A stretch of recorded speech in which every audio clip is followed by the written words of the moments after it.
Okay, go live.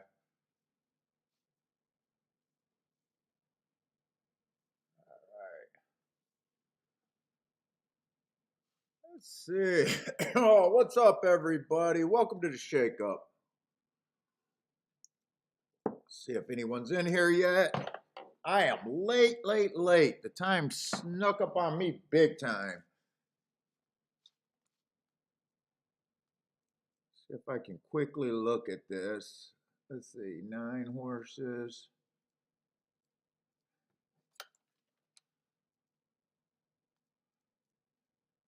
I didn't even get to set up a betting board today.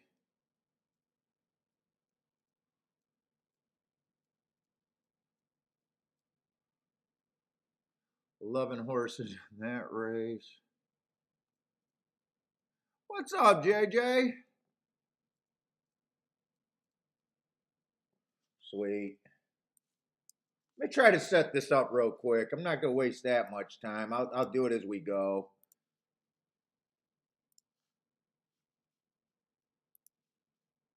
Maybe I'll do it old school without it, but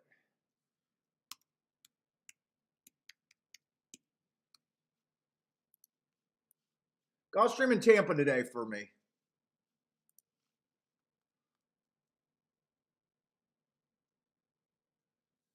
Looking for a Rolex day. Yesterday was a pretty nice day.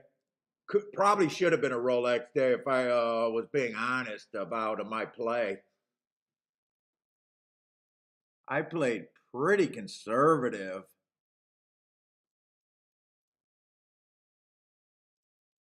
Still had a pretty solid day.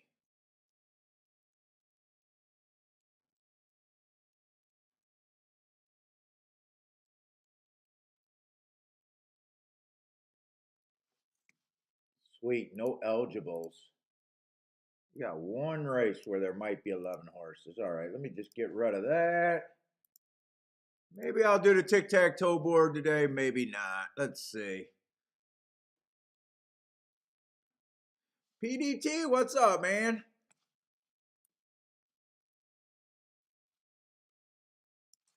Hold up, I got to use this screen to get that in the right place.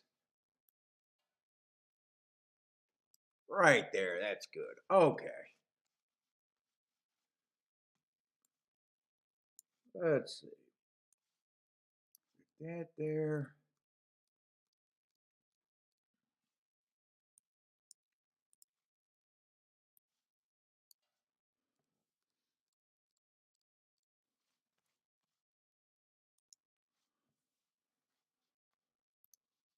Pop this out.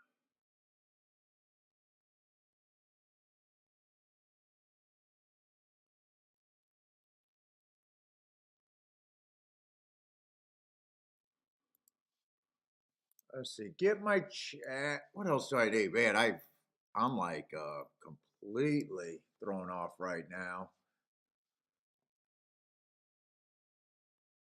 Let's see, I need my betting board and I want to send an email real quick.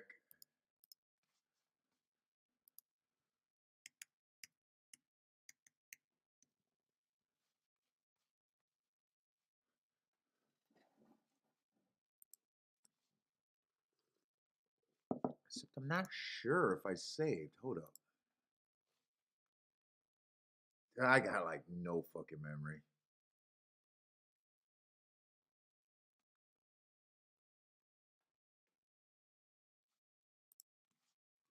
That looks like it.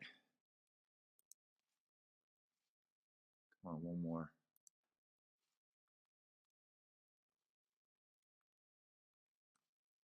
Oh, I'm almost there.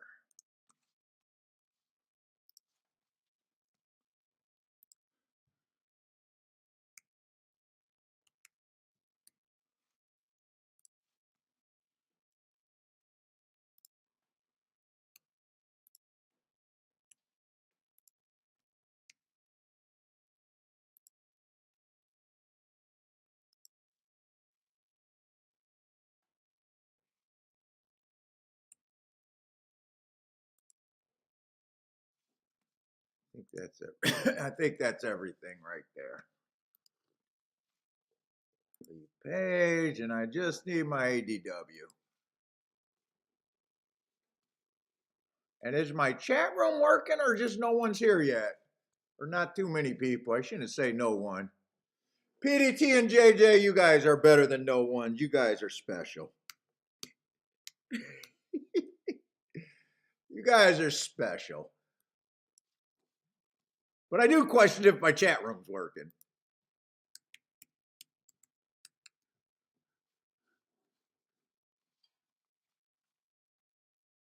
Let's see, Gulfstream, we got about 21 minutes.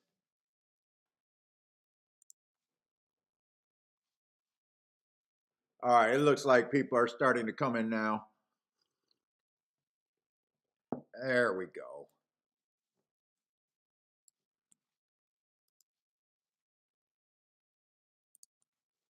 I guess I'll tweet it out.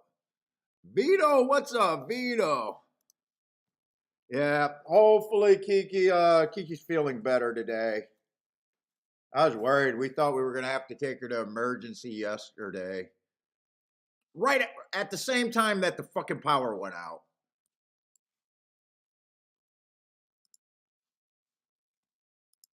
And no, it was not me sending her to emergency. What's up, Ren's due? So hopefully she's up better. Ren's due been waiting for years to be Tony's special. Marco Lou. Yeah, I don't. Well, we don't know, but we got a bunch of doctors on her side of the family that lives close to us.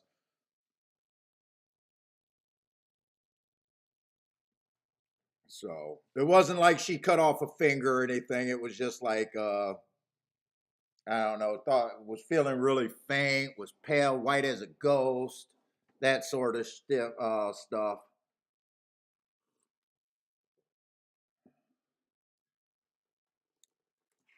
The ones where you cut off the finger, those are easy calls. Should I go to emergency room or not, or am I just feeling bad? What's up, Ricky? Those are the easy calls. When it's like, hey, I don't feel right. I feel like I can't barely walk. I feel like I'm gonna faint. I'm white as a ghost. You look like shit. Those are not as easy calls. Fuck, do I want to go there and open that can of worms?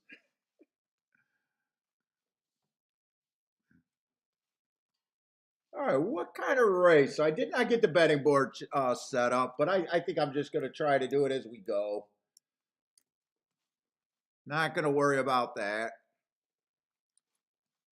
Let's see, I talked to Disco this morning, and he sent me something. I don't know if I want to look at it on the show or wait till after, though. Let me see what he sent me.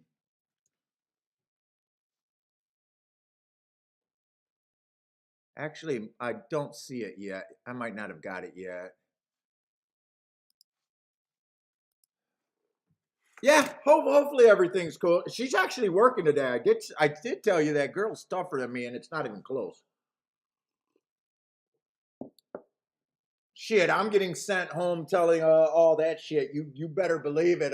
Yeah, Friday. Yeah, I'm sick no matter what. I'm committed. I'm committed. I was a terrible employee. Fucking terrible employee. All right, we got a turf route race to kick off the day over there at Gulfstream.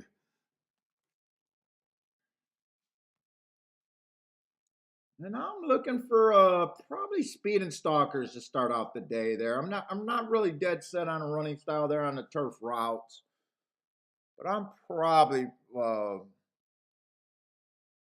stalkers have been overall the best running style there. Let's see, we got a single favorite in that 3-horse. Boy, everyone's a big pay raise after the 3-horse. So I do like races where they're just betting a single horse and everyone pretty much is a decent pay raise. Always easier to beat one horse than a few chalky horse. Let's say PDG likes the 7 in race 2 at Gulfstream. Race 2. Let's see, one's making a bit of a class drop. Only ran 3 races, lightly raced. First time out, stalking closing day. Yeah, I can forgive anything first time out. Still managed to be average, average, average. Now, if you're new, I only mark my marks to the first 6 furlongs. So, yeah, he was average, average, average for the first 6 furlongs. And obviously, I don't know, 29 lengths, probably a pull up or something. He's probably not. But I can forgive anything first time out. Second race, I got him running against the inside early pressing day. The inside was good.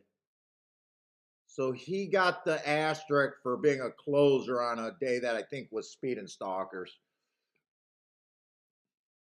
And last race, inside was good. He had the 5 hole, so I gave him an asterisk for that. But Boulder, what's up, Boulder?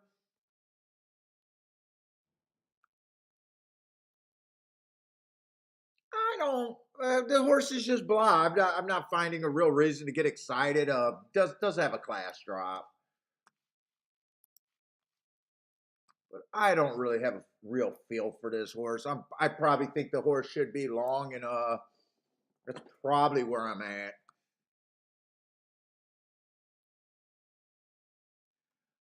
Two's not terrible looking here.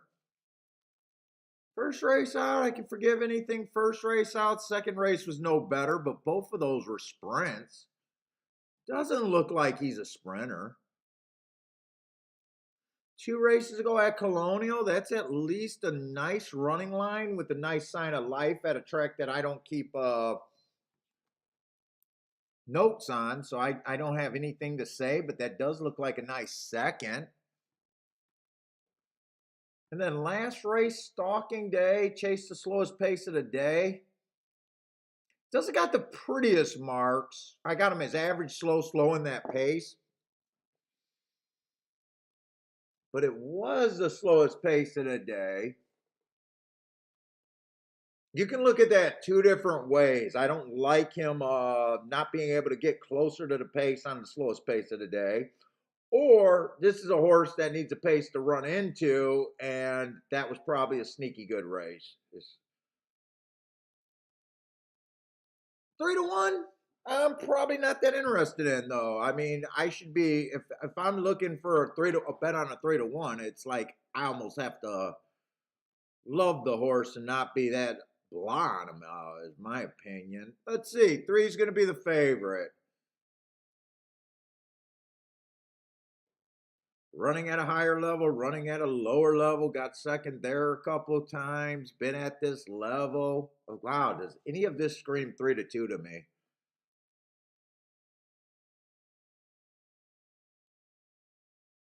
Four races ago, stalking closing day. I got in position at the top of the stretch, flat second, slow, slow. Match strides with the slowest winner. I mean, fuck, this doesn't sound like a 3-2. 3 races ago at a lower level. Match strides with the fastest winner. Average, average. Not a bad race, but does that scream out 3-2 here? Then at this level, he's a non-threatening third and a non-threatening fourth. I don't know. I'd have to see what the rest of the field, but fuck, I can see him winning. But man, for me to think that he's value at even money or 3-2, I think I would be insane to think that. Before ran on a bad rail, well, was a bad rail early pressing day. Just got the asterisk for no speed. 5 only ran 1 race. I got him as slow, slow, slow, stretch it out, trying turf for the first time. I can't tell where this horse belongs.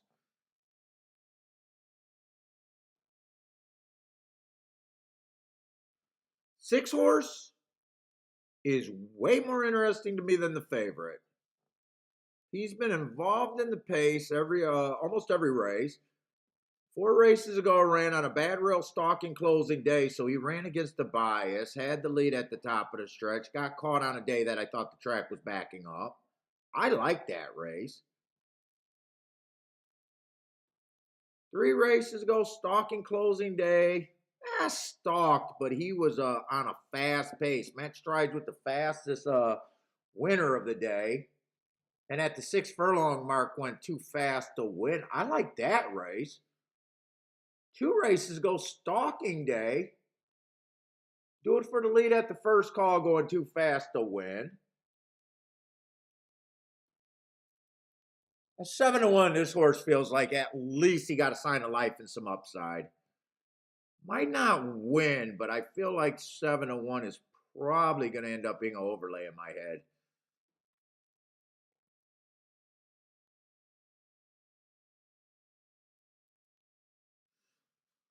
Seven, I'm not going to know what he is after one race. Just drop it in class.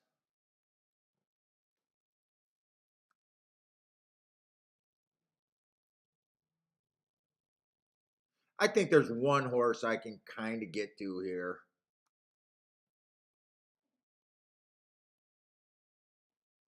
Eight horses making some drops might be a value at that 14-1. I really don't have a good story on them.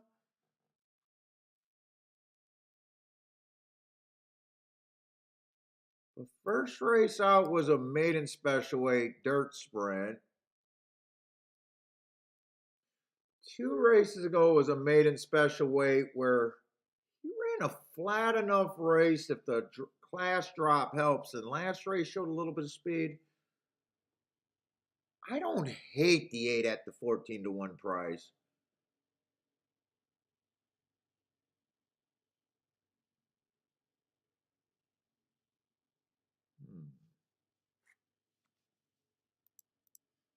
See where we're at here. 13%.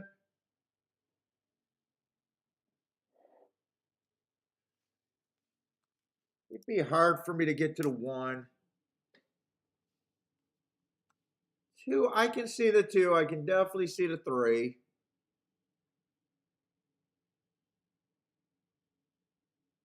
4 horse can improve. 5 horse can improve, but it'd be hard for me to get to him with that running line. If he improves and win, I wouldn't be shocked, but I just can't get to it.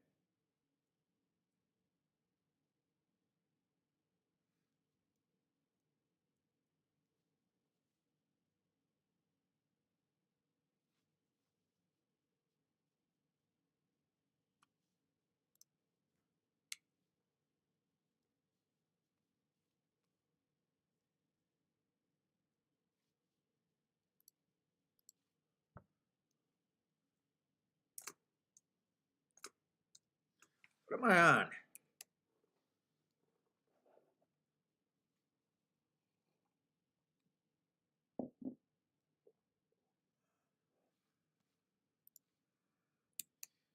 This is probably where I'm landing on. At least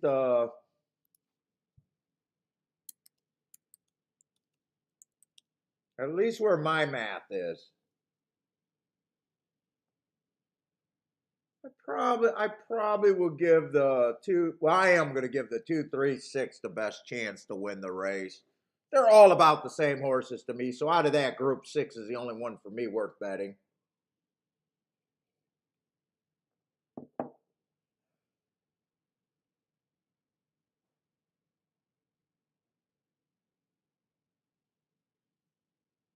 And really, if I wanted to play this race, let's see, I'm definitely interested. I'm probably going to do a win bet on the 6 at the very least.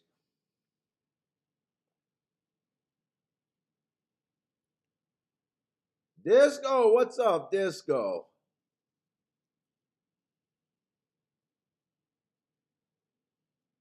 Now, if I wanted to go for this race, there is a lot more ways for me to go through, but to get to.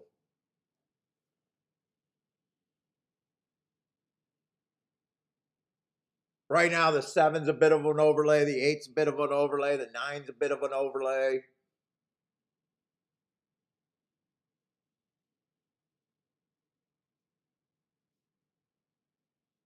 All 4 of them would be options. But then, I got to assess where my opinion's really at and how big of a grasp I got on this race. And overall, this is a dangerous race for me. I'll see where we end up a little bit closer to race time, though. Spencer, what's up, Spencer? And Spencer, I got your email. I gotta get my. I actually appreciate the offer and the thoughts about it, and I think you're right. We're going to try to get down there. What's up, Charles? Buy stocks, Michael Lester. Good morning. Well, slipped in. Oh yeah, you guys are asking about Kiki. Yeah, she seems to be fine today. Dude, actually, she took a nice nap, man. She was talking a mile a minute. I finally got her to shut up. We all laid in the bed. I finally got her to shut up. I told her to fucking take a nap after she got her blood pressure and everything checked by her cousin. She fell asleep for about 2 hours until her mom got over. And then by the time she woke up, she looked like a different person. Her color was back. She looked fine, and she sounded like a completely different person. So they're watching her. We're at that age where we got to worry about some things. What's up, Mac and Company? Let's go, man. But yeah, thank you everyone for your concern. Yeah, not only the power outage, but it really threw me off. There was honestly nothing I could do once. It was just I was going to drive her or not drive her. So she's like, go downstairs, get out of here. My cousin Marco's coming over to take a look at her and tell us if he thought that we really needed to go. John, what's up, man?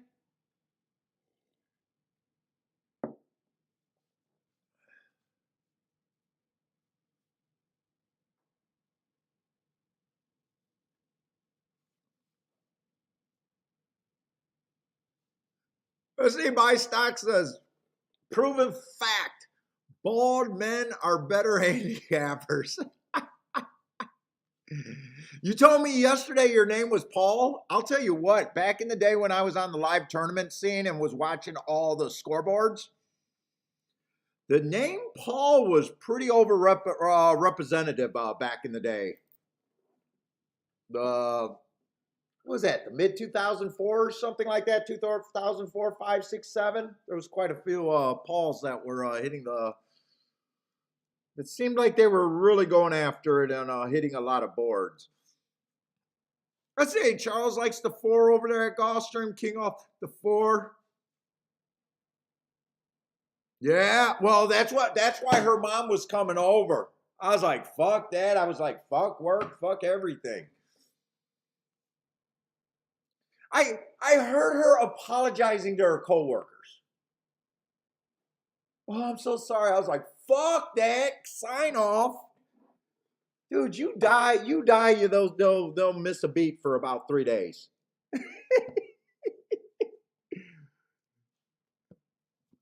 I was like, fuck that. You don't apologize for dude, I'm not an apologizer. If I apologize, trust me, if I ever apologize to someone, I really thought about it and I think I'm out of bounds. I'm not the biggest apologizer. What's up, Ryan? Happy Friday. Let's go. But yeah, she was like, yeah, you can't see it. I was like, yeah, I can see enough to get you to fucking emergency. The sick part about it is I would have had to Google it. I have no idea where I would have took her. I would have had to MapQuest it.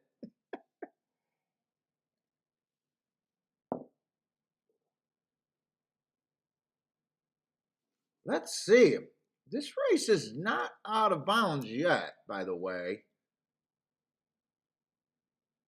8-1, I'm definitely doing something with at least a win bet on the 6.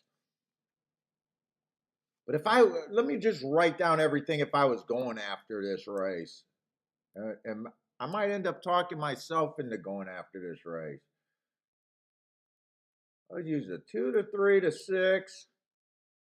Shit, the 7, 8, and 9 at those odds. I probably got too many horses there. Because even if I keyed the 6 first and second, let's see, that's a $10 base bet in and not a terrible race and a dangerous race. Is there any chance? Let's see, does the math make sense where I can bet all my overlays? That would be a win bet on the 6, 7, 8, 9. If I'm even close about being right about their chances of winning, I'd have a 53%. Yeah, I know I'm saying I got a 53% chance at a 120-point betting line. But I would have to get better than even money.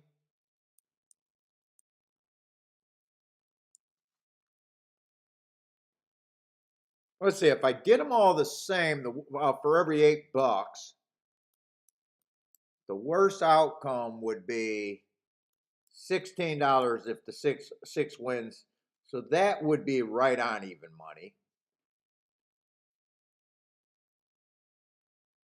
Everything else would be better. You could bet the 6 horse more, twice as much.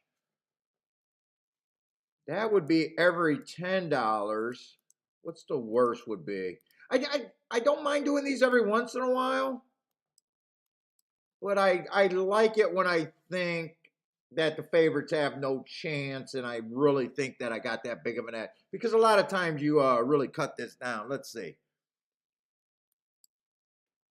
If the 6 wins, that ends up being one of the better options because I would have to bet them twice as much. So that'd be 18. That'd be 36 for every $10. That would make the 12 the worst outcome. Or no, the 8 the worst outcome. 24 to 1 for every $6. 6, 12, 18, 24. So you turn an even money proposition into 3 to. It's not bad math. But I'm just going to be a conservative right here. I'm just betting the 6 to win.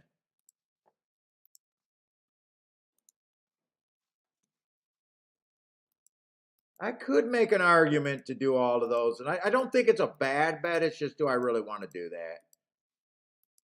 You know, if you're betting 4 horses to win, even at my minimum wage, that would be a $100 bet. Or for every $100, I would have to bet 40 on the 6 and 20 on the other 3. And I don't know if this race is worth that much. I guess if I'm right, I'd say the race is worth that much, but right now I'm not sure if this is the spot. What's up, Jevin? Let's see. Charles says the blinkers help the 4. Damien, how's it going? John. Jay's passing, sort of like the. Oh, Jay, you're not that far from me. Sort of like the 6, 8, 9. Oh, never. Well, I love rooting for those Starship horses at golf. I love rooting for them. Who's the Starship horse? Oh, the 7. Let's see, 8 horse got the lead over the 6. I thought 6 was probably the most likely leader.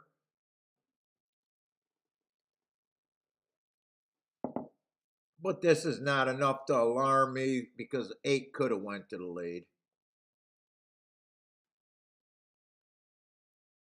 By the way, I did have an opinion on the 8 that I did like him right away. Meaning more than the 7 and the 9. 6 and 8 kind of really hit my radar there. Let's see, 23 and 4 on the front end. Hopefully the 8 just goes away and let the 6 continue this move. 48 and 3. I'll be 2, 4, and 4. I think I could. If the 7 wins, I could have did that bet. If the 3 wins, I couldn't have did that bet.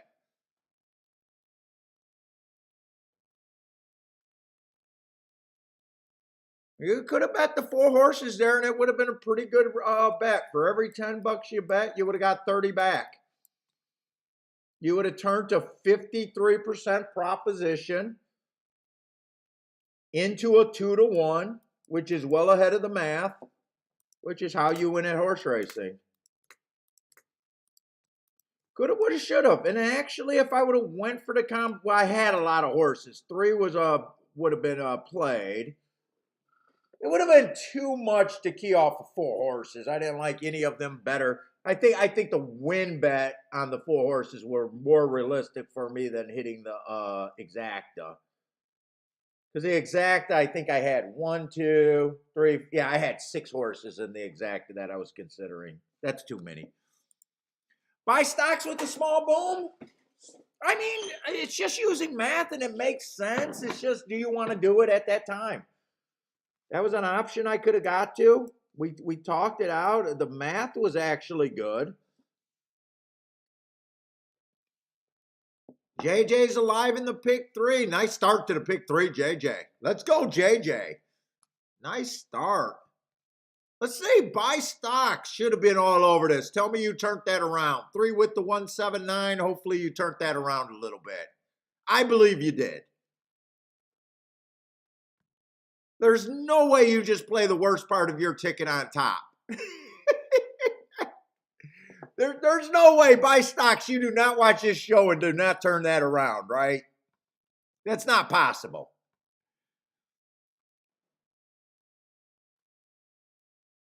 Okay, $5 exacta. There you go. Now, I did see, are you asking about, I thought there could be an acquiry. I don't know if we're thinking about the same spot, but I thought the 6 and the 8, something happened in the stretch somewhere.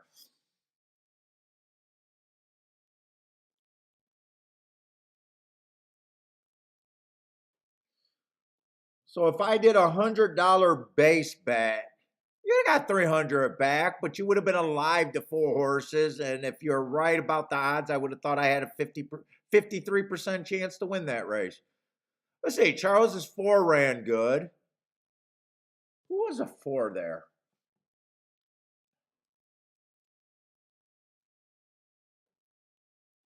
Lightly raced, yeah.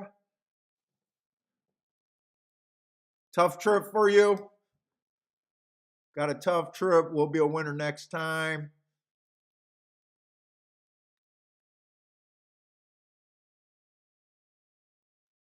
Did 7 cause the bump with the 6 and the 8? Was 7 involved in that?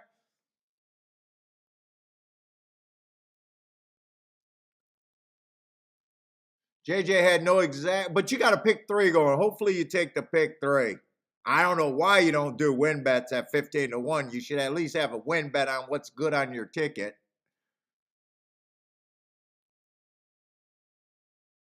Let's say didn't someone say that they really like the 7 here too?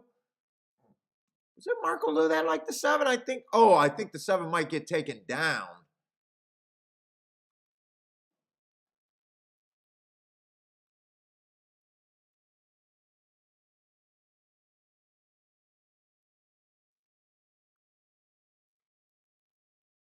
Nathan, what's up?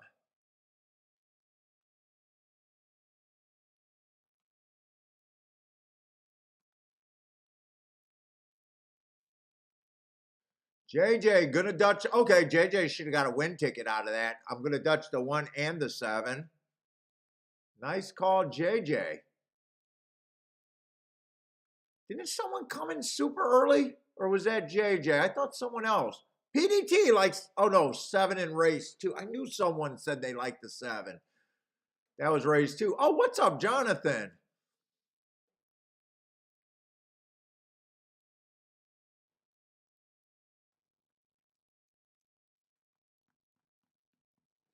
Doesn't look like they're going to look at this.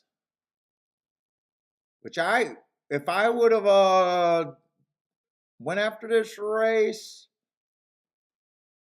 I wouldn't have wanted him to, because I would have leaned towards doing the 4-horse win bet. Oh, you suck. You bet 4 horses to win. You turned to 15-1 in a 2-1 proposition. No, no, no. I had a group of horses that I thought had a 53% chance, and it would have been a brilliant bet. It was just, do you want to do it or not?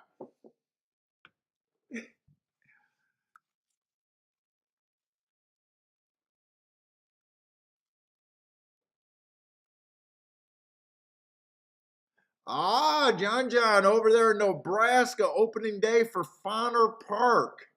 We'll be there tomorrow doing some live racing. Nice.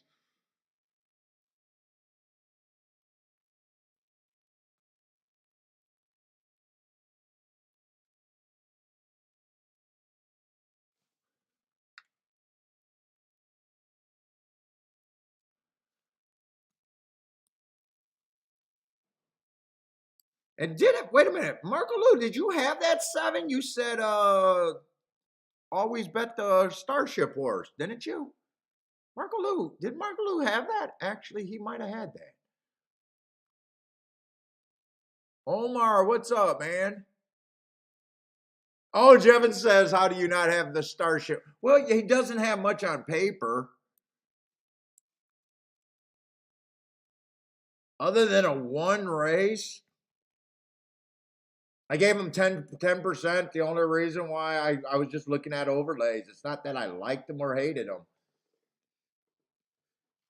I could see why I would have went there. Or, why I didn't jump in that bet right away.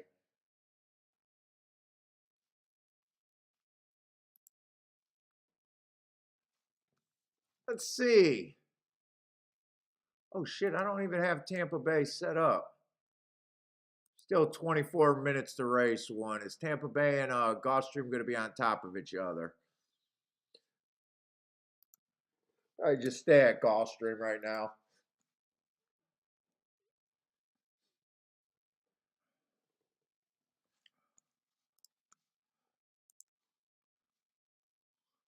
Let's see.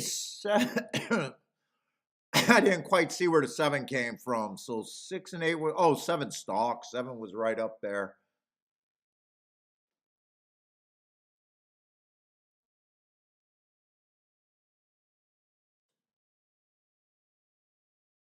About 3 lengths off the lead. Maybe, 3 lengths off the lead.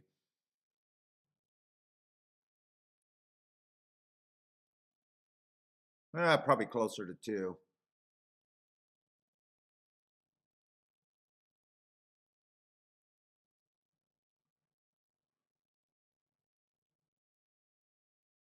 Boy, that jockey on him kind of looks choppy in the saddle. He kind of looks ugly in the saddle on that horse.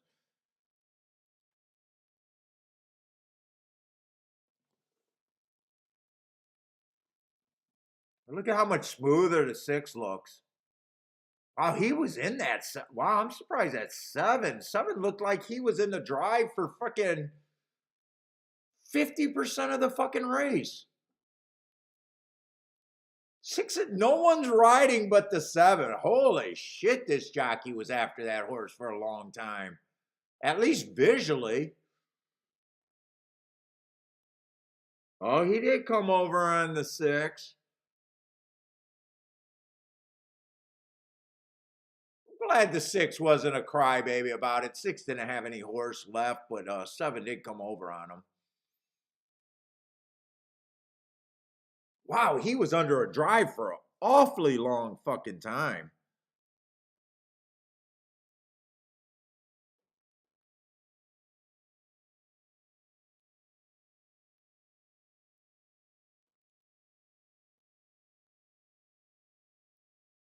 Look how smooth everybody looks compared to the 7. 7 looks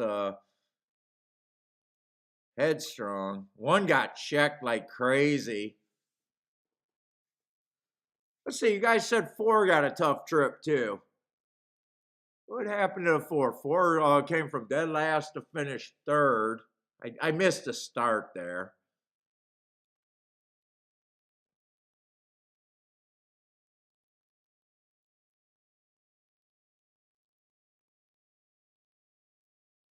Looks 4 looks like he's been under a snug hold with nowhere to go.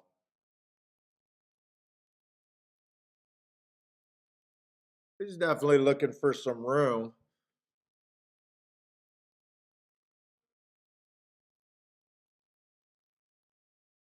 Wow, 7 just looks to me like he was under a drive for fucking ever.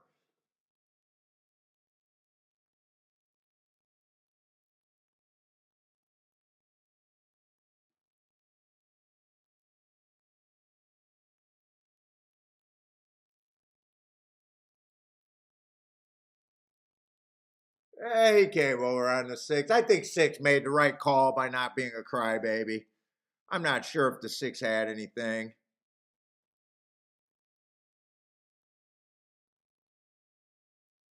Stewart's, I'd say Stewart's, there was enough there for the Stewart's to at least look at it. I think the Stewart's should have looked at it, but I do appreciate the 6 not really. 6 looked beaten.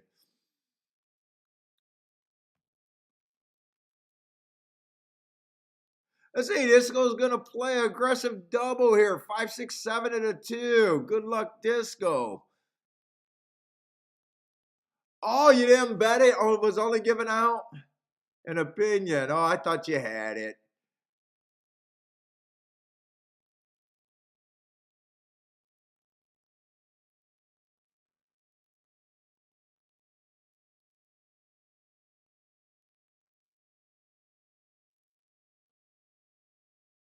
Oh, you're asking me why did I bet the 6 instead of the... So 6 was the lower odds horse. I thought I had more information on the 6. If you asked me who I liked that race, it would have been a 6. And a 6 I gave a 23%. So his price is 3.5 to 1. So let's just say 4 to 1. He's a 4.5 point overlay. Where the 7, close. I had less of a shot. I gave him a 10%. So my betting board, he's about a 1 to 4.5 point overlay, but I think he has a better chance winning where the other one's a 5 point overlay kind of deal. It's not always, I don't always bet the biggest odds. Sometimes I'm looking at, my opinion. So my opinion was stronger on the 6 than the 7.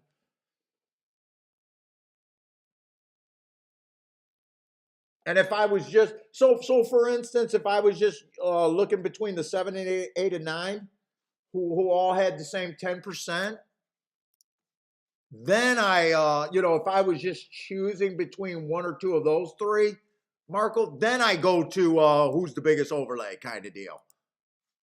So in this situation, if I just said, you know what, I'm going to bet the 7, 8, and 9, and I just want to Dutch 2 of them, the 8 would have been the lowest overlay. As long as that doesn't happen, once the race starts. So I would have took the 7 at 15 points or a 5 point overlay instead of the 8 at 2 points overlay. And then I would have took the 9, who's over double. So sometimes you got to look at, he's betting a little bit lower of a horse, but, I'm seeing if the spread is roughly about the same.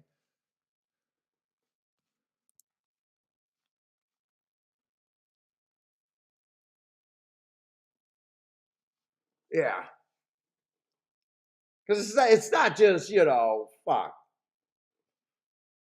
Who's the biggest price? It's still based on, what your relative, I mean, which ones you like better. I don't completely just bet prices, never betting what I like. So.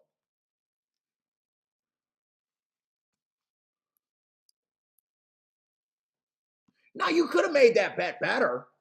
When I was considering betting all 4 of them, you could have said, you know what, you really don't have anything here. You could also throw out the 6 and bet these 3 horses, and your math gets better. Now you think you got a 30% chance to win. You got to get between 5 to 2 and 2 to 1. and your math gets better. Or you say, hey, I want to bet the 6 and one of these horses, and hopefully you land on the right one. Like there's always, once you get to a group of horses, there's always so many ways you can go with the math. I even thought betting all 4 of them made sense, but at that time I just wasn't going to do it. Like I thought that was a sound bet mathematically. It's just, do you want to do it?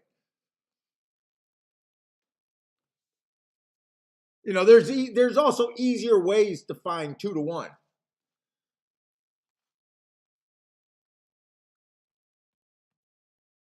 Jevin didn't bet him either, but gave the 7 a long look. I mean, honestly, there wasn't that much on the 7. He just ran one race, and I was like, yeah, I can get there. You know, I had kind of a negative view on the 2 and the 3. You know, I still thought they fell in the top range of percentage of shots or percentage of win that I can, you know, yeah, these horses got a fair, but they're overbet the way I see it. You know, so that's a little negative view.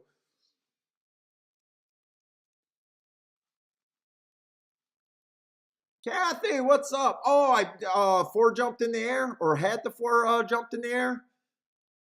Gas station sushi, what's up, man?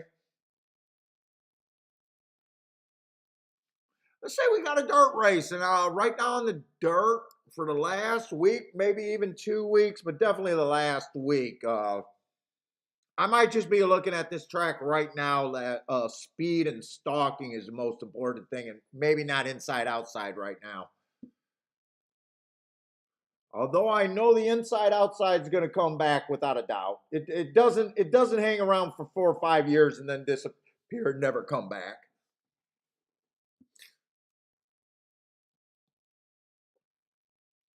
But let's see what we got here. Lightly raced horses. Let's see, the 1 horse, speed favoring day of 2 races ago. I think he got a legit excuse if I'm right about that being a speed favoring track. I can forgive almost anything first time out. Plus, I think there's an excuse. Plus, he's dropping from maiden special weight. He did improve next time out, but he did drop to the basement. I did think that the inside was good that day and he was on the outside. I think there's some upside there. I don't know about. We'll see how tough this race comes up. I do got a little worry about him dropping at 7 to 2. Let's see, this is a $16,000 race. Let's say 2's a first time starter. I just can't get to him. 3 horses making the maiden special weight plunge. First race out early pressing day. Just had no speed there. I can forgive for that. 2 races ago, I thought the rail was bad. If I'm right about the rail being bad, that's not a bad race. 1 tick slower than the fastest winner average. And then last race, stalking closing day, trying to get the lead at a Tapeta route, which is generally not good. And he was 1 tick slower than the fastest winner average.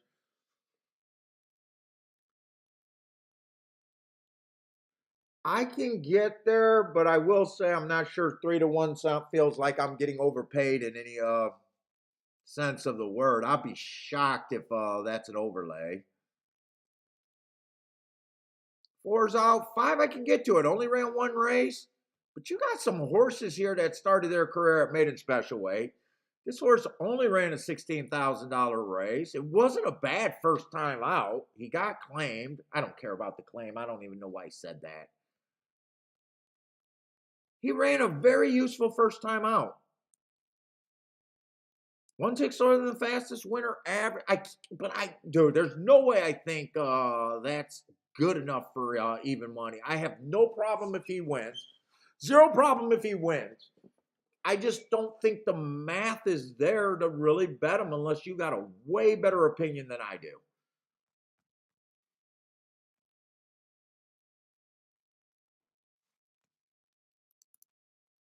What's up, Dennis? How's it going, man?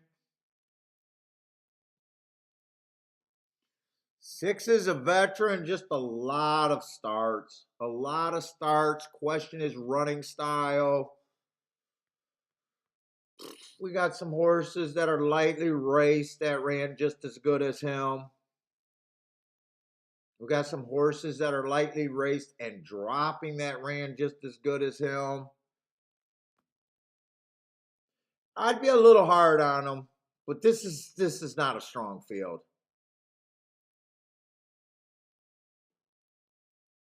The 7 horse only ran one race sample. I don't have a real story on them, and I'm just gonna say I can forgive everyone first time out. Kind of feels like I'm leaning towards I probably don't want that much to do in this race is my first thought.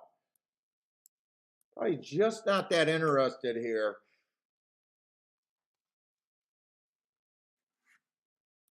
I gotta believe that there's better spots right now.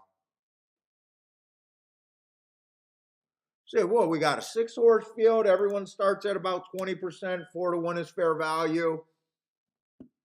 I'm just gonna say I'm just gonna blindly put the 2 at 10%. Just being a first time starter, I can't trust if that opinion is even good.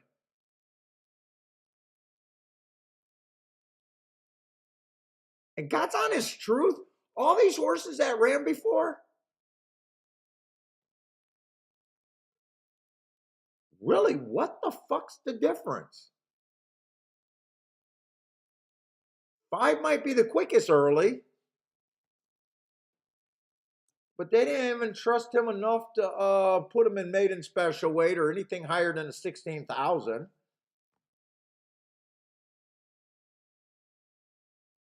Even money's not right. 3 can definitely benefit from those races, but fuck, 5-2 is not even a pay raise, really, and who gives a fuck?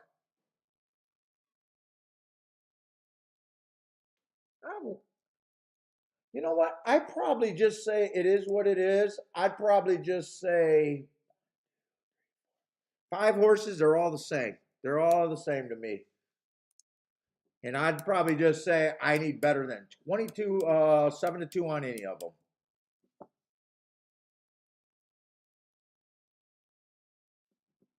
That's probably just where I would be. I mean, I'm splitting hairs to break that down anymore. 1, I can forgive the first race out, and then he goes to the basement and he runs against the bias and runs second. Okay. I wouldn't be shocked to see him win. 3, making his first class drop, got a whole bunch of excuses. Wouldn't be shocked to see him win, but at the same time, do I think 2-1 is anything place where I want? I just that's how I'm saying it. I can't break it down. Math and the math, according to my opinion, is not that great.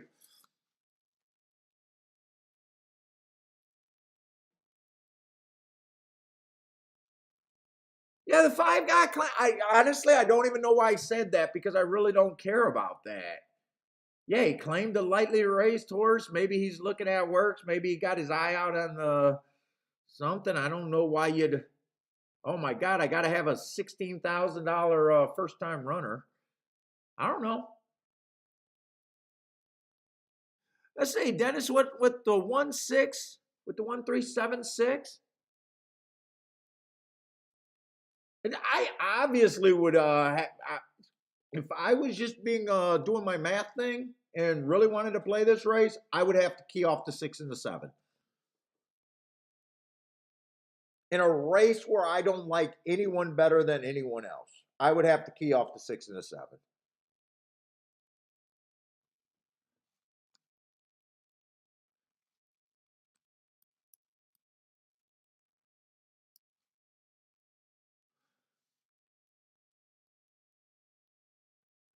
Gas says that it seems like, yeah, I mean, if I just leave the math there. Now, he's the most. Now, put it this way. If we did not have the last 2 weeks, my betting line would be completely different. If I thought this track was favoring inside speed and stalkers, like I normally start out, I would be hard on the 6. That's why I'm kind of stymied here. Because the last week and yesterday, I did think the middle of the outside of the track was better. But I know the usual spot that better. So normally I would be against the 6 and the 7 here, or at least a little bit harder on them. And I would probably be saying, you know what, 1 and 2, 1 and 3 are where I would be, but the odds on the 3's not great. Maybe I can get the 2 if the inside's great, suck in first or second. It all based on where a lot of how I structure bets and decide which way to go is based on how I think the track's doing. If the track's doing how I think it has been for the last week or so, I definitely would be king off the 6 and the 7 here. But I think right now I just watch and wait. There's no reason really for me to be forcing opinions right now if I really don't have anything that's great. Collie, what's up, man? PDT likes the 7 and the 5 and the double. Spencer likes the 6-5. Oh, Disco's starting with the 5-6-7. That's kind of where I would be. Forcing the 6 and the 7 here.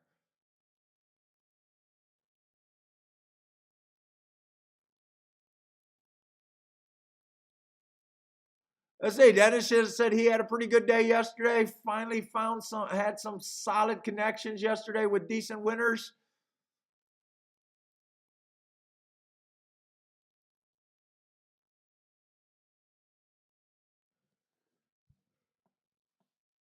Rando, what's up, Rando? Rando's going for the 357.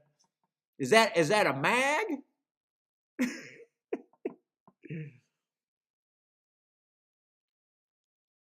Jay's I'm leaning. I'm passing here. I know where I would have to be. It's just how comfortable I feel with this race. If 6 and 7 wins this race, I'd probably be like, yeah, I could have done it. But at the same time, I'm like, really, what is my grasp of this race? Kylie likes the 7-4.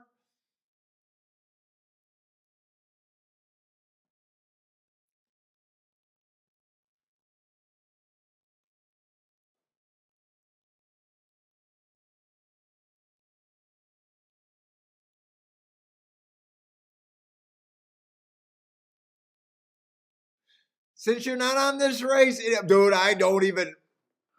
Let's see, do I even know who's in the Super Bowl right now? I think it's Philly and Kansas City, right? Do I at least got the teams right? Philly and Kansas City. I'll watch it. I really don't care about Super Bowl. I'll watch it. I haven't been watching much football for years, man. I'm so glad I got out of fantasy football. 3 looks pretty scary here, making a circling move to the outside.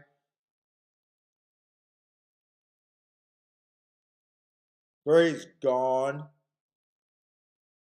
If the 6 or the 7 get a second and they're paying enough,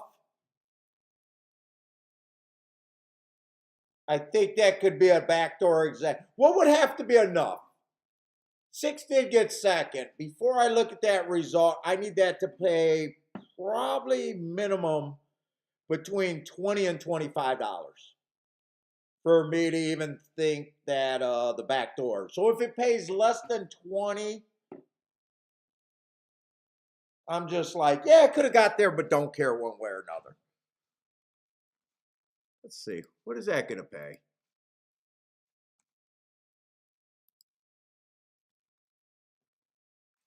I got to go to the second race, actually. Let's see. Probables. $11, and if 7 would have got second, it's $18. No, I would have had to check that, and there's no way I would have even owned the 3 and the 6. It would have had to pay minimum $20, not $11.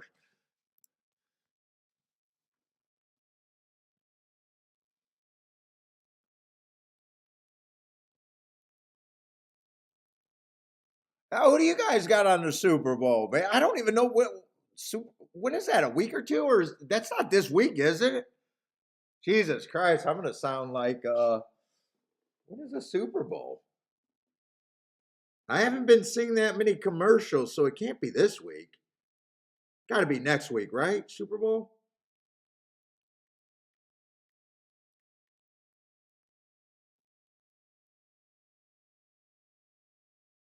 February 12th. What day is it? Is it this fucking weekend?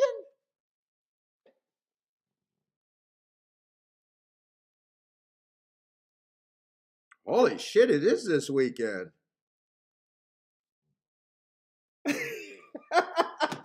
Hey, I guess that tells you how much I care. How much I care, right?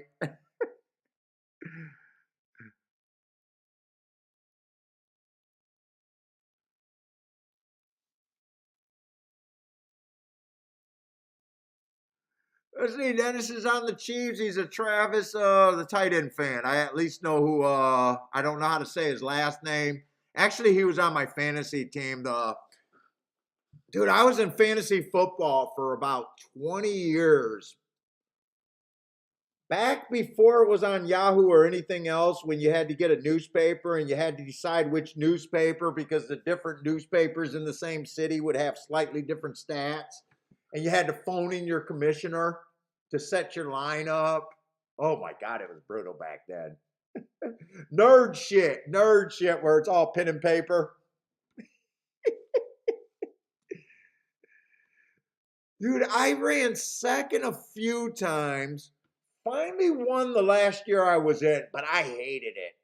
Bill, who got kicked out of the league, I won it with auto draft, and then Bill made my moves. He didn't do that many moves. Actually, my draft was super good on auto draft, though. I finally won it the last year.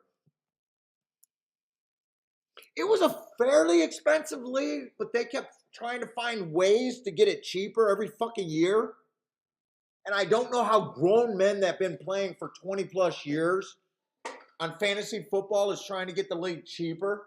It's like, doesn't your income go up as you get older? I know they got families and shit, but it was like, I think the winner gets like 3 or 4 thousand at the end of the year. That was quite a bit cheaper than when we were in our 20s. And even though it was a nice hit, it was like, dude, how can I focus for 17 weeks or whatever it is to get 3 fucking grand when horse racing? It's like fucking so much easier.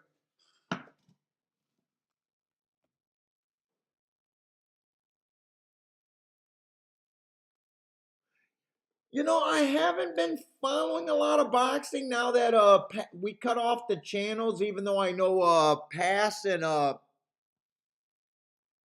ESPN and that stopped them. I still watch Talking Media Boxing. I listen to him because I think the dude's hilarious. Honestly, I'm not as big in the scene as I used to be when I had all the channels and it was on TV more. I still watch fights on YouTube all the time, UFC and boxing.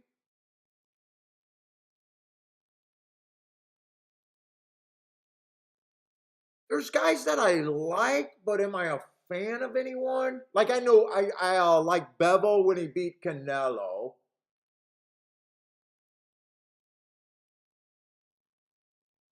Dude, I think this is like the first time where I don't have that up and coming or underdog fighter that I usually know and love. I usually like the little dudes.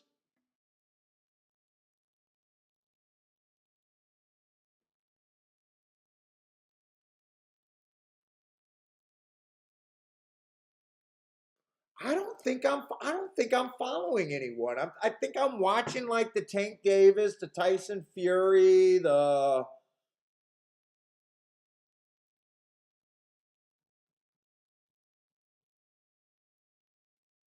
I don't see that Japanese fighter or whatever. I haven't really seen him. I kind of miss it because we kind of lost ESPN and HBO Fights is no longer a thing. I mean, I watched that Enos guy. Is it Enos, Penis, whatever his name is, the up and coming right now? I don't know if I like him or not right now.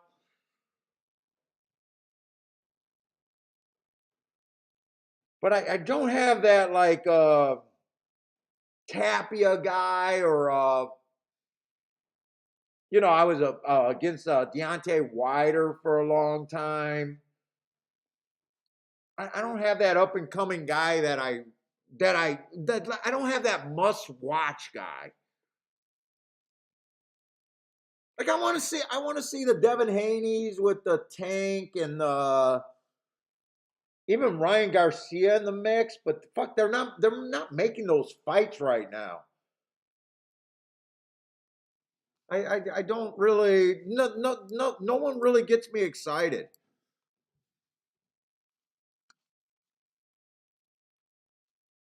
Let's see, Gas was in the league for 15 years. Best finish was third. Oh, and you let your daughter won the year and she won.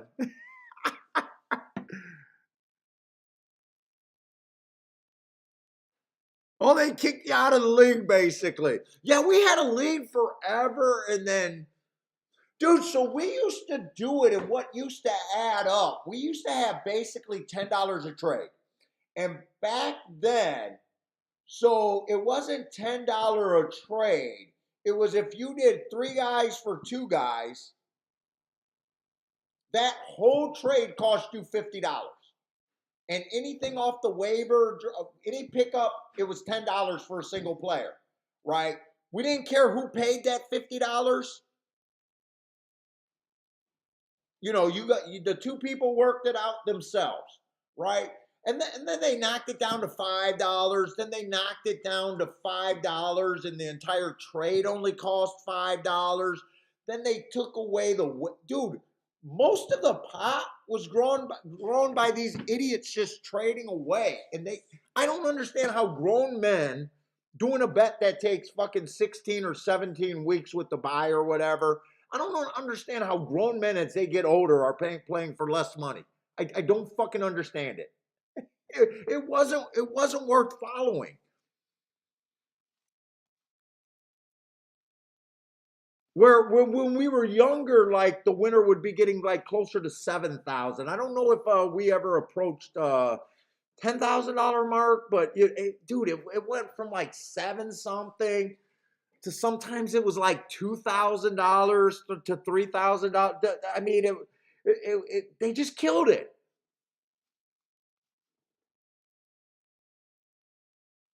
And I'm telling them horse racing is better. You guys are fucking sweating for fucking. You got 16 weeks to save up, you fucking losers. I'm not fucking rich, but Jesus fucking Christ. Grown men can't pay $1,000 or a bit of money in 16 fucking weeks.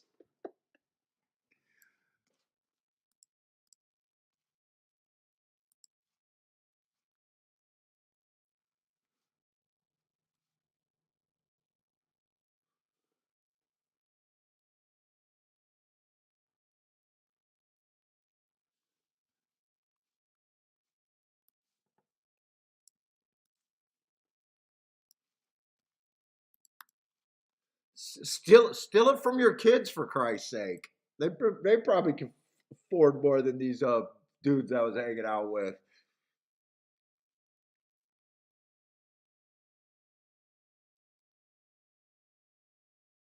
Their wives had no problem buying purses and shit. I gotta ask my wife. The leagues, it's getting a little expensive. What the fuck are you talking about? What's up, C Money? You're making it cheaper every year. Yeah, you're getting older. Oh fuck, you're not on Social Security. Go back to work, you idiot. That's what killed it for me.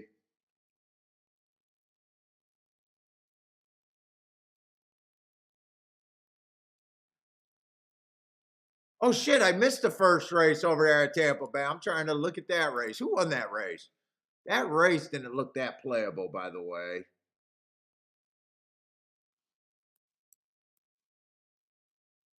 Oh, that's the winner right there. Probably the only horse with any mark.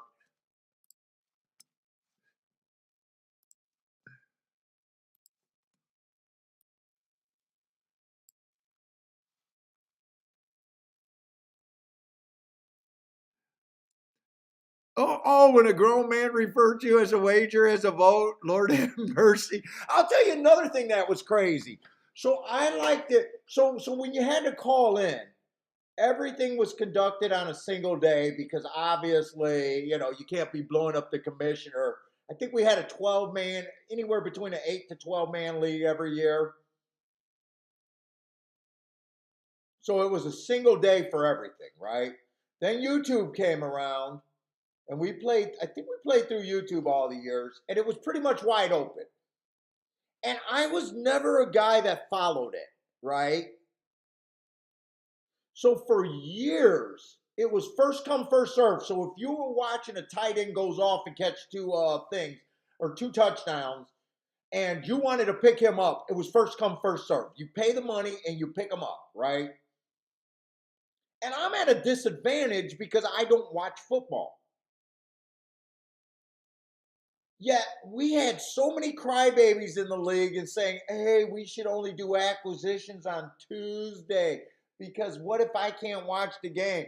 And I'm the only idiot arguing just like horse racing. If guys do the work and they can watch the game, why are we penalizing them? And I'm arguing for rules that actually hurt me. Because I don't understand. If a guy's watching a game and he's doing all the book and reading all the newspapers like I'm doing in horse racing, doing all the extra data, I should be better than other horse players and they should be better fans. But dude, they were trying to make the league where everyone gets a trophy, in my opinion. And I just can't live like that. They're like, wait a minute, Paul, this helps you if we do transitions on Tuesday or Wednesday. I was like, I don't care. I think that if you watch the game, you should be, as long as you can afford to pick them up. See, money, why do we only got 70 people watching us? Jesus Christ. 70 people? That's old day shit. What's up, C Money?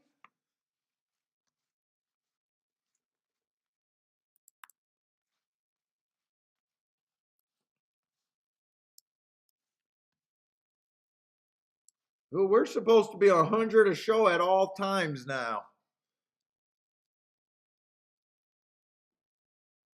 All right, we got a dirt race over there at Gulfstream. We'll look at that.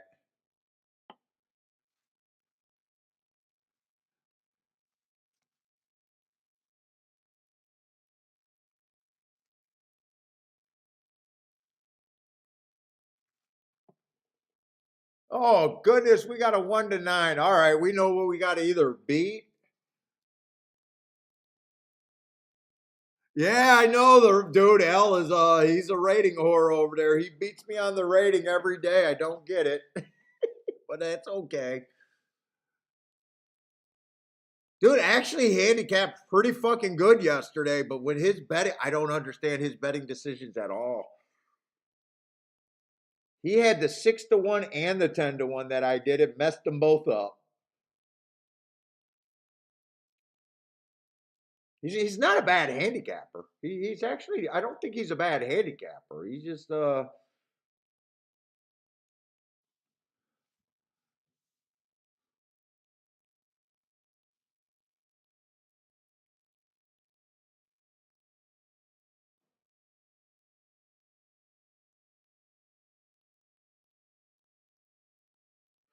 let's see, the one. I would need the Burrell to be great, and I'm not thinking their running style is a little bit of disadvantage. Not impossible being a closer on the route at Gulfstream. Still not sure what I think of this rail.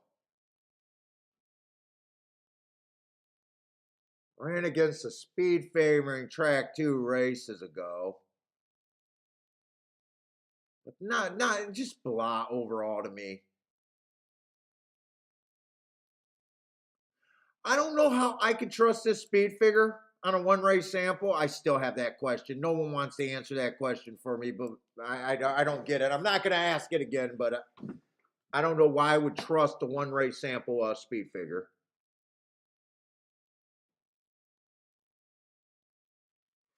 Let's see, the 2 horse, 4 races ago, bad rail. Okay, I like the excuse there.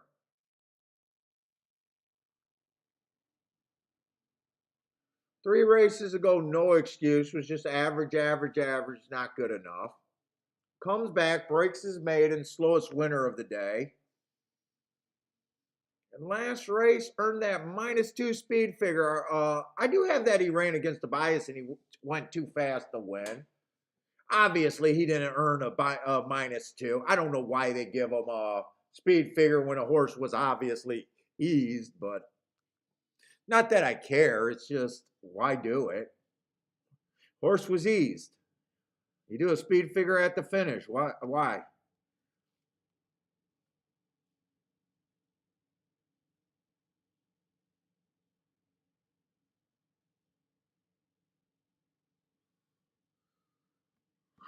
3 does not excite me.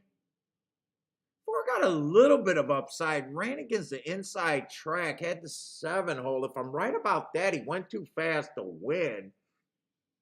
Other than that, all he did was break his maid, and I don't think that's a bad last race.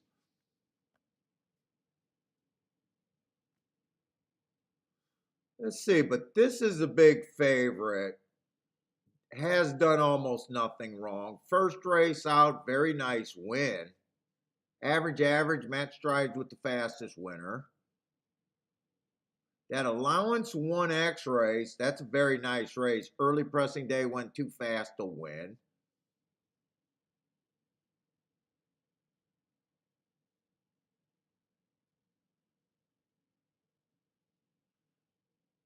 Last race, I mean, everyone can see the big speed figure, but that was our one race sample. I don't know if I can trust that.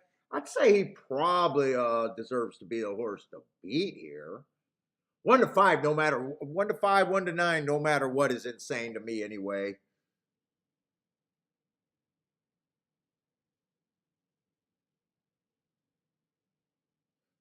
A ran the same day as him in the same race as him. You know what? 8 didn't run that bad, that much worse of a race. Or 6, 6. I'm sorry, 6. I keep saying 8.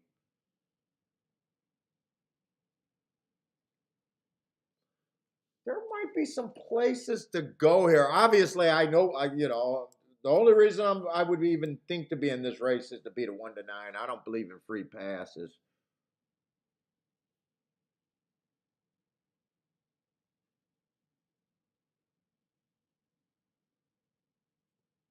Let's just say I agree that he's a 50% winner, and I don't.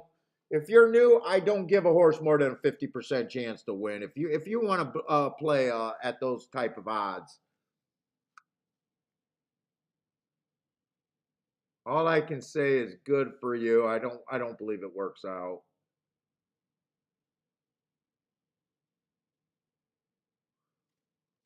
One's coming out of that exact same race. I'm noticing that they all got a big speed figure that day, and that's a one race sample. I don't know if I trust that race. That December 23rd race.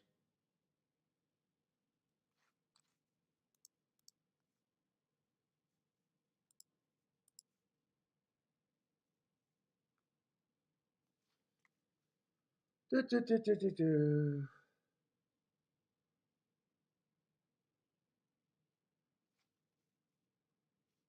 Let's see, 5 horses left. Where am I at?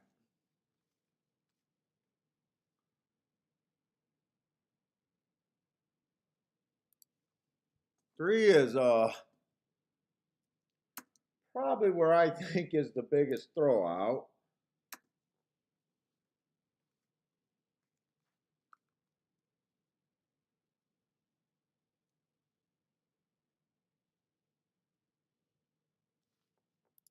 But I'm right there.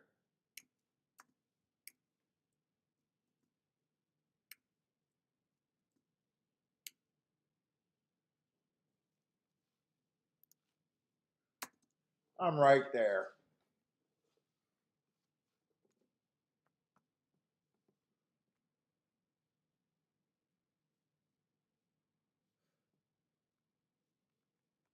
I can't do anything with the five. It's either beat them with any of the overlays.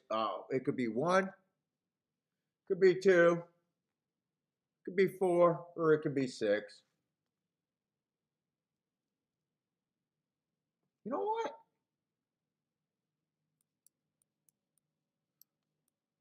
Let me look at doubles real quick. I might want a shot at double where I don't have to pick anyone in a bunch of propositions where I don't really care for anyone. Let me not fall asleep here. I'm kind of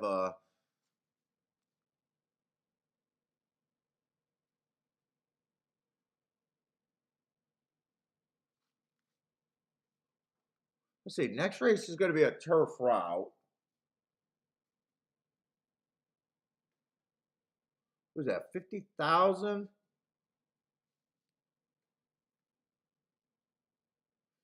Kind of lightly raced horses.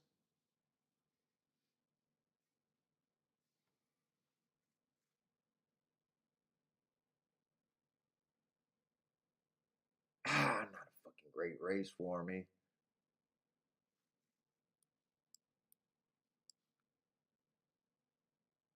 Not a great race for me.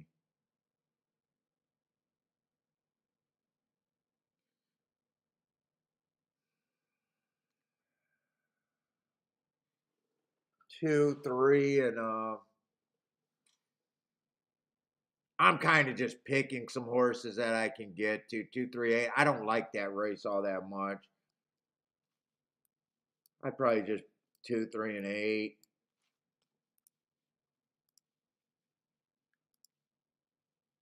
Let's see, double.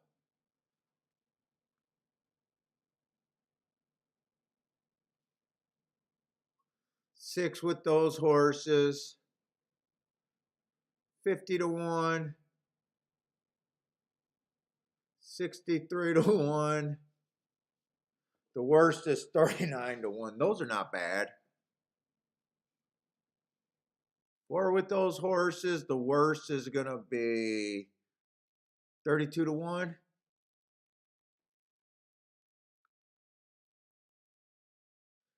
32 to 1 again is the worst.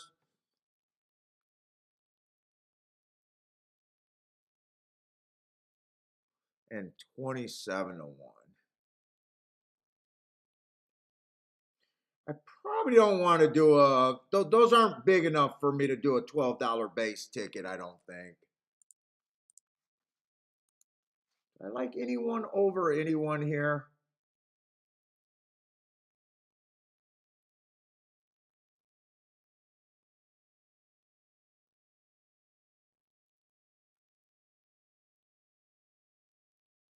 I probably like the one the least.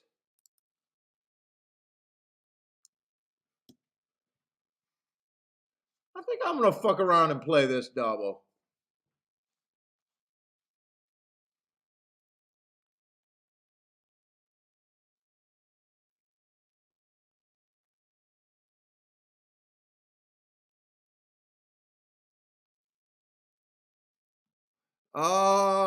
Yeah, if there's a bridge month, that's the only time a show bet I can stand behind if there's a bridge jumper. El Marco, Fajita, what's up with the bridge jumper in the show pool? Rare show bet on the six. Yeah, that's the only time I think bridge or show bets are okay.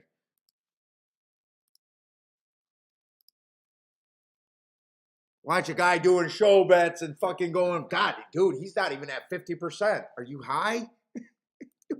Doing show bet videos. And I'm like, fuck, I don't even see 50%.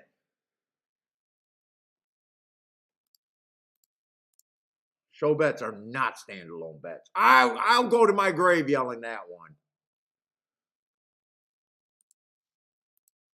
Let me get this bet in.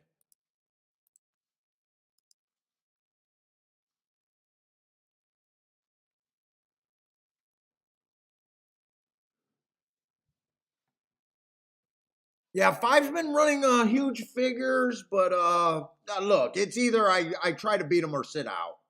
This is I didn't go crazy here. I played it on my regular play bet scale.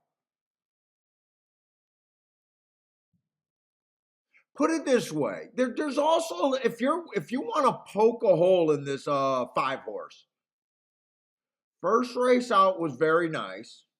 Second race out against 1X, very fucking nice. Why the fuck do you drop him to 25,000?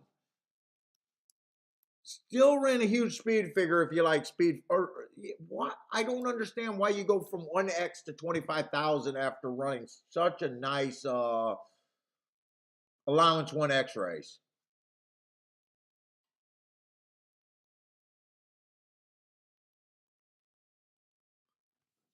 Still might beat these horses by 30 lengths.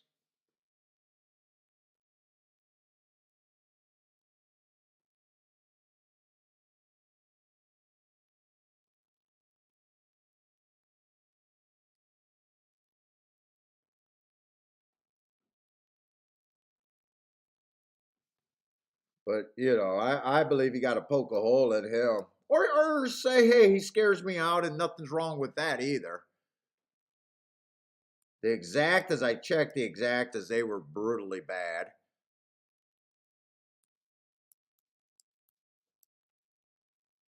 He looks like he's going to handle business. Four's not going away, but I don't know if he's gaining. Five's been under a drive. Six is not really coming. Come on, let's go. We got this pig. We got this pig. Maybe we don't have this pig. We got this pig.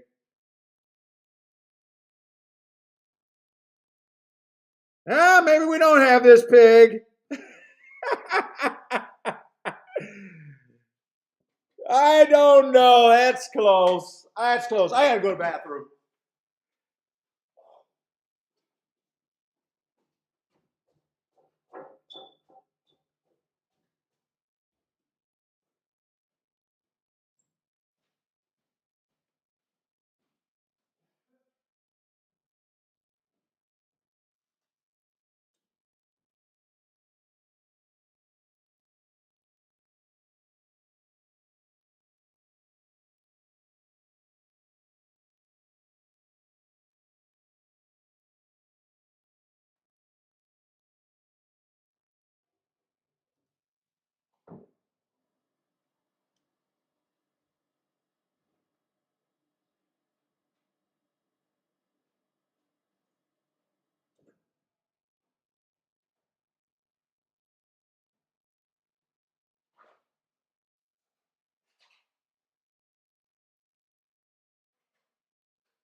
Oh, that's close.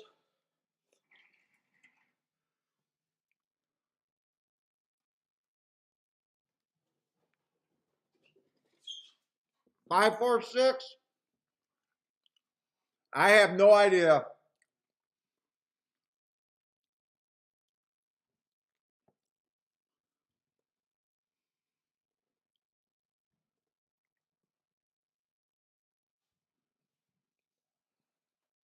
Yep, five, four, six.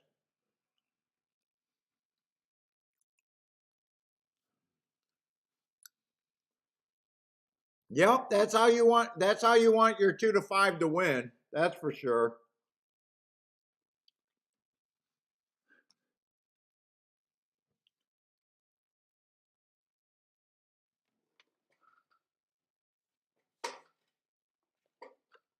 I didn't give you cookies. Let's go grab your cookies.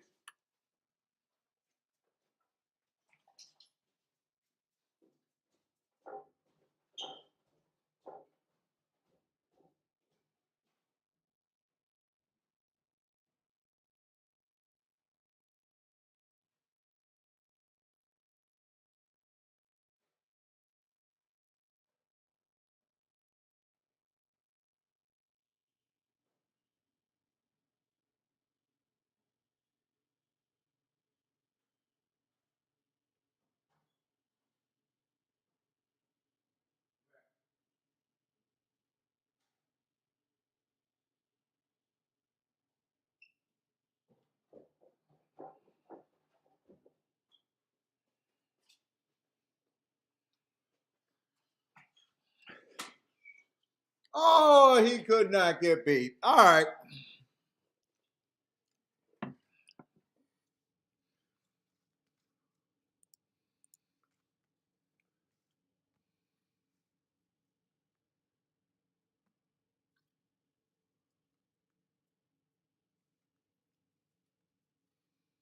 Let's see. JJ said he'll take it. How much did that? What'd you hit? The try or something there?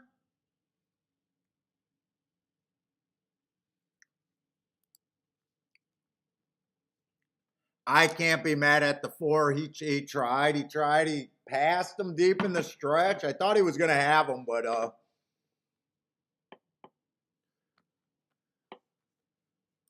Luis Saez rode that 2 to 5 like his life depended on it.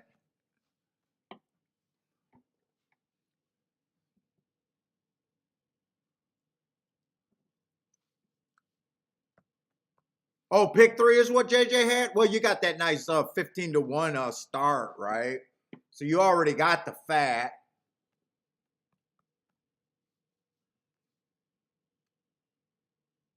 Oh my God, that kills. Actually, that killed you. That killed. I'd not be happy cashing a $33 50-cent pick 3 after starting out with a fucking $30 horse. Ooh, that's rough. That's rough.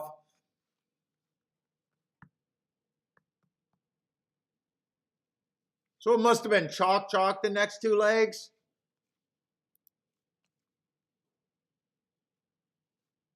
Yeah, the 3 was a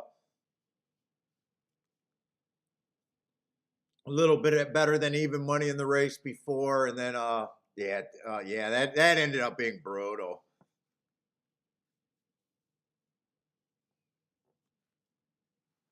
Yep, might as well. At that, in hindsight, the win wager on the 7 or whatever you did in the first leg, the win wager would have been the way to go. You wouldn't even had to sweat out anything. I guess unless you had some, maybe unless you had the 5 and the 4 there, where you had an upside ticket, might have made it a little bit better.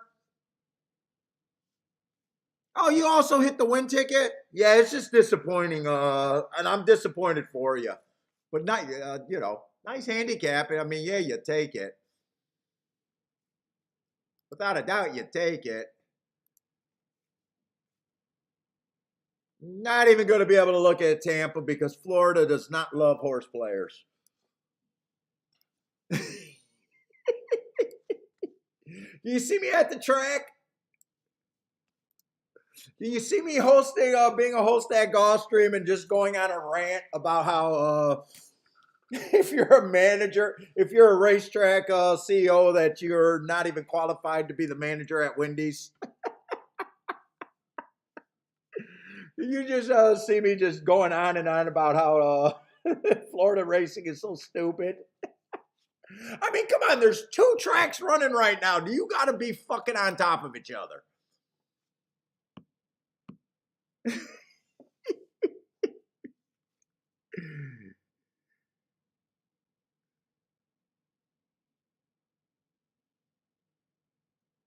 Yeah, the $33 was for 50 cents. Yeah, I knew it was for 50 cents.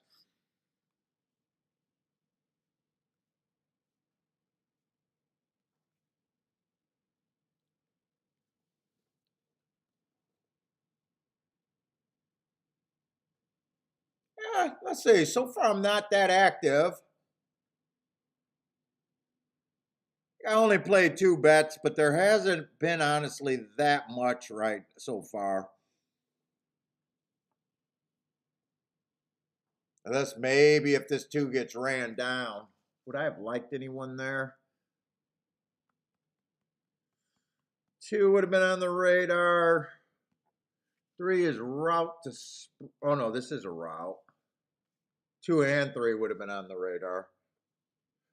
Is that who the 2 was dueling with before he won? Probably.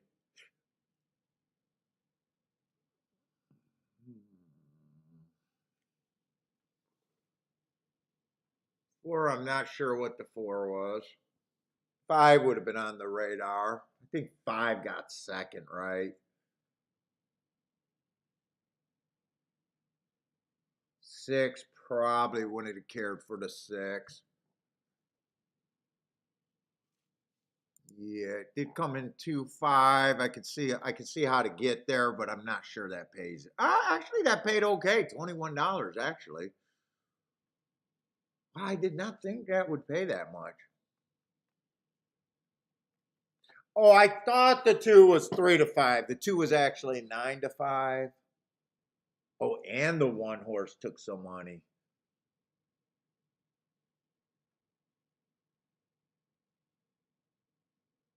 One would have been a tough call.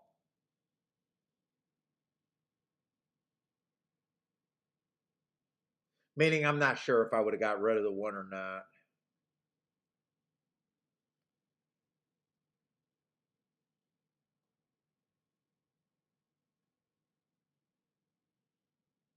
Five was making a nice class drop and earned some nice. I'm just looking at this. If you guys are new, I'm not trying to just say I could have got there. I'm trying to see if I could, and then I'm also seeing if the race makes sense to me. I did not get to handicap this race. I always say whether I think I could have got there or not, without seeing it before the race, I have no idea what I would have done. I could guess what I would have likely done and who I likely would have been interested in. But I always, it is what it is. I'm trying just to see if races made sense and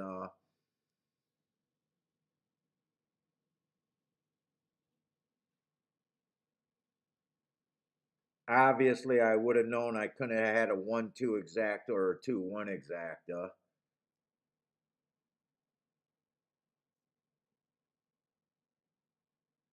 Probably a 2-1 or a 1-2 with the 3 for I think you would have been kind of.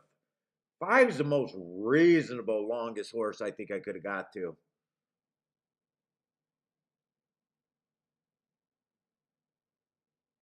But wouldn't it have been great if I would have keyed the 5 first and second for every $6 you get 20 back? Not huge either way. All right. I just want to see if the races make sense. And hopefully Gulfstream and Tampa Bay won't be on top of each other for the whole day.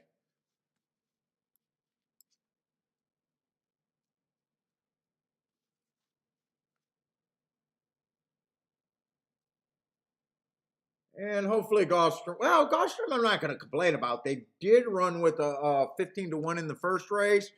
And even though that 2-5 won the last race, I mean, I can't be mad. The 4 horse tried everything he could to beat him.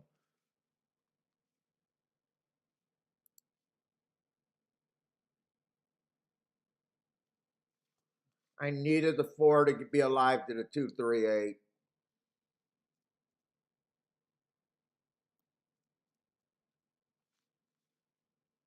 And I didn't think this race by itself was all that great.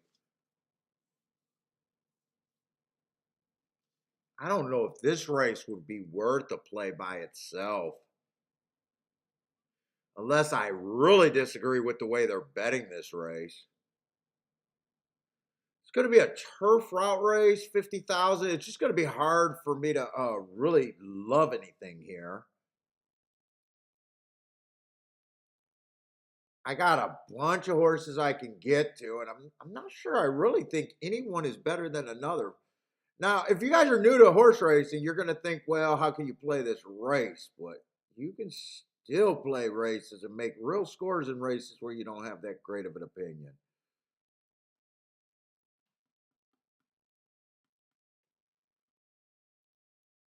Let's see, one stretching out, trying turf and route for the first time. Super lightly raced, don't really have an idea of if he'll take to the turf or the route. First race out, I just got early pressing day. Ran against the bias. I can forgive anything on him. Would be hard for me to price.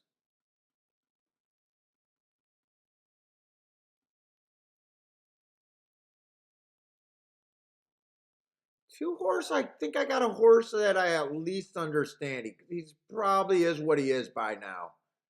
Gonna come off the pace. Looks like he tries when he's good enough and always bouncing back and forth from being good enough. Let's see. None of these horses are good enough to win that race 4 races back at maiden special weight. He did get an excuse. Stalking Day. I can forgive that race. I don't think any of these horses are maiden special weight. 3 races ago, I don't think that's a terrible race. I got a bad rail Stalking Day. He went too fast to win. That heart is at least a sign of life.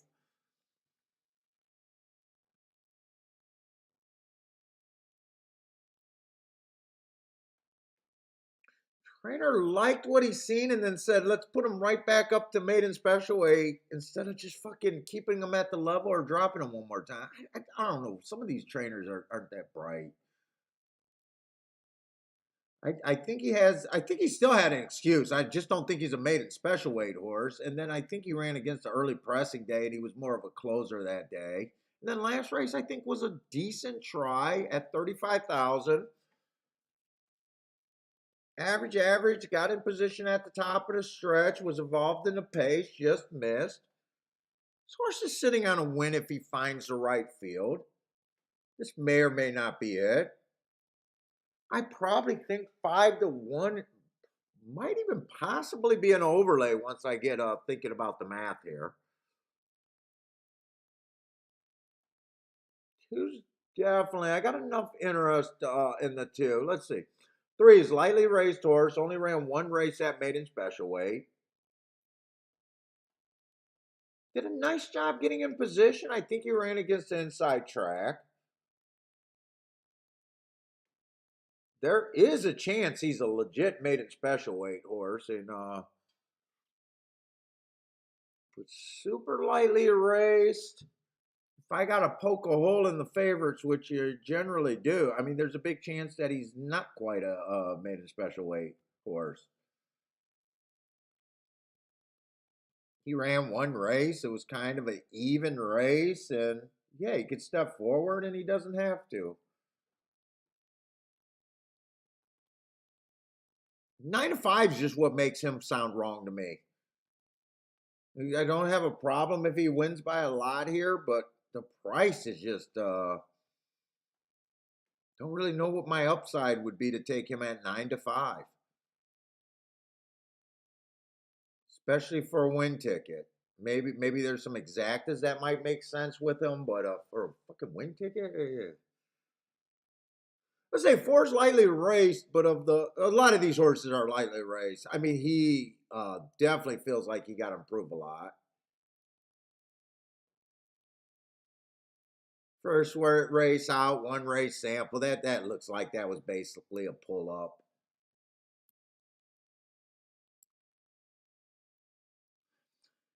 I guess getting to him would be how much you trust that it was an inside day. I got him running against a bias, but he still feels kind of. He also hesitated at the start. Has every right to improve, but at the same time, can I really get to him? Not sure I can. Let's see. We got 7 horses in this race. They all start at 17%. Wouldn't shock me, but I still feel like I'm on a long shot with the 4. I think I can work with 10% though. 5's a first time starter. It's not the scariest field. 6 horse ran an okay race, roughly at this little average, slow average. Just an even race. Can step forward.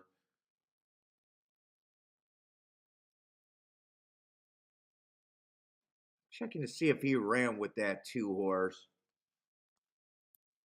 January 6th. No, he didn't. I just knew that they both ran in a $35,000 claimer. 7's thrown out.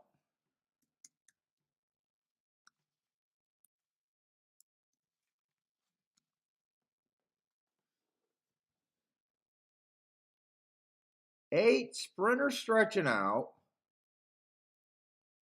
That race, 4 races ago, going too fast to win is always a sign of life.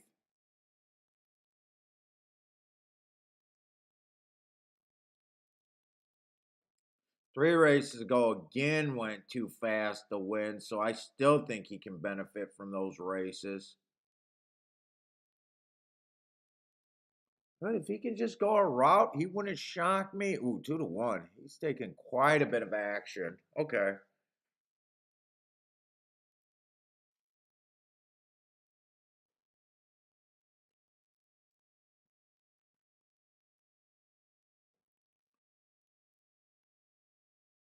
Let's see. I'm just going to blindly say that first time starters are 10%. Just trying to see if I can get the math to make any sense to me whatsoever.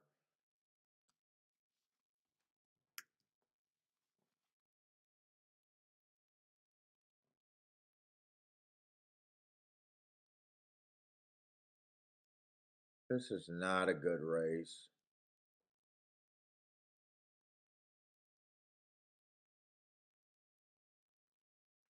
The 2 horses that they're betting is the favorite. I got no problem with them,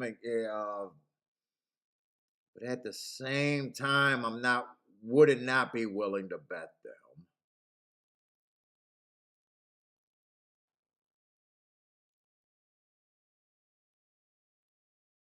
I think the 1, the 2, and the 6 are all going to be priced right.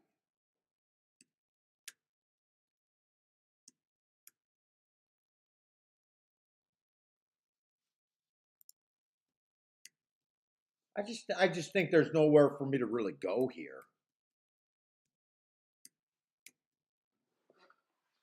That's kind of where I see it. I think I need the 8 or the 3 to be higher than 5-2.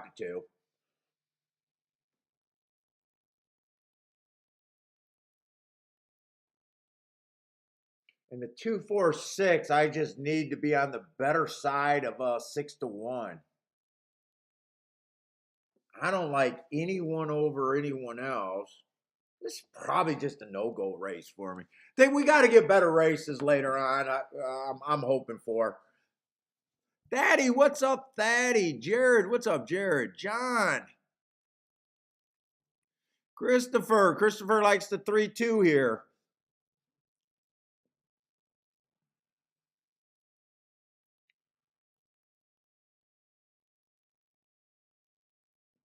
Charles just hit a nice try, 860-1. Where was that at, man? That must have been at maybe Aqueduct or somewhere. Where did you hit that at? Nice.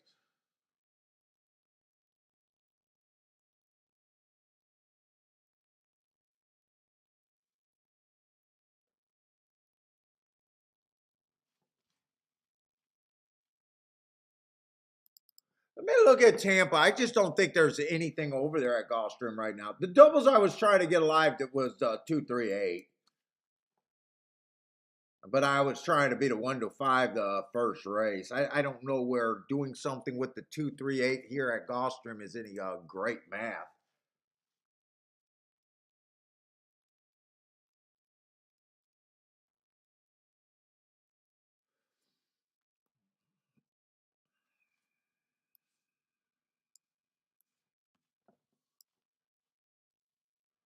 See, Gulfstream or Tampa race 3. Claiming 10,000. Let's take a look here.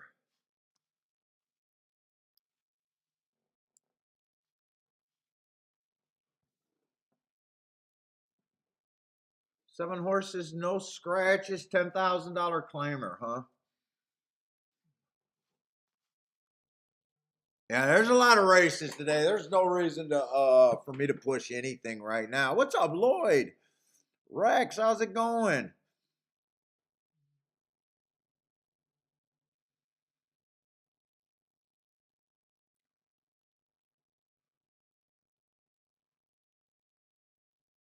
See, the 1 horse, early pressing day, average, comes back, speed favoring day. I like the asterisk there. Average. Last race went up to be a little bit higher from the last two races and was just slow, slow, slow. At a route. Oh, I don't like when horses that just ran 2 6 furlong races can't be better than slow, slow, slow in a route. That's not a good sign right there.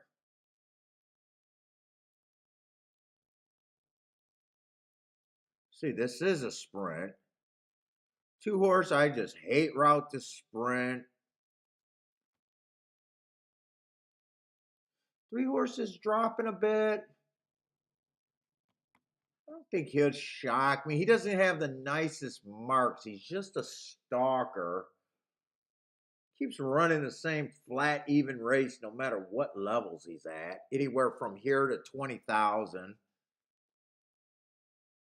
He'll eventually find a field where he can run against. Decent price. I'm not seeing anyone that jumping out saying, hey, bet me. I'm looking for speed and stalkers over here at Tampa Bay. 4 got a lot of nifty excuses. Let's see. 3 races ago, I thought the rail was bad. In the early pressing day, he had the inside. I'm willing to throw that race out.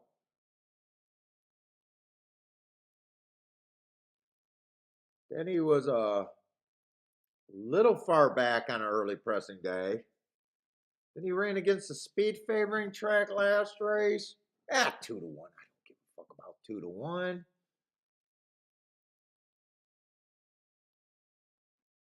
Let's see. I'm already 5 horses deep, and there's no real speed in this. Wow, there's no speed in this race whatsoever. Whoever get the lead here, if it doesn't shock their system, should win this race.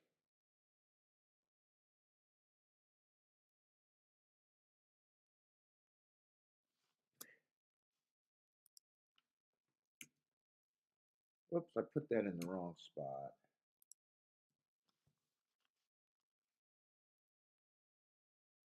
Let's see, if 2 gets the lead, it will shock my system.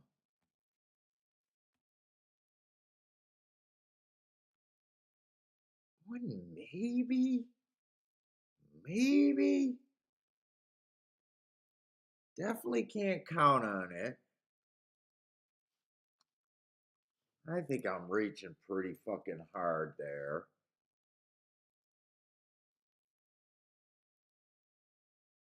3 with the higher class. Maybe. Maybe at 7-1, I might be interested in the 3.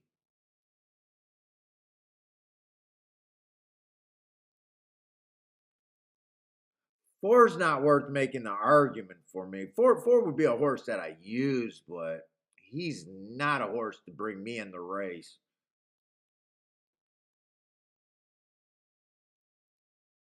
I would have to right now get the 3 or the 1.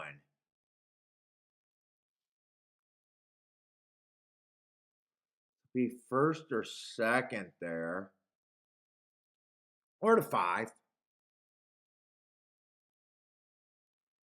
The 5 probably would be 3 lengths back or farther. And 6 get the 6 is another 2-1. He's got the lead once, but it's not in his heart. It's just not what he is.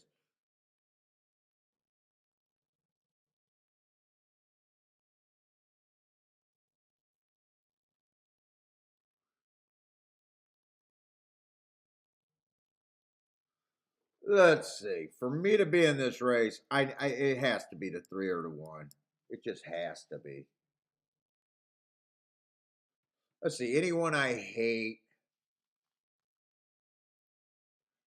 I think the 7 is going to be too far back for me. I'm not interested in the 7 at all. I think 6 can be there. I think 5 can be there.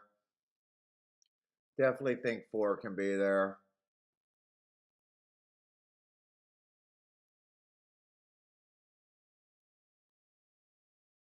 Two and 1.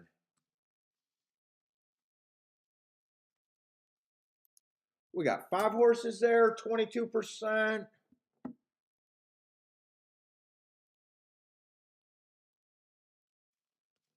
I need to break this down. I know who I got a key off of, either the 1, the 3, or the 6.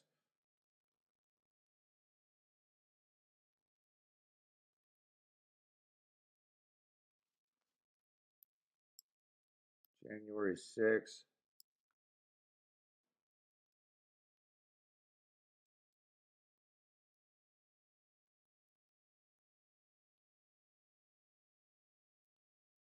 Who was that fucker? January 6th.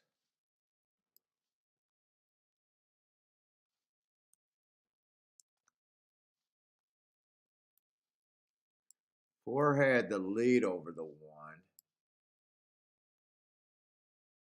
There's not much difference between the 4 and the 1. Not to be able to sweat out those.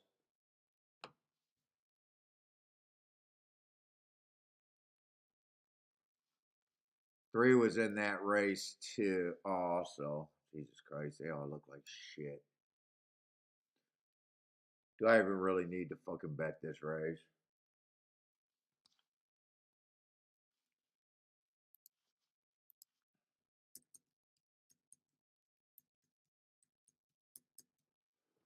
So I'm looking at this damn race.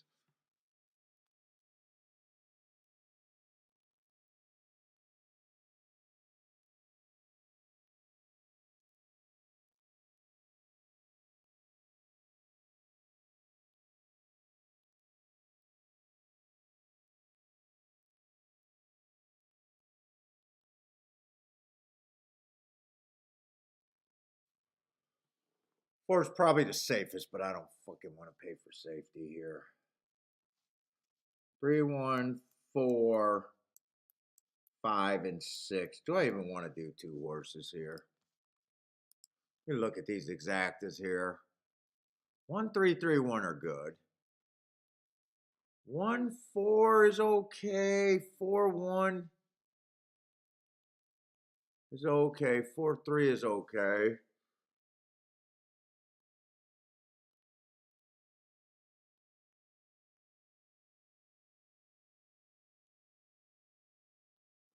I think I play this like this. 1, 3, 4.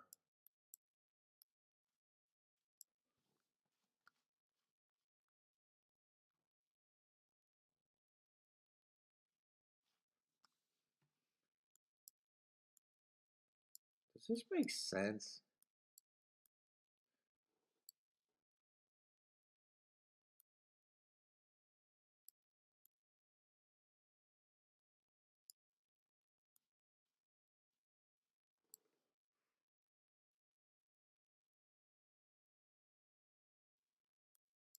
That's a $12 base ticket. That's a $6 base ticket. If I hit 1, 3, 3, 1, I get it twice as much. Or I could just play this for more. Let's see, I really don't have to include that. I could play that for more.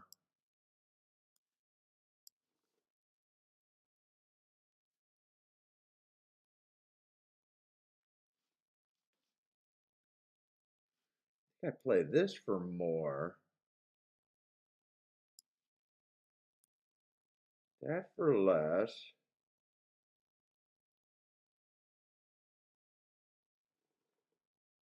Wait a minute.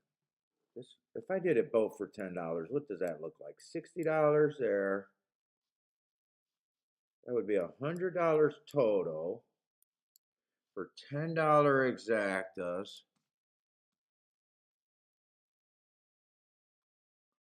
Let's see, there are some big, decent hits there.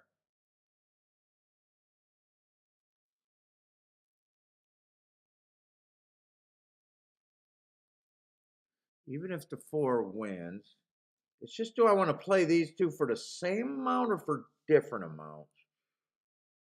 Well, I do want 1, 3 more. I think I come back and hit the 1, 3 exacto more. That's how I think I do it, instead of picking out which one I want to play. And then I bet 1 and 3 to win.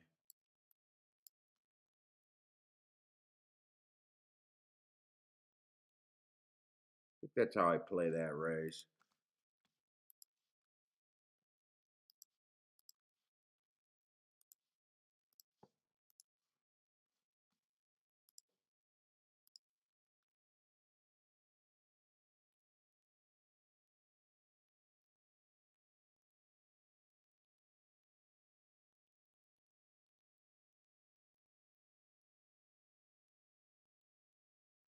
In fact, I'm playing that on my regular ticket structure. 1-3, because I'm not sure which one is better.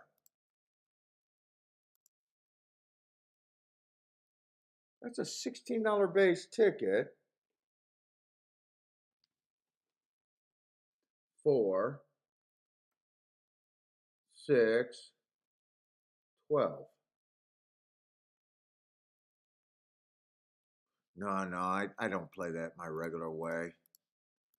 That's $160 for $10. I could get all of this for $10 for 60, 40, 120. I think it's better to play it that way.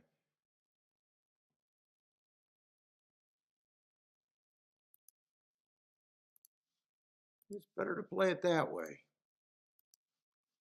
Unless I confuse the shit out of myself.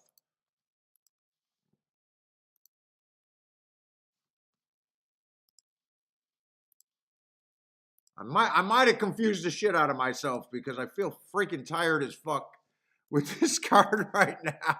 What's up, Mac and Company? What's up, man? So I did all of these and I was trying to decide which is the better way to play that. If I'm right, 40. I did everything for $10. 60.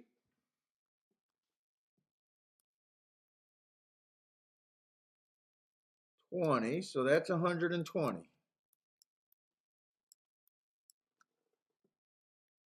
And to play it this way,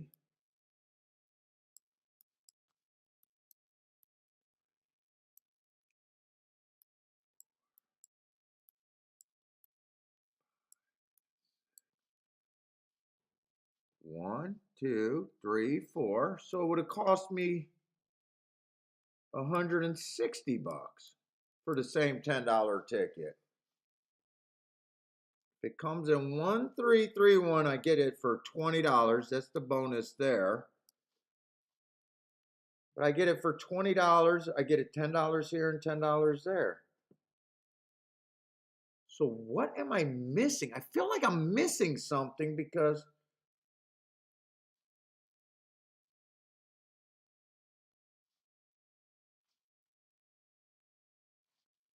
got 1 and 3 on top of the 4, 4. I'm missing something and I don't see it, and I feel like I should see it.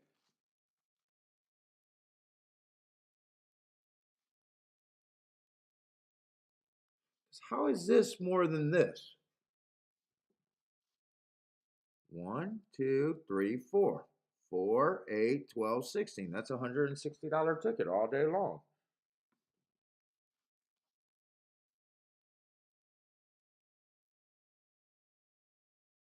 Oh, shit. Wait, no, it's the same. I see what I'm doing. 10, 10, 20. I keep calling this a $40, and actually that cost me twice. I see where I'm making. So they're the same amount. I see where I'm making the mistake. I see where I'm making the mistake.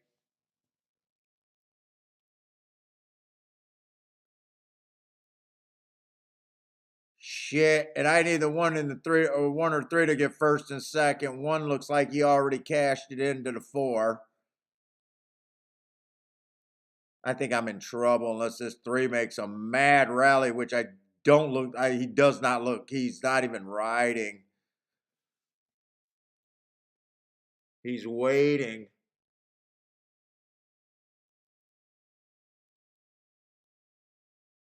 Three, find me some room because this might be open. Nah, 3 just does not have any horse.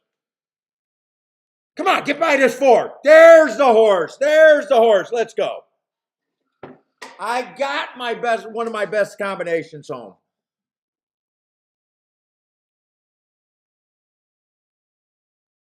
Okay, I knew 3 had some horse. I think that combination was paying 40 to 1, but it probably went down. Let's see, 5, 3, 41 to 1. So I think I did the math. I got 160 in the race, 200 in the race. So I'm going to get like even money by not hitting the win ticket.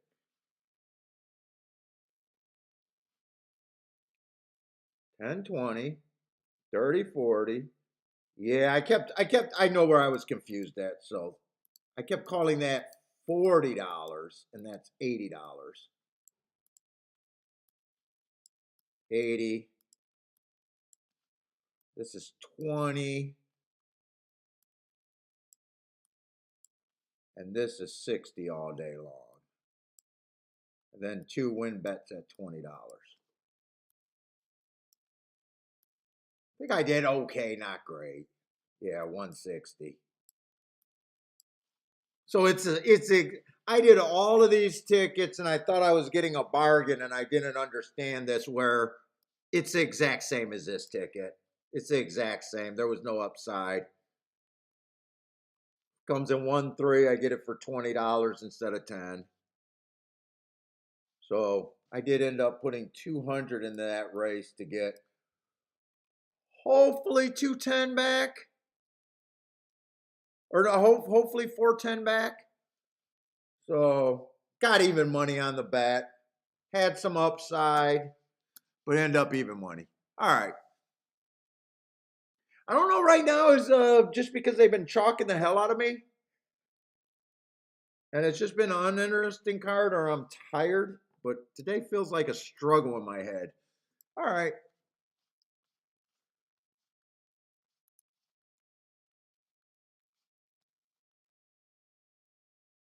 Attila, what's up, Attila? I am very sad for those that suffered. What happened with Attila? Did I miss something?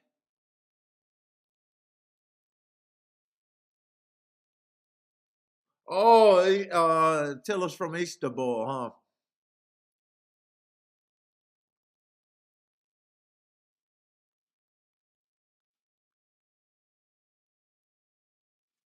All right, I got to get over it. I got to kind of get a little focused. So actually, I did okay, getting probably my best thing home. It wasn't a great hit, just even money. Felt like I worked overtime to cash that bet there. Did I miss the fourth race?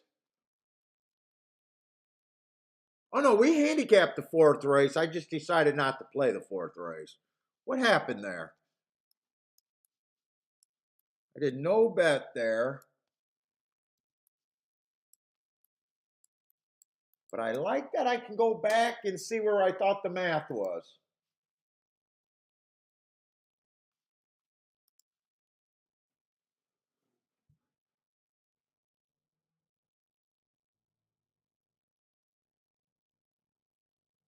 I thought I liked the 2 horse. I thought the best. I thought three.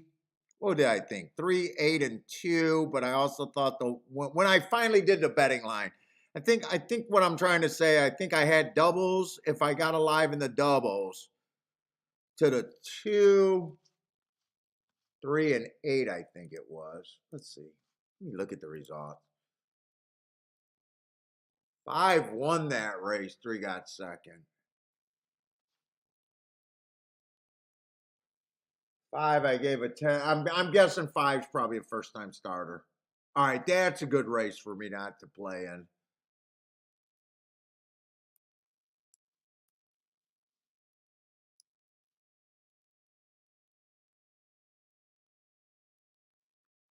That's a good race for me to understand that I really didn't have an edge. I don't mind shooting that double because I was trying to beat the 1-5. So I would have been wrong both legs there. First time starter though, I could forgive myself. I would have had no chance. So the 3 getting second, I guess I don't mind playing the double in the race before, but definitely don't want to do anything more there. All right. Your hand, what's up? Oh, there was the earthquake. I knew there was something. Wow, 20K dead, 80,000 injured, 13 millions affected. Wow.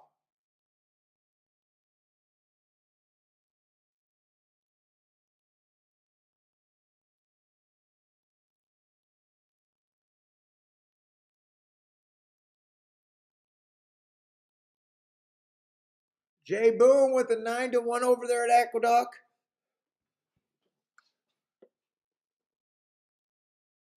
Okay, hopefully this card gets a little more interesting. So we do got an 8-horse race. It's going to be a Tapeta sprint. Speed and stalkers for the most part.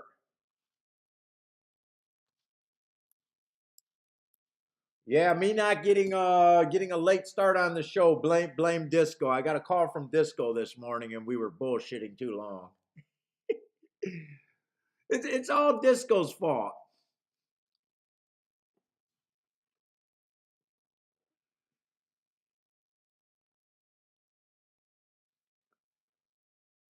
Okay, so no scratches here, and the 8's the favorite. Really? Okay. One does not look that bad. 4 races ago, ran on the speed favoring track. That starter allowance 30,000 probably could play like a $50,000 claimer or higher over there. He tries the starter stakes after that. So, oh, by the way, speed favoring track, that's what he was. He went wire to wire, being average. Goes over to Colonial, tries a little stakes there. Who knows what that was? He goes up to 62,000. It was an inside stalking closing day. That's exactly where he was. I got a problem with that. I'd say 62,000 is at the higher level of what he's probably capable of. He comes back 32,000, probably closer to where he belongs, and went too fast to win last race. I definitely think one's a little bit interesting here.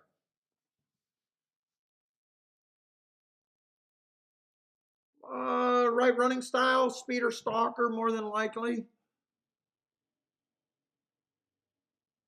Let's see, I don't mind the 2's running style or anything. Went too fast to win 2 races ago. He did win after that, but I do got to point out that he dropped. Is that a 12-5 claimer right there? 12-5 claimer? So he did go to the basement basically to win. I don't like the sound of that. He got the right running style. He definitely has speed.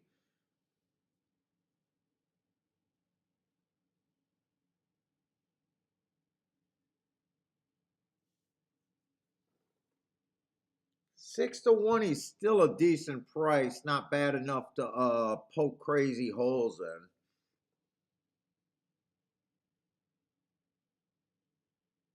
I mean, class is not the most important thing. It's important, but it's not. Dude, without seeing that 12-5 claimer, I'll be like, yeah, this horse is fine.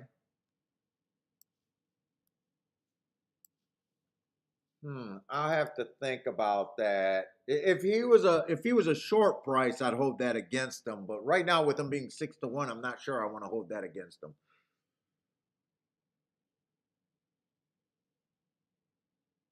There is shaping up to be a lot of speed because one can have a lot of speed with those 2 hearts. 2 definitely is a front runner that needs the lead. That show and he stalked once, but for the most part, he has no other option. Probably the safe bet for needing the lead. 3 horse went too fast to win and looks like the need the lead type.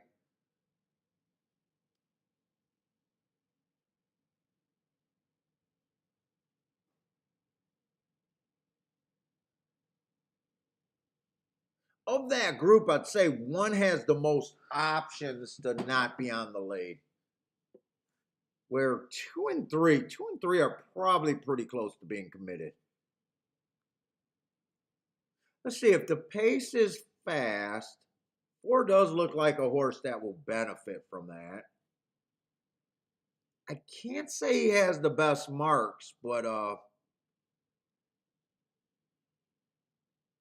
does a decent job in sprints, still keep getting position at the top of the stretch. He's never out of it. If the pace is fast enough, 4 would benefit. It's just wondering if 7-1 is a good price or a fair price, or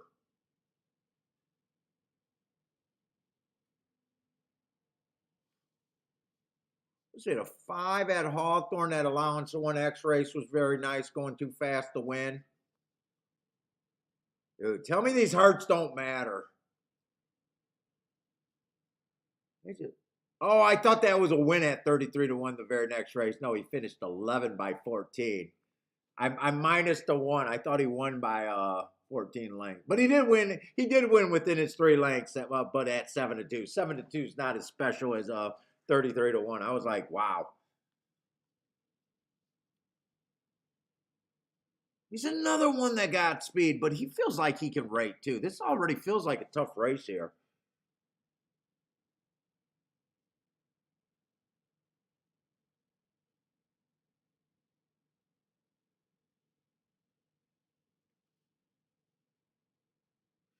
Six, I probably don't like at all.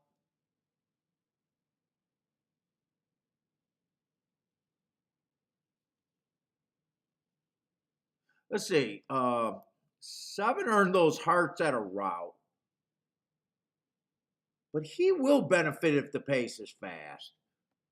And he really is a sprinter here.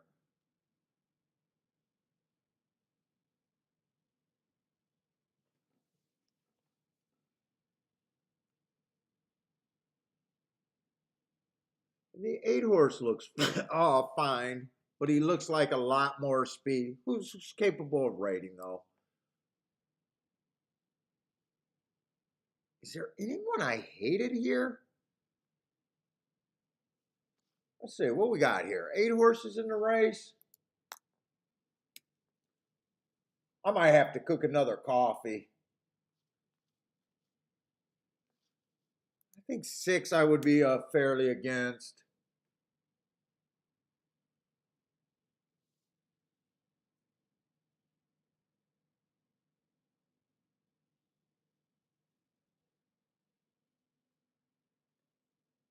I thought there was going to be a lot more speed in this race. There only ends up being like 3 or maybe 4 speed horses, but a few of them can actually back off the pace here.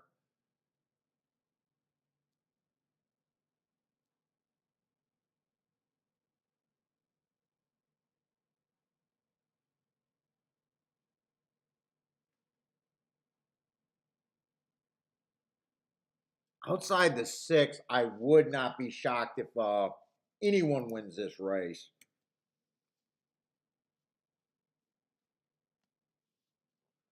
Still got 7 horses in this race. Oh, you know what? We had 8 horses. So now we got 7. 16%? Are they all equal?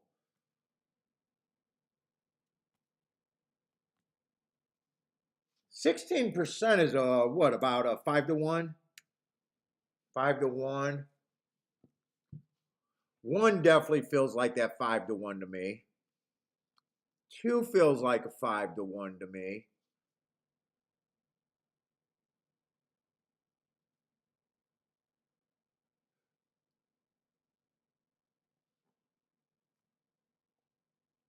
Honestly, 3 feels like a 5-1 to me too, and not that 10-1. He feels like a little bit of an overlay here.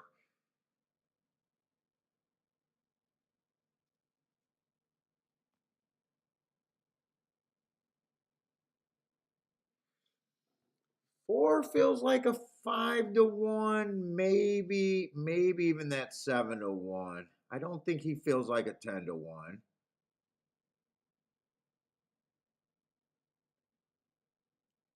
5 feels like he's priced right at about 5-1. I think this is not a I think this is a bad race for me.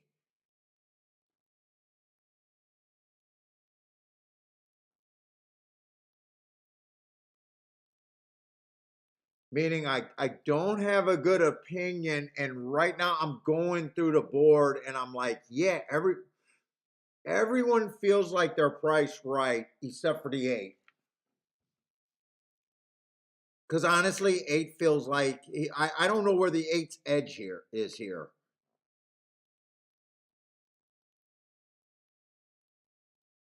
I'm actually shocked that the 8 is 8-5. Now, I'm not saying he can't win. I just don't know how he looks any better than the 1 through everybody else with the 6.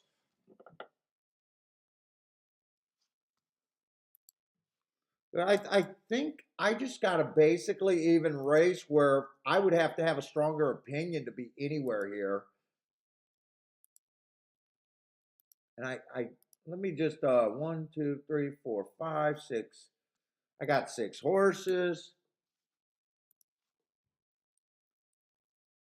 I'm going to settle on 18% on all of them.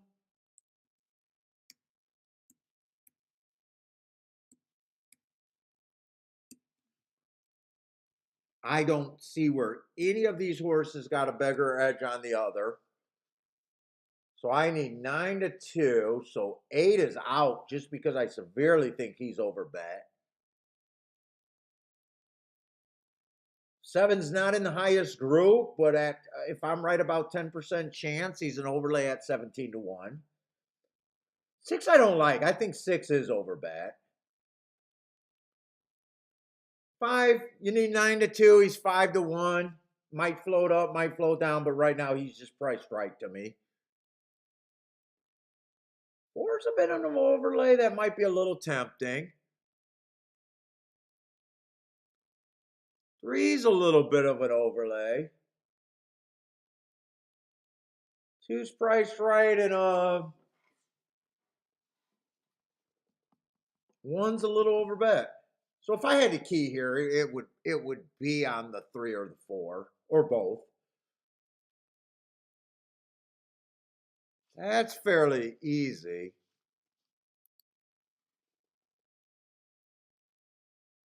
I don't think I would think exactas, even though I know where my key horses would be. Because king off of both of them or one of them opens the door for almost everyone. Is probably a decent exact, especially if the key wins. Other than the 6, I really don't like anyone over. I think I'm just. I think I just sit out this race. I got to have a better opinion with just as good math.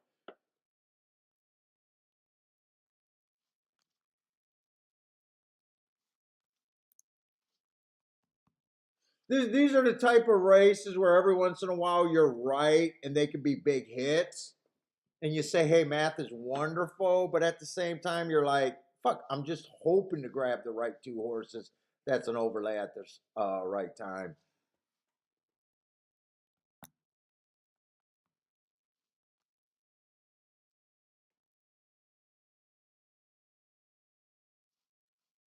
Let's say Blair with a boom. What the hell is Blair? Sungi, what's up, Sungi?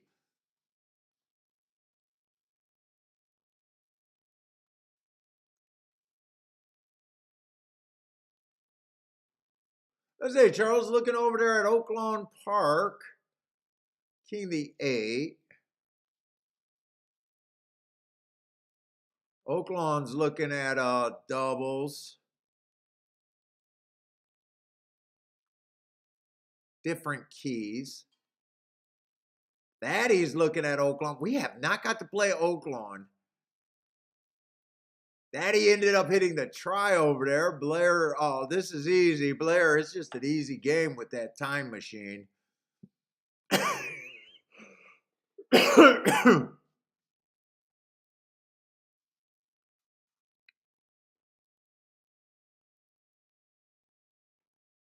I say Blair likes the 2 horse over there at Gulfstream.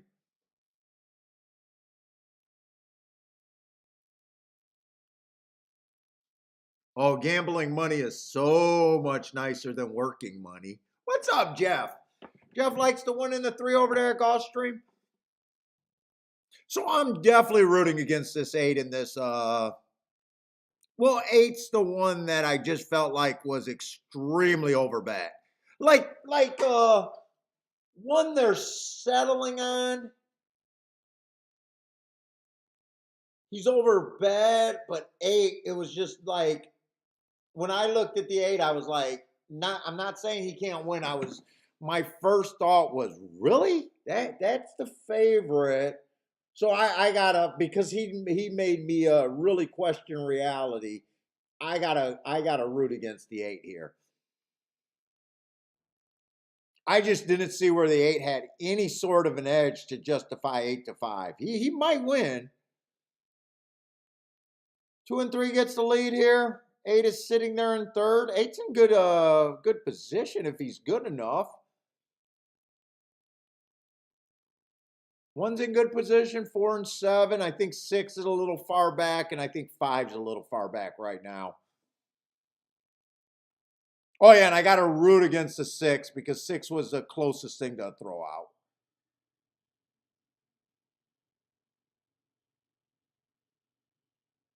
And it looks like the 8.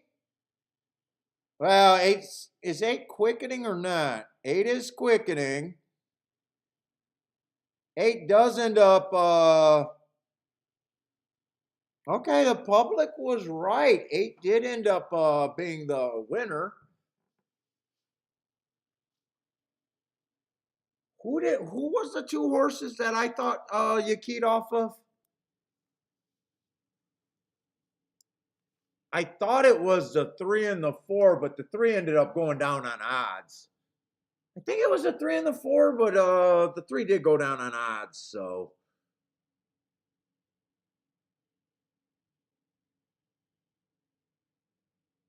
Or was it the 2 and the 4? I think I kept saying the 3 and the 4. I think the 2 floated up a little bit and the 3 took late money. I was gonna check that exacta.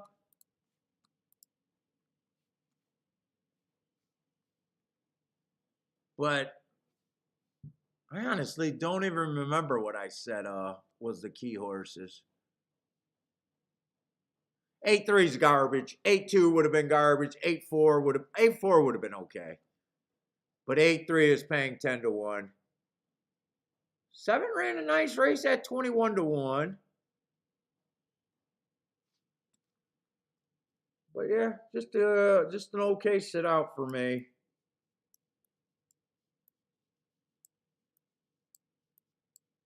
No bet.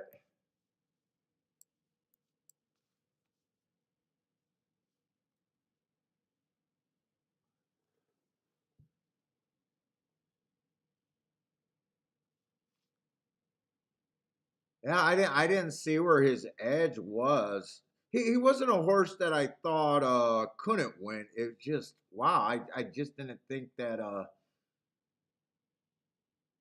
anyone deserved to be that big of a bet down. All right, I was wrong. He ran really nice. Let's see, Tampa Bay.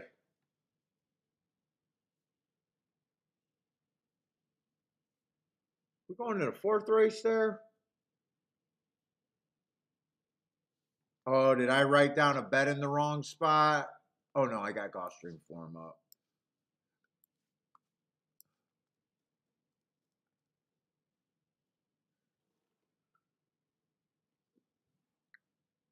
Nice big field here. Not sure I got enough time. Well, I don't have enough time to do the betting board. How you feeling, Key?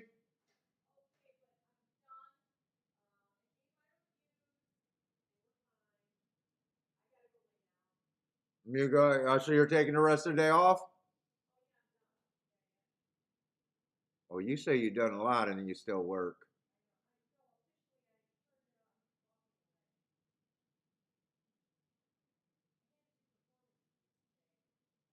Yeah, I got to do your performance wife review too. I've been putting it off. I don't want to crush your spirits. You've been trying, but yeah, there's a lot of room for improvement on the Kiki wife scale. But I do got to work on that review.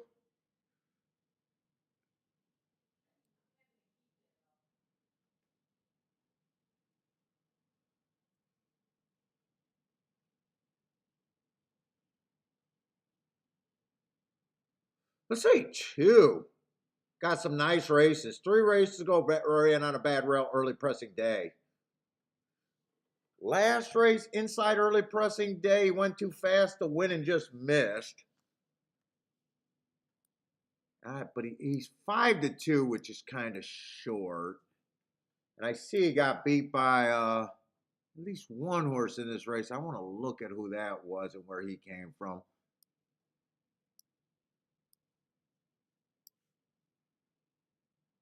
Nope. Same day, different track. Who ran with him that day?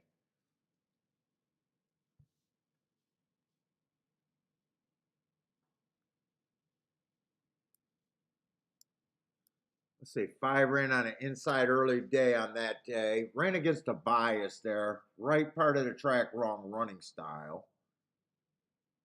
5-2. Trying to beat a 5-2 with a 5-2 is no good.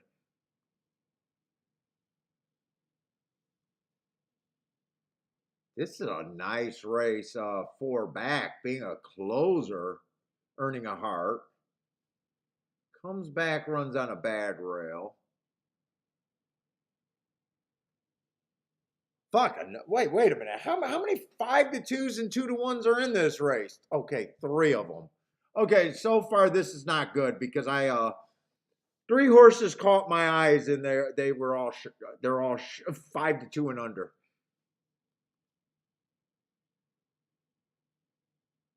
That is not good.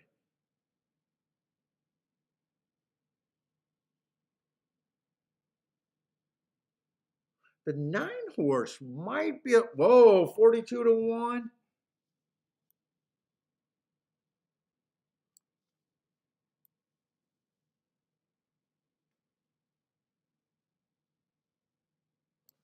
I don't have time to think this through, but I'm at least willing to play a bit on this 9. I'm just doing a 9 to win and 9 in the second with the 2, the 4, and the 5. I guess the favorites instead of a place bet.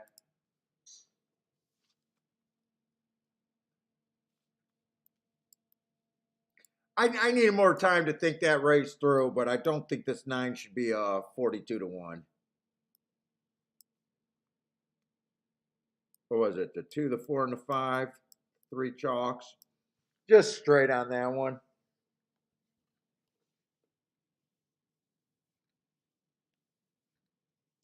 I might have to get my hoodie. I'm starting to get cold down here. Blair likes the 145 over there at the Duck.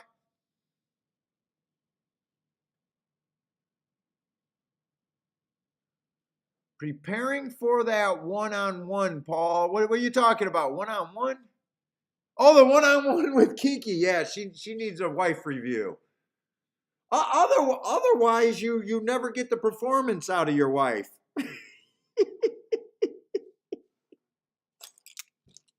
There's no improvements. There's no improvements going on.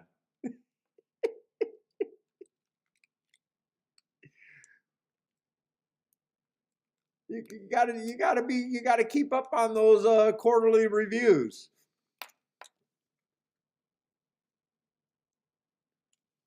I don't know. I think 9 has to get a telegram that there's even a race being ran right now. Okay, I finally see the chicklet with the 9. I don't know if he's making up ground. I hope he's moving as fast as the fucking chicklet's moving. I don't think he's moving as fast as the chicklet.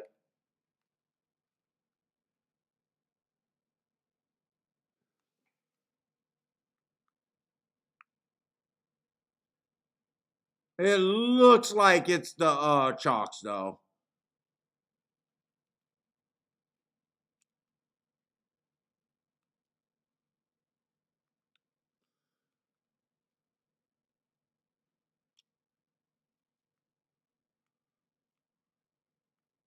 Okay.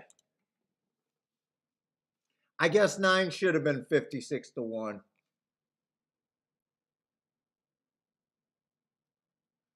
Did 2 win that or 4 win that race?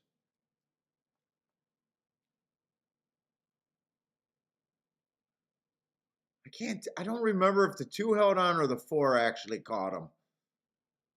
And 4 won that race. Cameraman's focusing on the 4. All right.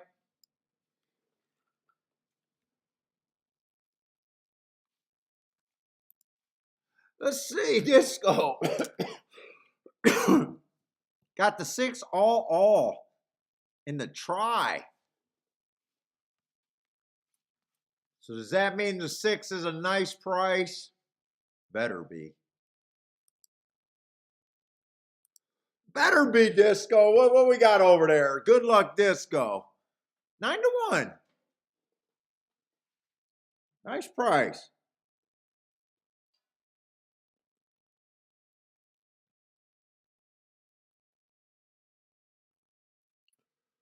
$10-1. Float it up. Well, I gotta grab my hoodie. Or not my hoodie, my hat. I'm starting to get freezing down here.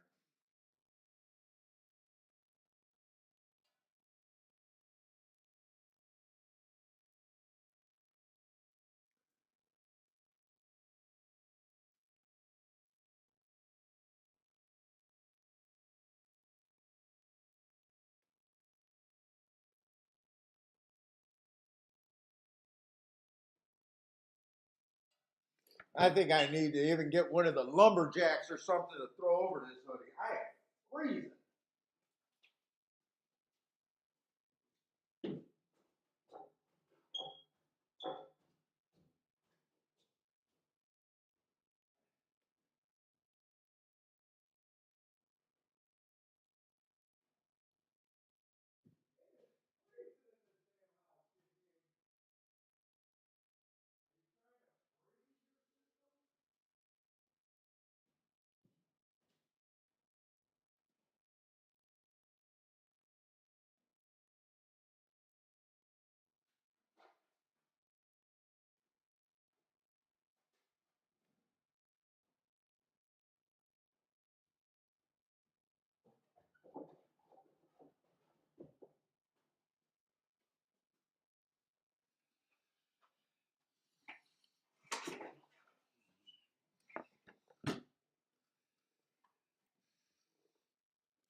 First time starter. Oh.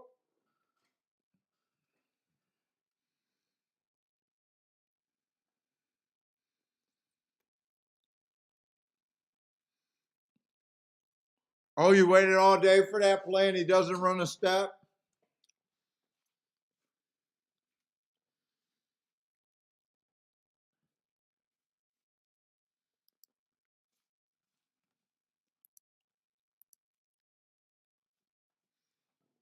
Let's see, Marco Lou's taking a shot at what is that? Aqueduct pick 5? Good luck, Marco Lou.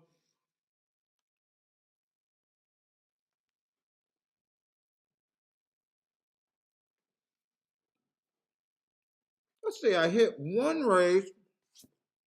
Basically, was an even money on my money.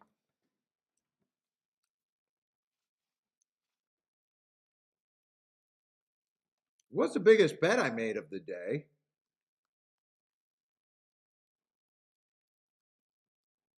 $200 bet was the biggest bet I made today. Wish it was a better ticket.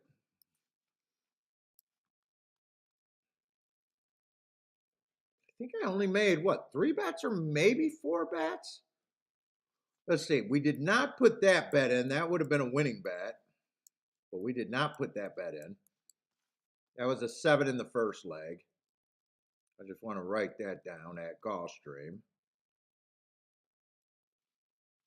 We did that bet. We lost by a K here in the first leg. That was a 1-5. And then I wouldn't have won the second leg. Wait a minute. Does that mean I only made 3 bets today? Okay, 3 bets today. God, I almost feel like that draining thing, like it's just I'm tired right now. on a slow handicapping day. Hopefully we'll find something that can pick up the spirits here. It's not a bad day. It's just kind of boring, and yeah,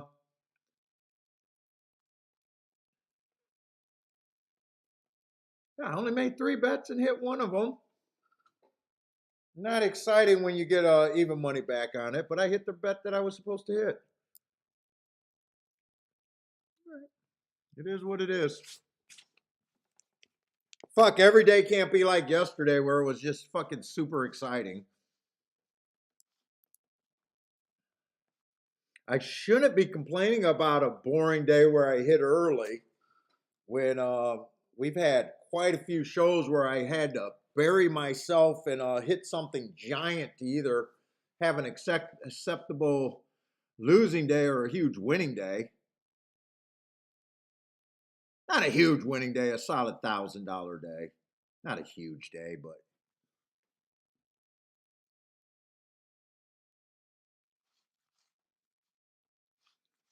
look at this Gulfstream. I mean, like Disco says, this is horse racing. Sometimes it's slow and not that exciting. Sometimes you wait all day for a horse that doesn't run a lick.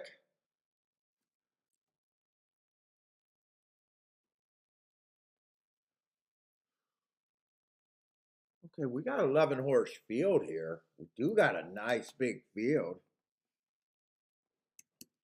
See, they all start at 11% on 11 horse field. What we got? Tapeta? No, I'm in the wrong race. Turf route, maiden claiming 40,000.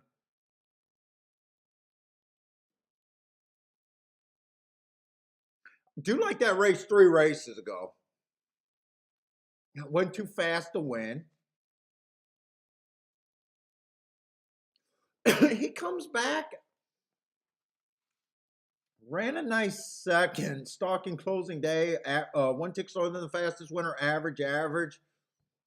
Got caught late. Didn't run that bad of a race last race either. Just average.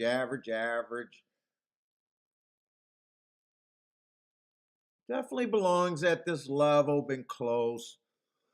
7-2. Just kind of blah. I'm not sure when you say kind of blah if 7-2 is what you're trying to get to. So far, that's just what today's been. Just a bunch of kind of let's see, 4 races ago on this too. Bad rail, went too fast to win. I do like that race. Comes back, stalking closing day, ran against the bias, went too fast to win.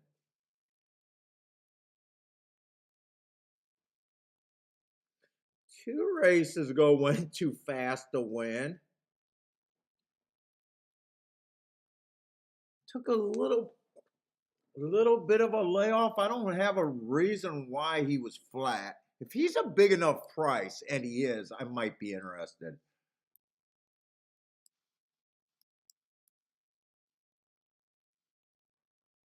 I wish I had a reason why he didn't at least show his speed. The reason might be bad. He might not like the turf.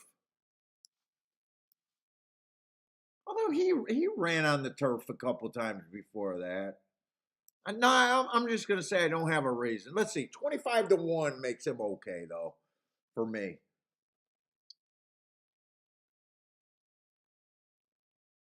3, I don't like or dislike. Doing a decent job getting in position. Don't have any real excuses.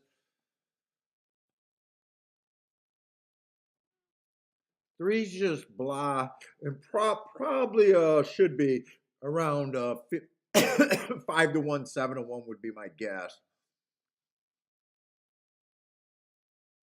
Kind of same with the 4. Don't really see where his advantages are one way or another, except he's a nice price. 2 races ago, ran on a bad rail. Eh.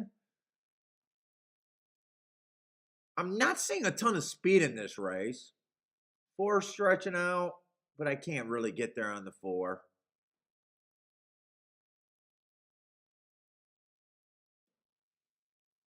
Or no, the 5. I can't really get there on the 5.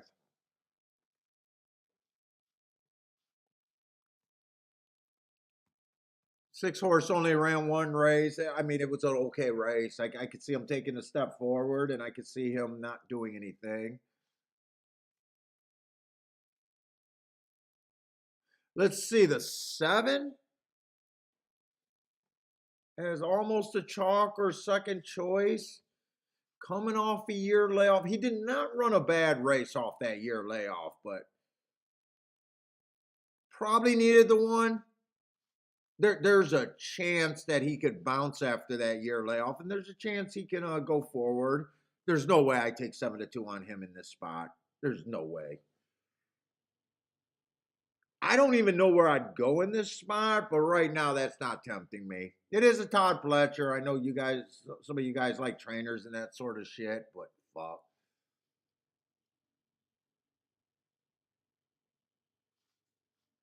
In fact, I'm looking at it. The 9's coming out of that same race. There's not much difference between them.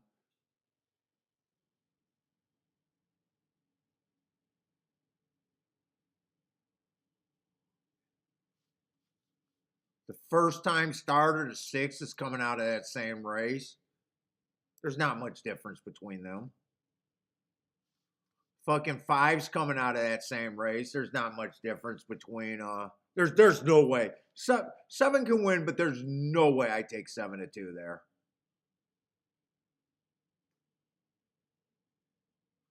1's coming out of the same race, no difference between them.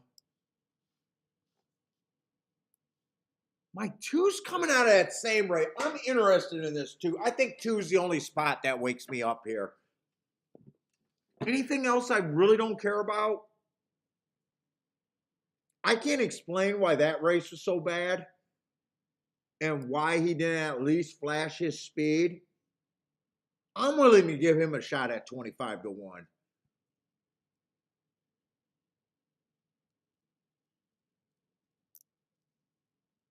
I think I play this horse. I don't really got a spot to write it down underneath. Do I? Not really.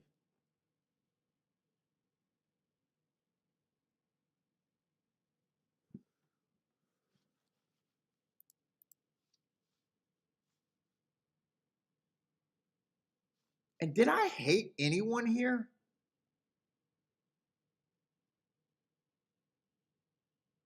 Let's see. I don't think I could get to the 10.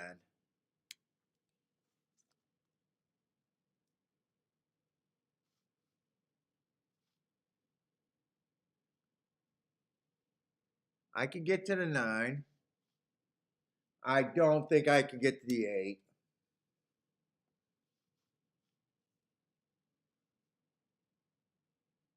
I can get to the 7, but not at that price. That makes my stomach churn. 5 and 6 at those prices, I feel are actually acceptable. 5, 6, and 9, but that's probably pretty close to where I think they should be. I think 2 is the only reason I even do anything here. And everyone else, I got a feeling this race just looks like a price that I got to beat 5-1 or something like that. Let's see, 1, 2.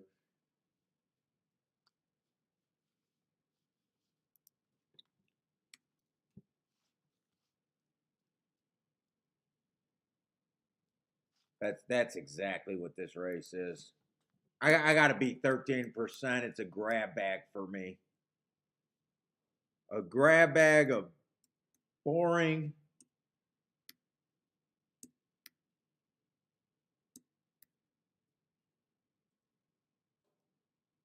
I think 8 was a legit shit out.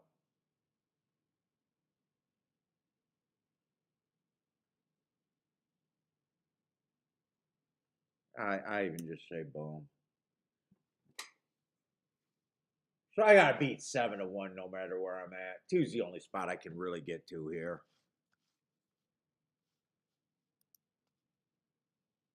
Except I want some options if the 2 wins this damn race, or if the 2 runs second. And I don't want to do a place bet.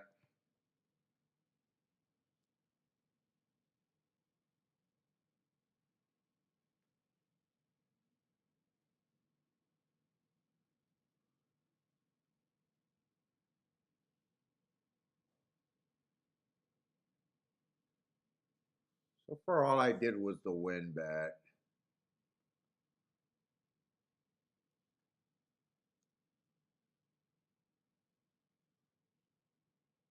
Do I want to do anything else in here? Wait a minute. I might be talking myself into doing some more here.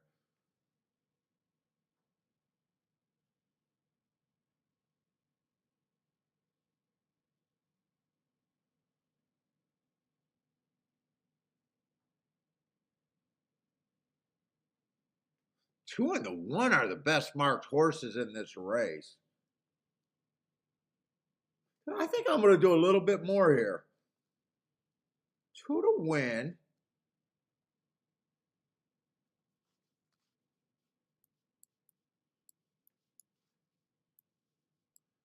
This kind of goes against my theory of betting king the one first and second, but I do think there's a chance that the two went wrong. I would want a 1-2.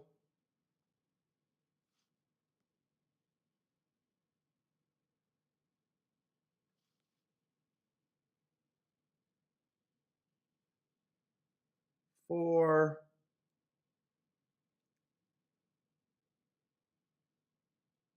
Six. I don't want the 7. I want these exact as if I'm right, they're going to pay.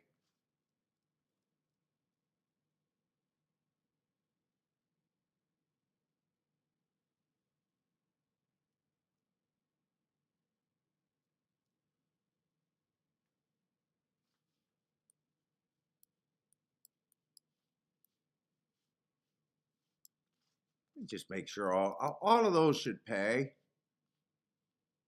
One with the 2 is 20 to 1 or 100 to 1. 4 is 79 to 1.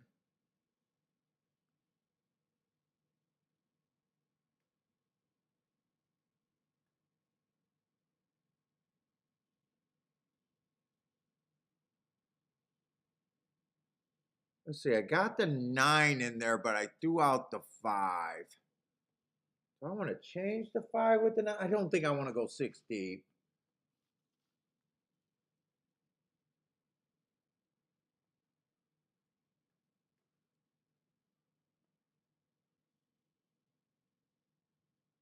Nine's probably the better horse than the 5. 5 actually had quite a few tries.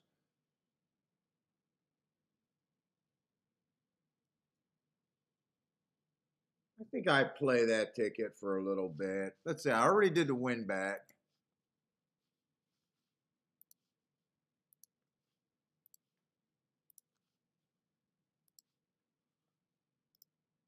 Two, 4, 6,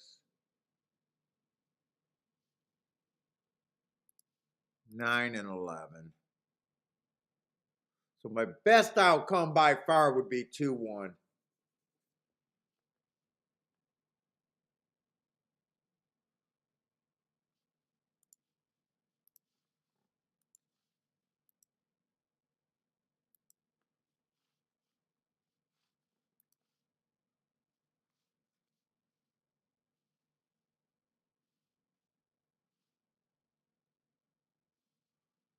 Let's see, Thaddy just hit something. I hate horses,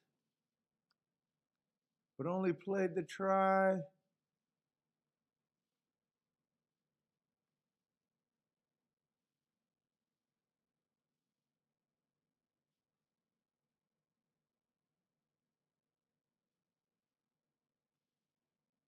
What's up, Crusader?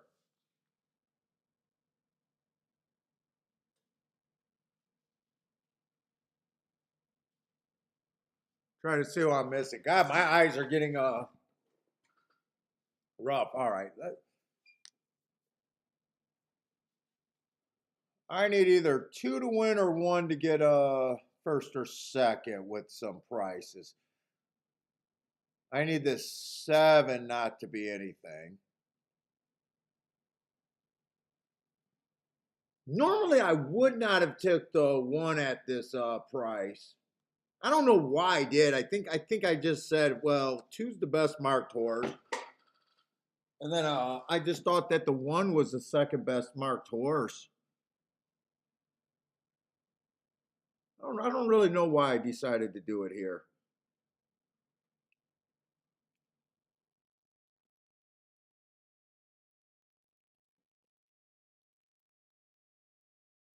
Ugh, and one goes down to 5-2.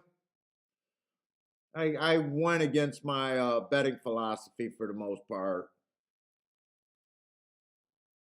He's definitely. I should have probably just keyed the 2 first and second with that same group of horses and said, fuck it. Fuck the one. That would have been a superior bet, even if it loses.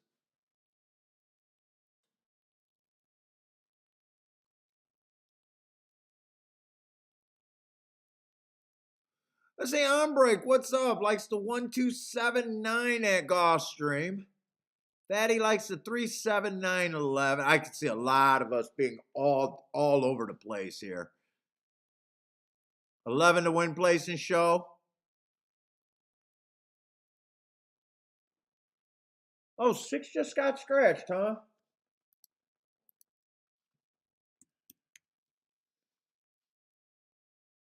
I'm not even going to reassign the points because it really doesn't matter where I give them to.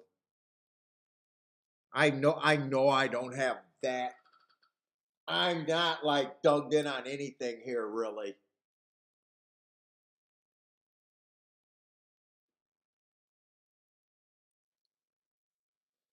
Mostly it's mostly my thought is I would not be on the 7 at 3-1. He can win, but let's see. Thaddy also likes the 3 over there to win place and show. So does El Marco.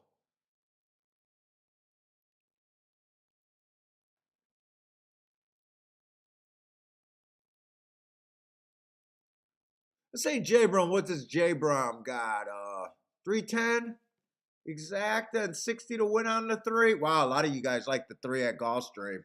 Who's the 3 at Gulfstream?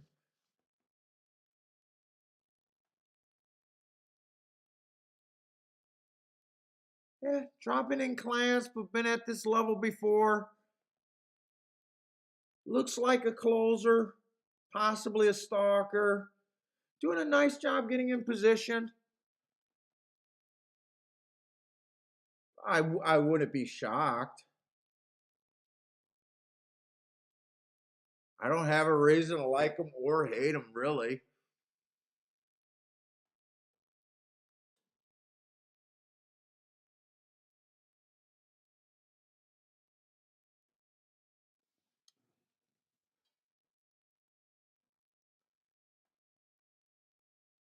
Christopher likes the 4-2 exacta box.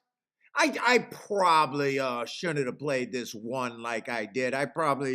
Normally I don't touch the one at 5-2. I probably should have just wheeled this 2 first and second with whoever I wanted to. I did get kind of thinking like I can't explain the last race on the 2.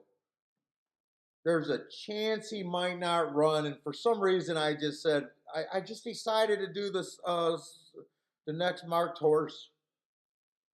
And it happened to be the 1, and I was not paying attention to my betting board. Now that I'm looking at it, I'm like, the only thing good about it is I didn't bet it for that much.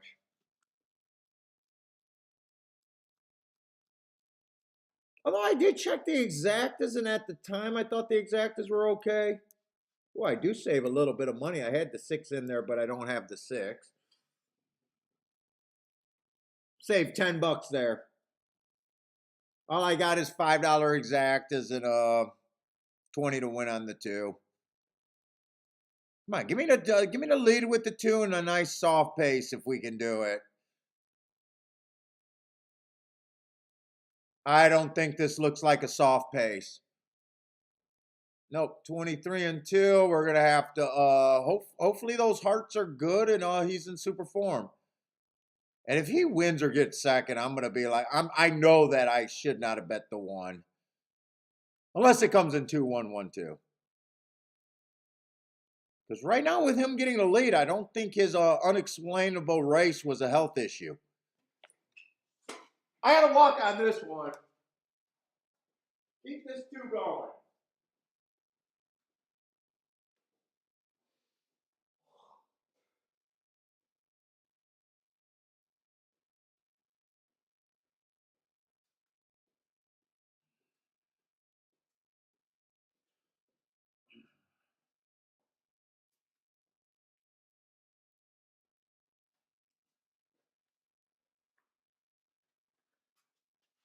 Ah, they're getting close. They're getting close. I should have wheeled him.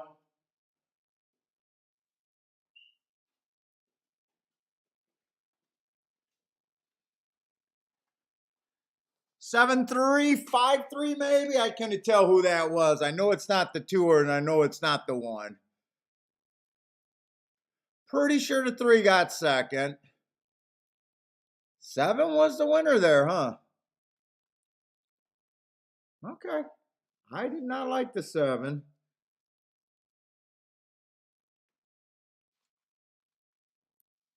I guess Pletcher did a nice job with them. 2 actually ran pretty damn good. Just not good enough.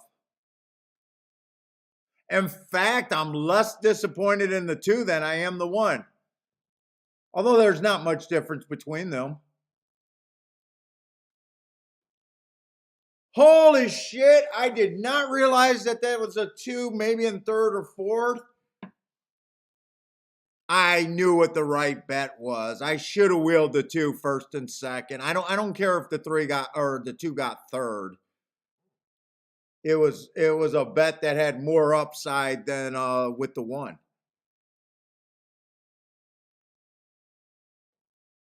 So I ran his odds. That's all I want. Yeah, 2 ran second, you're saying?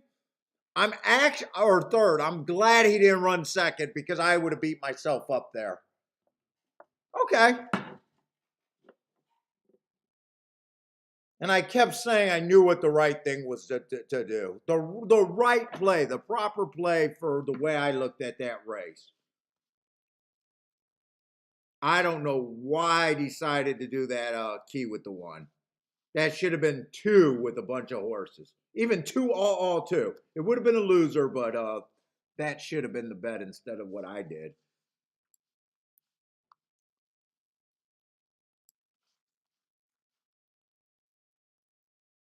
Let's say that I got the exact in the place and show.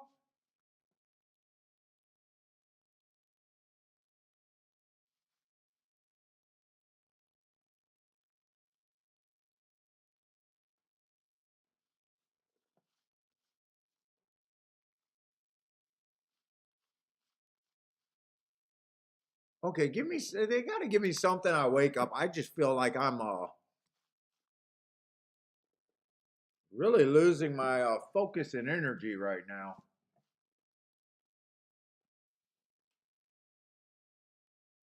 And shit, I think I got these on everywhere. I think I'm all over the place on these. I think I'm using 3 spreadsheets to do my betting board today. I don't think I'm going to have enough time to look at this race. Something's going to have to jump out instantly.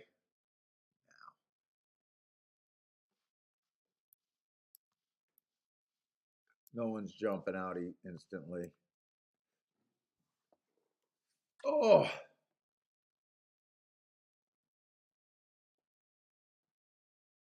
That's a nice race. That's a nice race on the 7-2 back.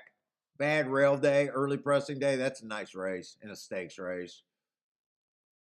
7-5, who really cares? 6 at 2-1, kind of who cares?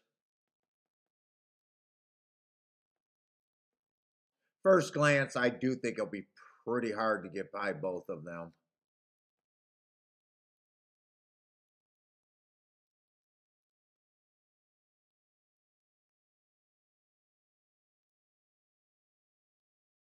This race looks chalky to me, I think. I think it'd be hard to get past both the 7 and the 6.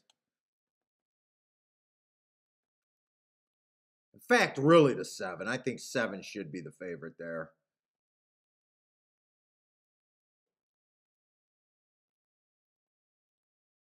Maybe the 2 can get up there, but yeah, that's going to be a no-go for me anyways. I'm going to root for the 2 to get up there, but I think it's going to be hard to get by the 6 and the 7 here.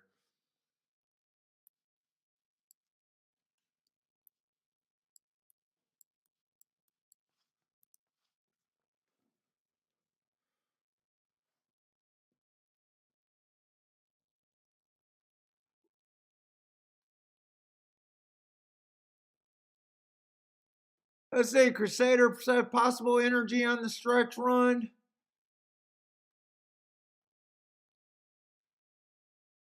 Who would that be on? Oh, wait a minute. I didn't use the 3 or the 7. So if they could figure out a way to get the 2 in second, that still wouldn't help me. I mean, that's what I thought this race was. I thought 7 should be the favorite. I thought 6 was the more likely one to lose, and I thought 2 was probably the highest price I could get to there.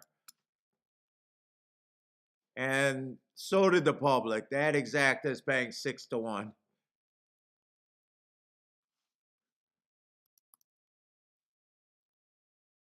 By the way, that's a nice play I made over there, or a nice handicapping job on the 2 and not to just throw the 2 out there.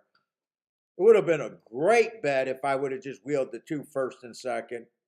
And I'm the only guy that's going to argue I should have had a losing ticket.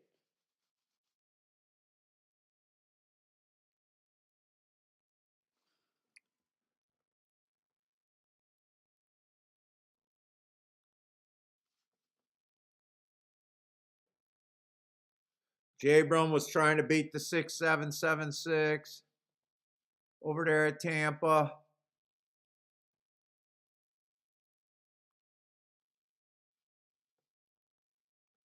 Yeah, hopefully we find something like that too to really wake us up. There's not too much going on. Unless you guys are playing different tracks, I'm not sure what anyone's hitting today at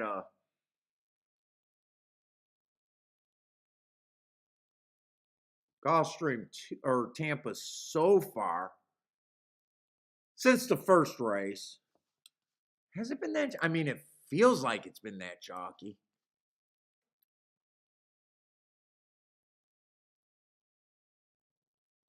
Look at a show bet. That horse, I think, went off at 42 to 1, and he ends up going off at paying 1080 to show. Shows are so bad. Or couldn't you just backdoor that exact in the show place with the 2 or the try? If you wanted to do show bets are just, I mean, they churn my stomach. They churn my stomach.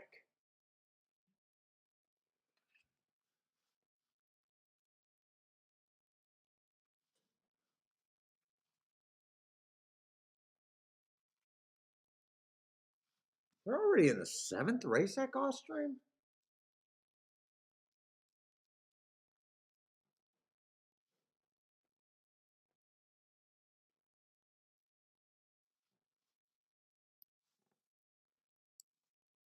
Well, I'm gonna go get me a coffee. I gotta wake up here. I just feel like my energy is too bad right now. Let me just make myself a quick coffee.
All right.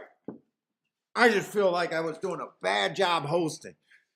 I'm sitting here thinking, oh my God, I probably look the exact same as I do on a day that I'm getting my ass kicked right now just because I'm tired. Like, fuck, I gotta get a coffee or something. Hopefully this wakes me up.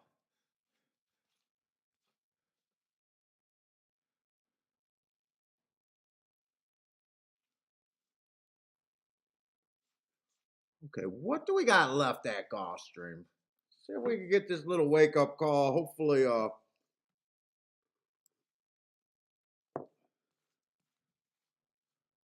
we still got 13 minutes. So I just want to look at what they were doing today at Gulfstream so far. So the last race, I didn't see the big edge on the 3, and I didn't see the big edge on the 7. I did like the 2. Definitely thought he was worth the play that I did, and I did some $5 exactas. I don't mind that play, but that's a race that 2 would have got second. I would have just been pissed by not betting proper. Let's see.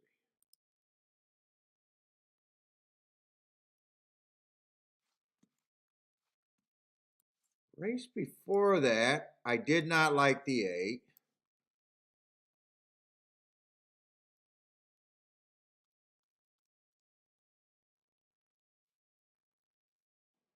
But I did not have an opinion other than I did not like the 8 and I didn't bet that race.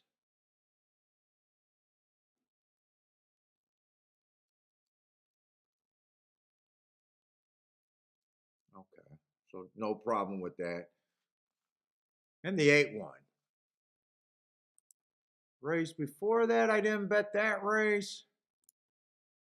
Well, outside of the double that I already had going. First time starter won that race. I tried to get alive to some doubles, no problem there.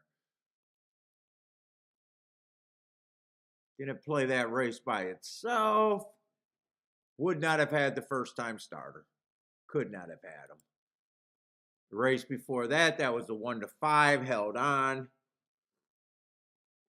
I had the second and third place horse. They tried, no problem. Second race, did I do anything there?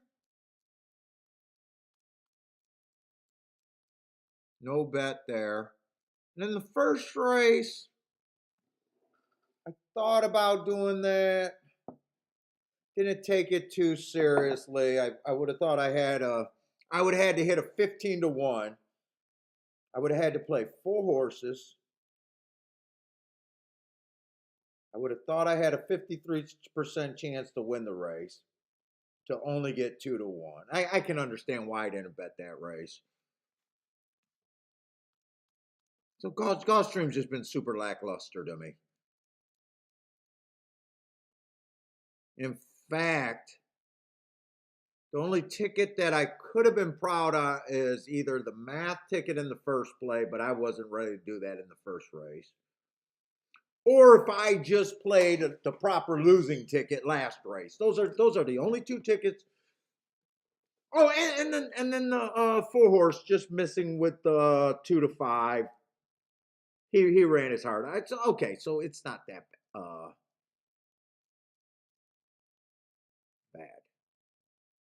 So basically, I'm saying that I should just I'm hard on myself for not playing this 2 right. Okay, I didn't do it. It would have still been a losing ticket. Okay, we got races left. I'm just trying to wake up and get back in the game. Let's see. 7th race is going to be a turf Tapeta or Tapeta sprint. We got a turf route that I may or may not like in the 8th race. And another Tapeta sprint. Not my favorite sequence.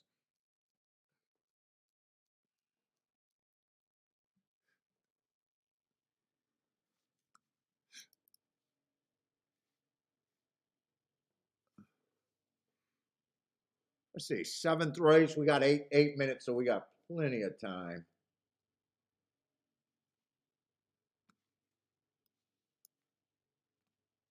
Maybe even try to look at a double here. Let's see, 20,000. One horse. I like that race 4 races ago. Early pressing day, fastest winner of the day, no problem. Yeah, lower level, but fastest winner of the day is fine. Comes back, goes too fast to win. Love that race. Comes back, wins. Lower level, stepped up to this level last race. Kept his speed on a 1 race sample.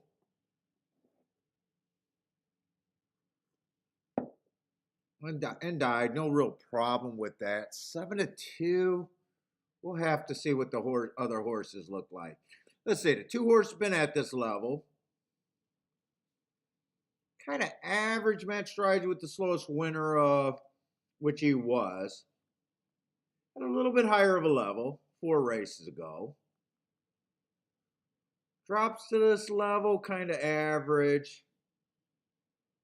Average fastest winner 2 races ago.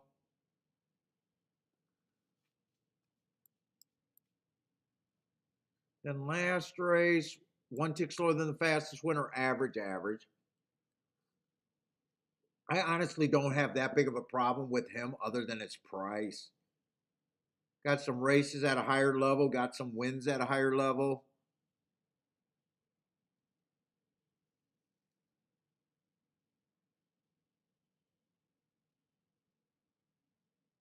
Three's coming out of the same race as the 2 and was in front of the 2 on December 17th. So 3 ran the earlier, better pace part of the race. 2 did run the better finish. 12-1 is better for me as a gambler, so I think 3 got some real upside here. Got beat by a couple horses in that last race.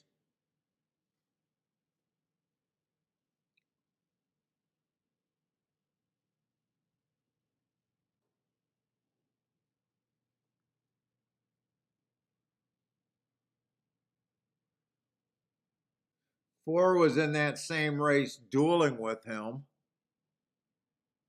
Now I'm not thinking there's much difference between the 2, the 3, and the 4.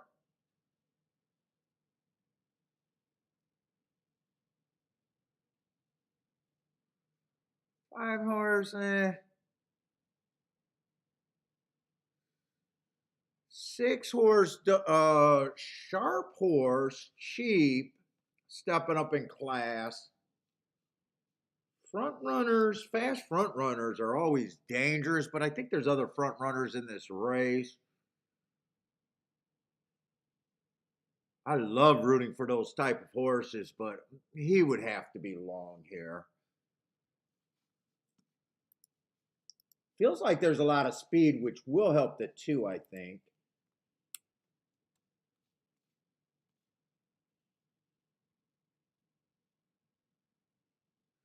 And 7's another speed horse that belongs here. God, these races are kind of I don't know if they're competitive. They're definitely hard for me to separate right now. The reason why I won't say they're competitive is if public's been landing on the right ones. So how competitive are they?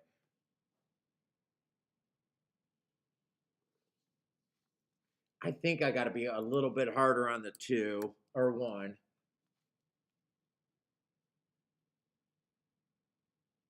3 I still think is interesting. So's the 4, but I need one of those 2 horses to back away. Because if all the speed goes to the lead, they're just going to set it up for the 2.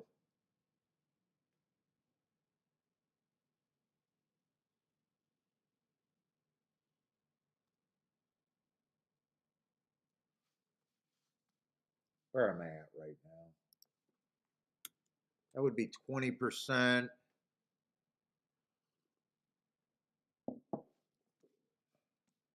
I don't think the 7 should be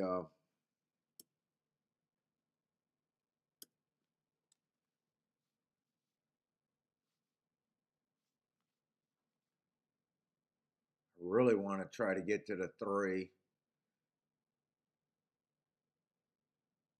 Who's the 5?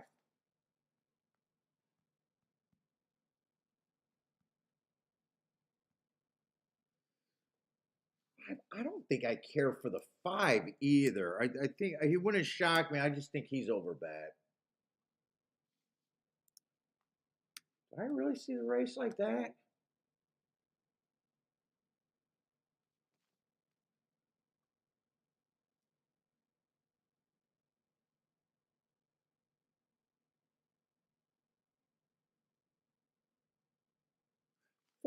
Or 2 probably is the most likely winner. Let's see.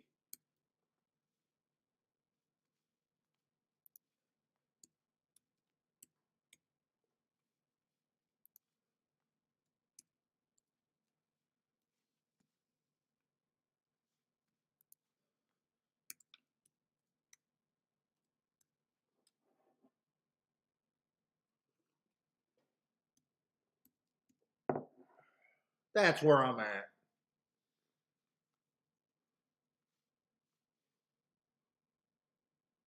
So I think 1's a bit overbet.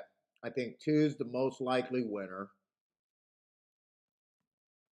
I think 3 and 4 both combined to the same chance as the 2 to win, as long as they don't duel with each other, which could very well happen. 3 is the best thing for me being a better. 5, I think 5's a little overbet. 6, I think is overbet. 7, I still think there's some room for an overlay.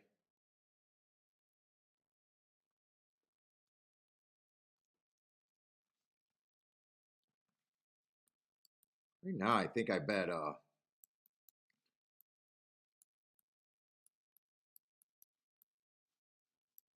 3, 4 in a box. Let me just make sure if 2 wins, some of these exactas are worth it. Let's see, I got to get to the right race.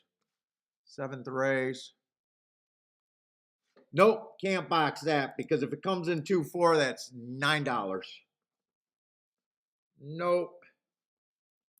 I can force the 3 to be first and second.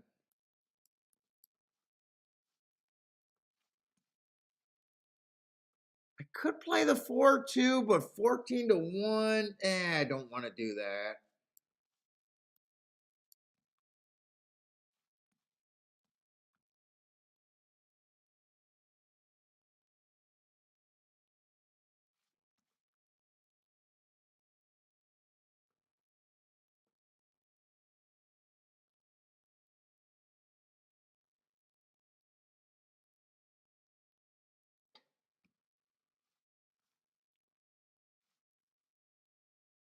Dude, I think there's a little bit more I want to do here.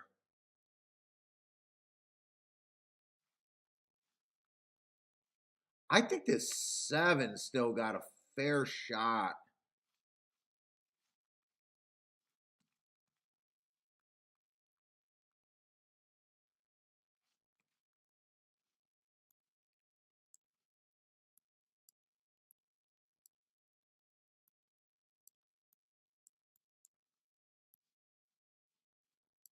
I think I want that for more, but I do want that ticket.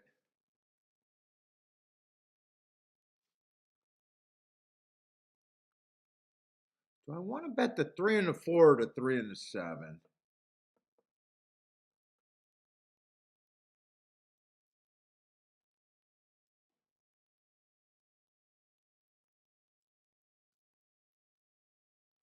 3 and 7. If I'm going to Dutch 2 horses, 3 and 7 would be the best long term.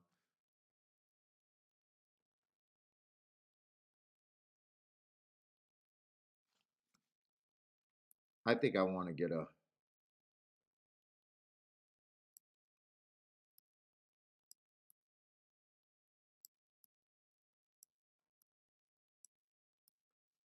in a box for a little bit too.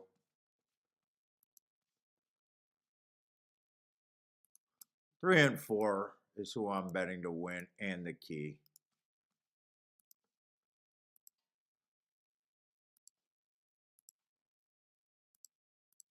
3, 4, 7 in the box. Key box. Key box. 3 with the 2, 4.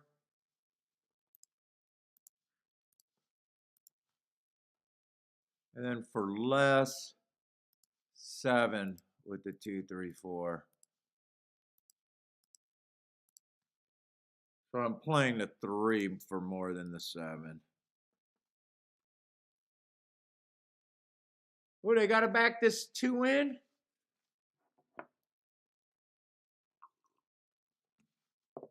Have we seen a? Are they running on the turf today at Tampa Bay? I'm not sure if I seen a Tampa Bay turf race. Okay, today this might be the first one.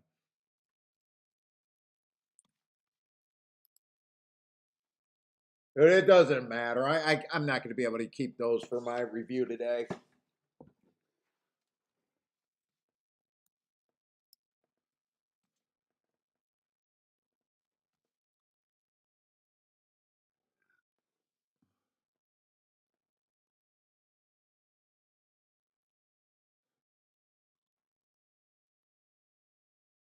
Falling off a horse at 40 miles per hour can't be. Yeah, I'm with you, Lloyd. Dude, me and Bentley do those walks in the winter, and so our subdivision does not have any sidewalks. You know, so everything's walking in the street, right? We got one of those like winding roads and everything. So the roads are always icy, even when they're thawing and freezing at night. Fuck, you're talking about not wanting to fall off a horse at 40 miles per hour? I walk on those icy roads like it's a fucking when Bentley's pulling me all over the fucking place. I think I'm gonna break a hip one of these winters.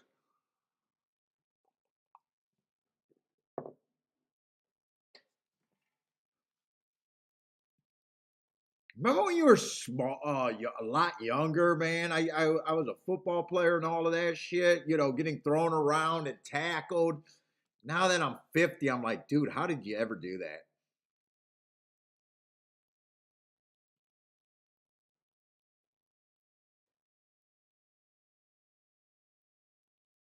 I fall probably like twice per winter and just fucking falling and just feeling that jarring hit to your body after getting old. It's just like, fuck.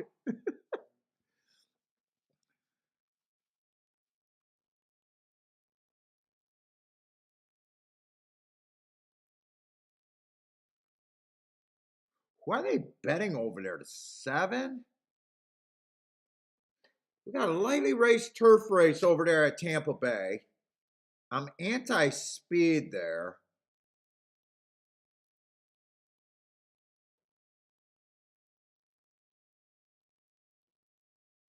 The favorite only ran one race. He stalked, but he was close to the pace and was 1 tick slower than the fastest winner, which he was. I'm still not sure if it wouldn't shock me if he's on the lead. It wouldn't shock me if he stalks. It wouldn't shock me if he closes. I got a feeling this is a race where I won't be able to understand the pace.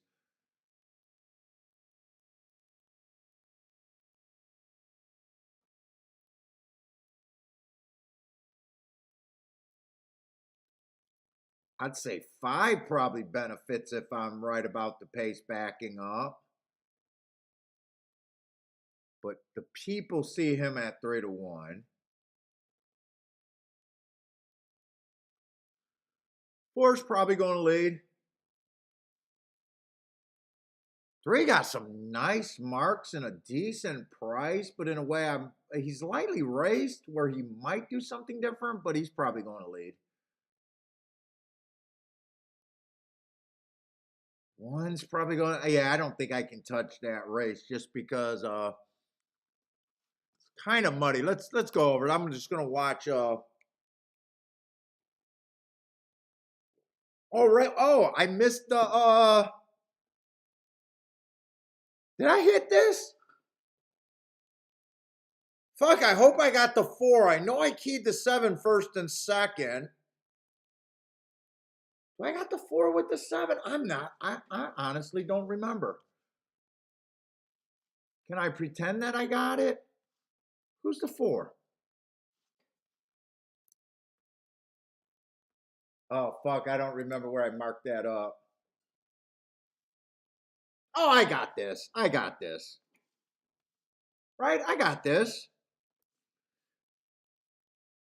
I'm living in the back door. Let's go. I got it in a 3-horse box. And I got it. Wait a minute. I got it. I forgot I bet the race like that. I got it in a backdoor box or backdoor key box and a 3-horse box. This should pay good.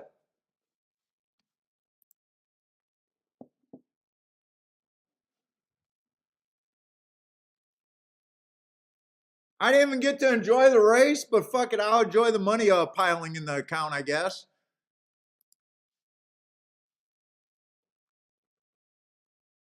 Uh, 41 to 1 exacta, yeah. You know, on a day like today, I think I hit that pretty damn good. I end up with a $20 exacta like that. Not each, on both of them combined.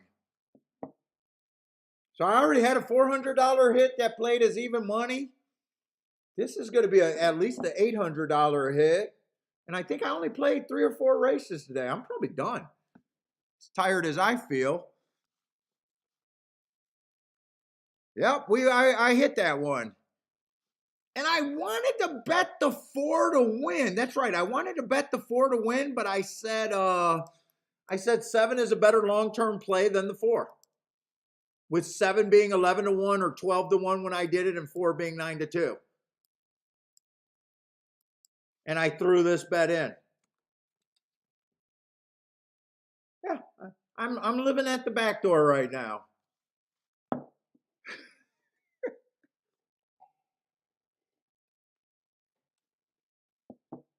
Yeah, we're gonna get I'm gonna have to work on the energy factor tomorrow. Hopefully, I'm just burnt out. Maybe it was just the stress dealing with worried about Kiki last night. I thought I slept good last night.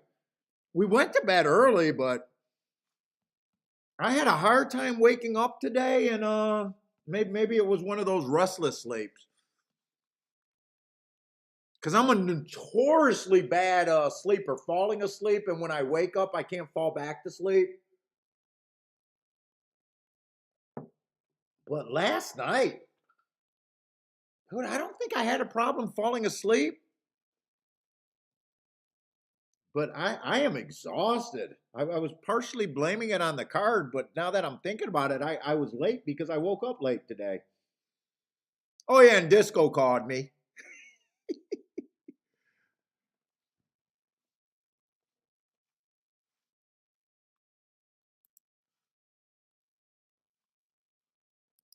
In Tampa, I don't have a play.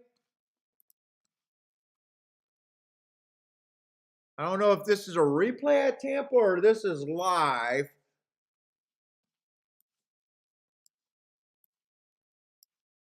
Dude, if I don't play another race, I bet I got roughly $3,000 days in a row. Wednesday, Thursday, Friday.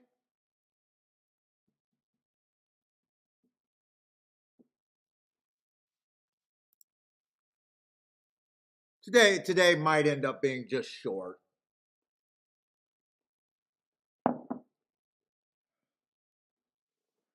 Let's say 1 turns everyone into the proper running style. I'd be worried about that pace right now, that 49, if you need someone to come from too far back. 3 ended up getting first run. I thought 3 was it wasn't 3 the heart horse, but I was worried about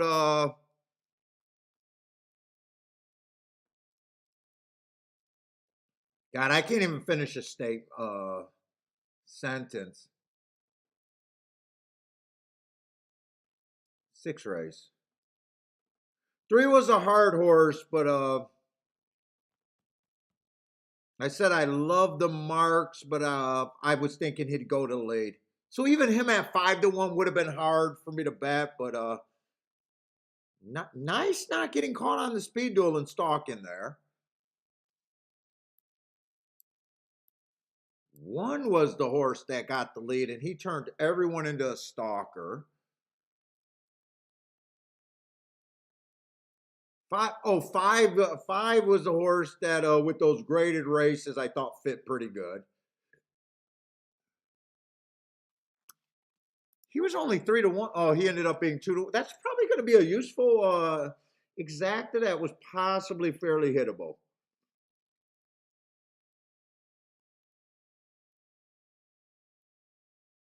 I was willing to sit out there. Because if 3 goes to the lead, I hate the bet. If 3 comes off the pace like he did, I'd be like, yeah, that he was worth every bit of that 5-1. All I can say is nice ride them, but I'd still say that's probably not the right race for me. But I have no problem with that result.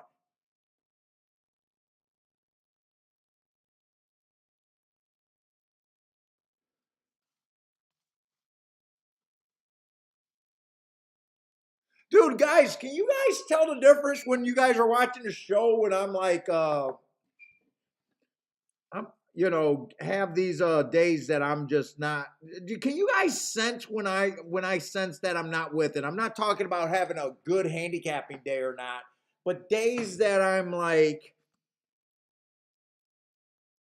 super tired, kind of feeling like, yeah, I don't know if Paul's completely on today.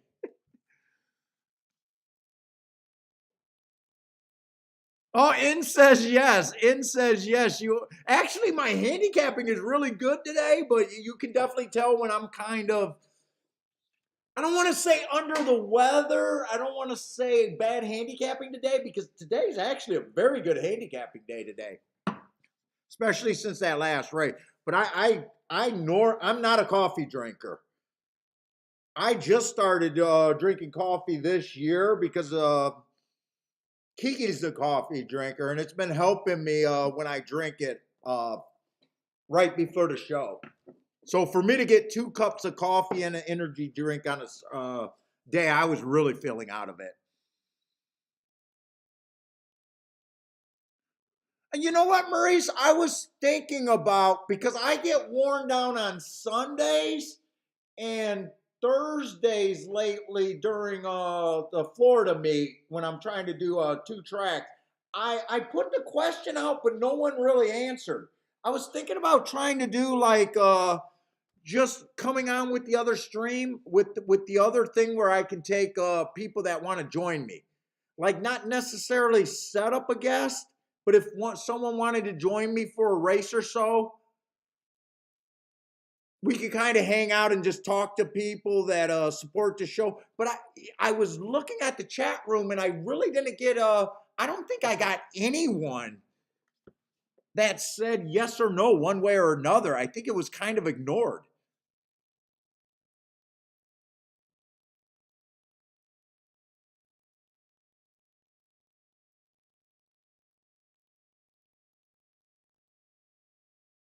Oh yeah, well, you know what? I worry about. When I say I'm going to play this as long as I got the mental. I had a girlfriend's grandfather that had Alzheimer's, and I know that boxers and football players, and I played both, and I led with my head. And I read a lot of the stuff about it, and I'm super worried about it because one of the warning signs is people that needs a lot of naps, and when they get tired they get like, you can hear that I get like that really confusion state, but I'm confused all the time, so I don't know if I'm just stupid or I'm always worried about that shit.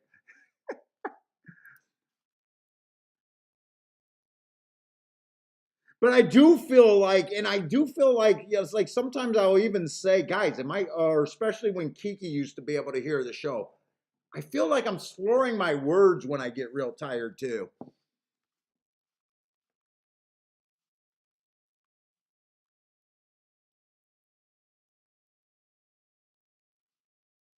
Yeah, hopefully it's just a symptom of being old.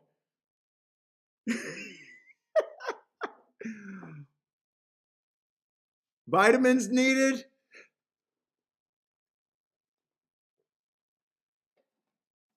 Dude, that'd be pretty sick when you think about it. All these people that can't handicap and been playing the horses for a long time. You don't want me to be continually beating this game. You don't want it to be me. I might not be all there. You guys got no excuse if you still got your faculties.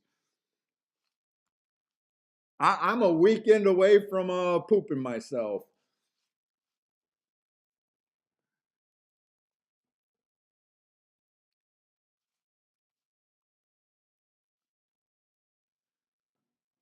All right.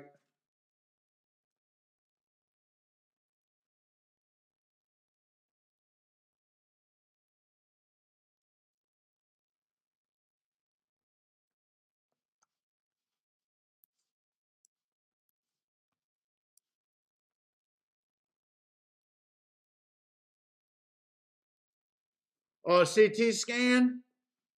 Hey, I'm a nightmare on the CT scan. I've had to do that multiple times.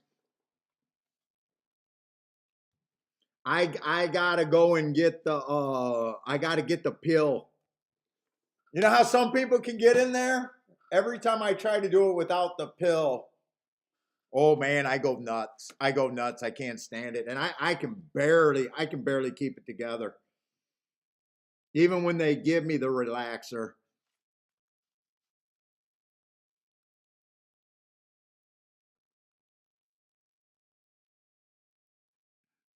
Yeah, I haven't had, well, we're off to a really good start this week, and I haven't been watching stuff that is too bad.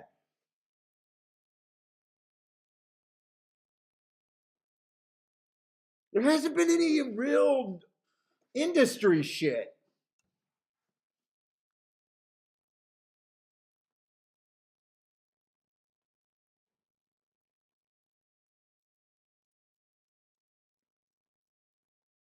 You gotta feel a good rant.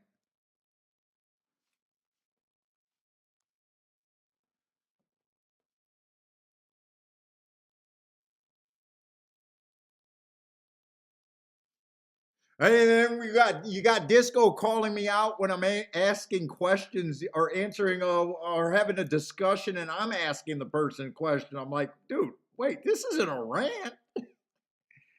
I find it interesting talking to the European boys doing their laying bets, playing against the bookies, and all that sort of stuff. He's calling me out for taking rant time. All right, so we did hit that race. Well, I did. I don't know what you guys did.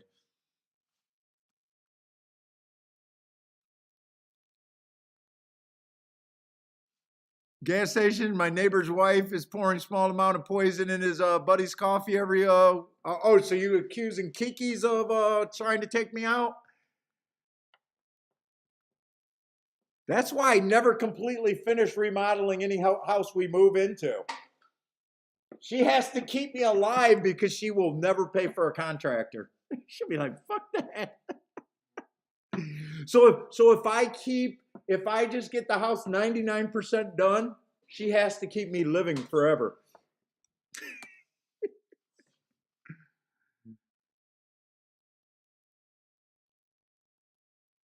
Oh wait, gas? Are you serious about that?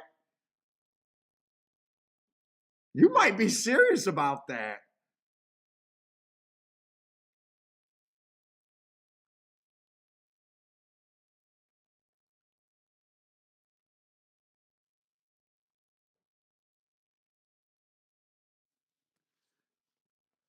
Let's see, turf route race here at Gulfstream.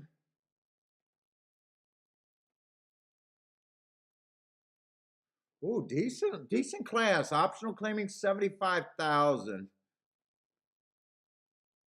And tomorrow, what we got? Tampa Bay with what, the San Felipe or something, however they say that. I think we got a Derby prep tomorrow.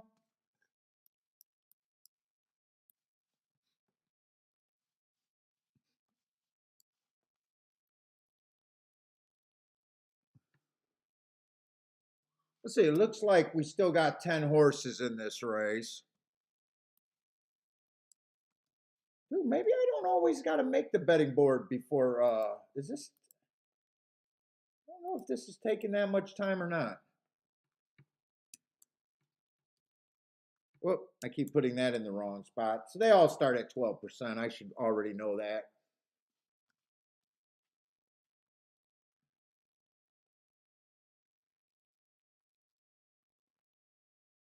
Optional claiming 75,000. Let's see.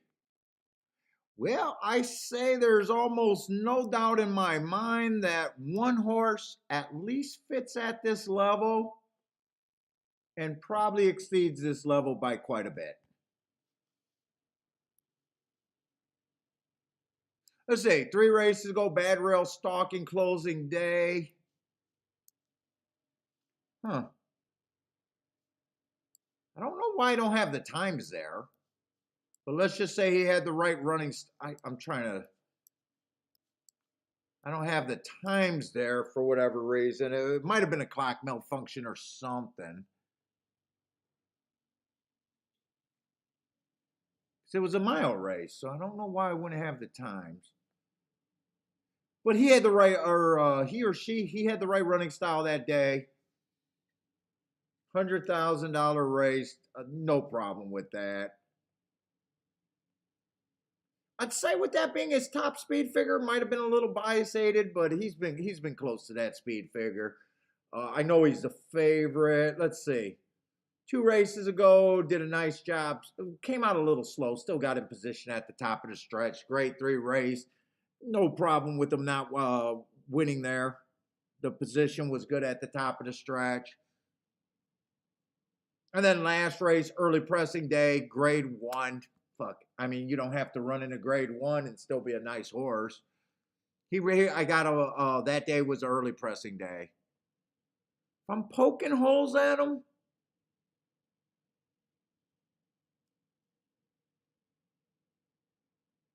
he doesn't need to be geared up to win this race. This is just an optional claiming. He's not up for the tag. He doesn't have to win this race. He's able to win at every running style. He's able to win going wire to wire. He's able to win stalking. He's able to win closing. But he is off a bit of a layoff. Not too much where I would say no way. And this is probably on the low end of what they want. I mean, he's protected. They can't lose him. It could be a paid workout. And at the same time, they don't have to press him. I don't really know what to do with him. Let's just see what the other horses are.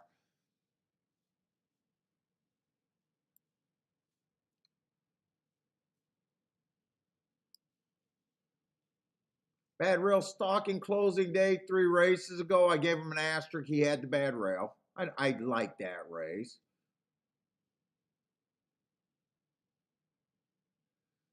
Two races ago, inside stalking closing day. I should have gave him an asterisk for that race. Let's just fix that. And then last race, nice little win there after running 2 races against a bias in fairly good form.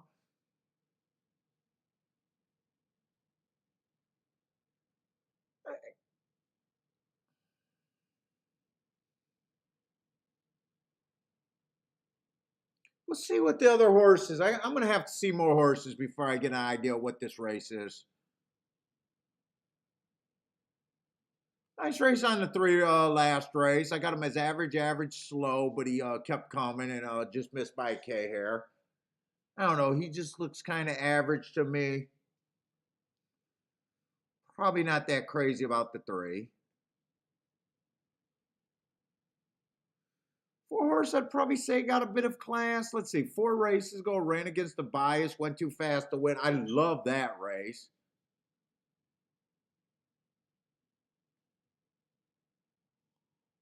Would have loved to see him. He ran 3 races since that race. Would have loved to see him do better than what he did. 3 races ago was a sprint. One race sample. I really don't have an excuse. 2 races ago, he was just average, average, average. Maybe didn't like the Tapeta. Last race was a decent improvement. He would not shock me. Oh, 17-1. I would not throw him off yet. I'd say 5 is probably cheap. 5, I don't think I would want.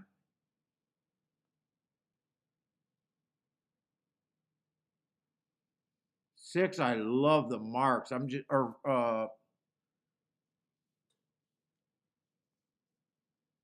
4 races ago, I like that. Running against the bias, still winning.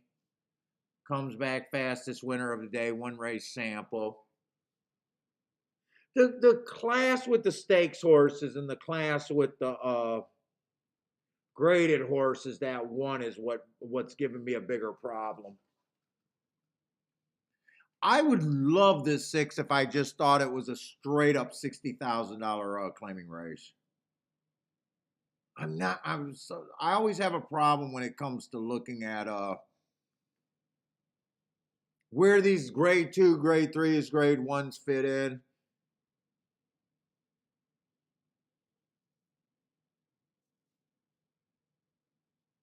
Eight horse, I don't think the 8 horse should be 45-1.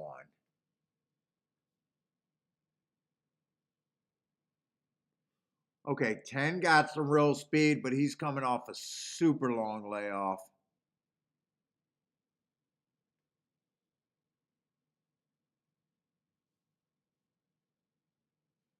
And not sure what he is.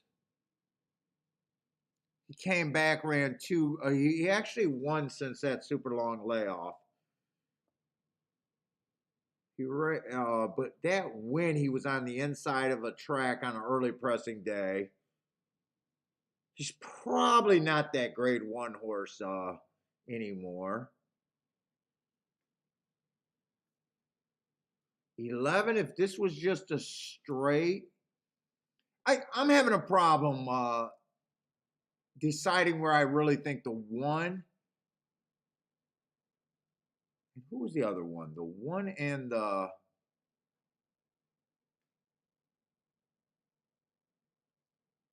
No, really, I'm just having a problem with where the 1's at.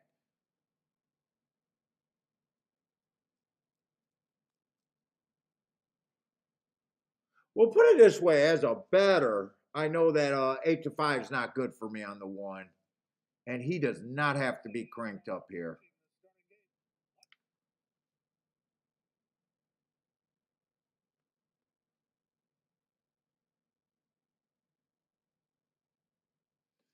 Two is interesting. Oh, it was 1 in the 4. The 4's 19-1. 2, 4, 6.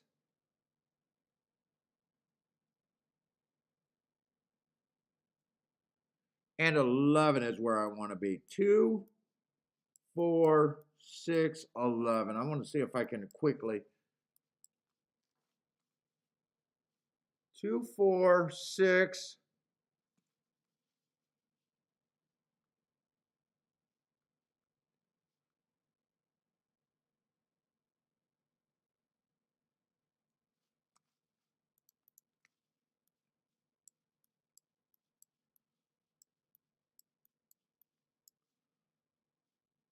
I would play that straight.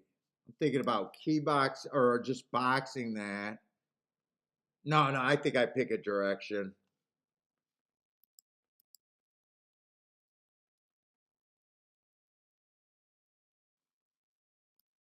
I think I got to pick a direction here.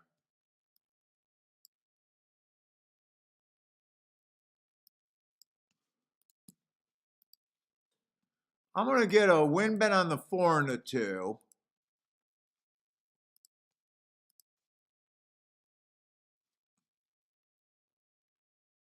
And I'm going to key box that 1 first and second on those exactas if I could get it in. Ah. 1, 2, 4. It's supposed to be 10 or 11, not the 6. I did not get that in. I didn't get it in. This is what I was trying to do. So all I got is a 2 and a 4 to win here.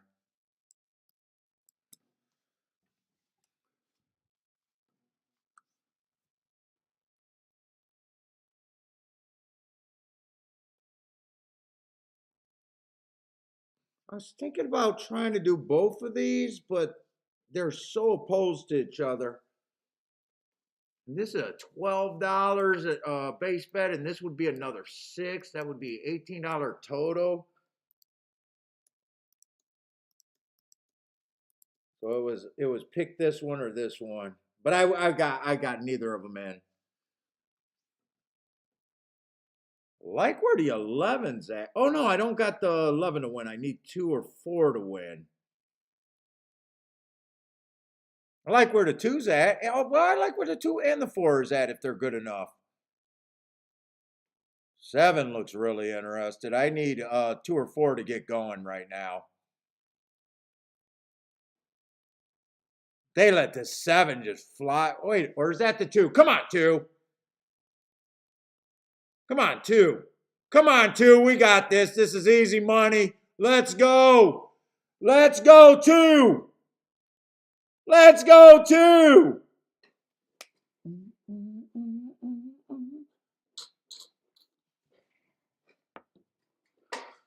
I wish I got this exact in also. But I got the win bets in.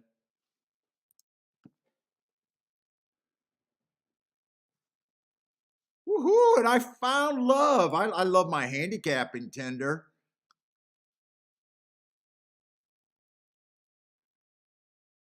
Ask me about my handicapper tender love.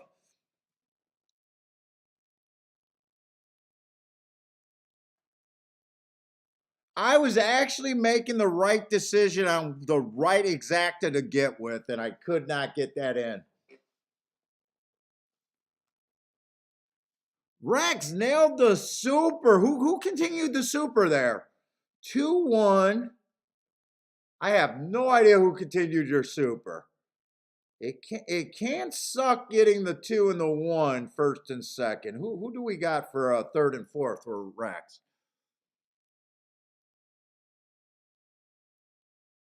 Look, they're not going to show me.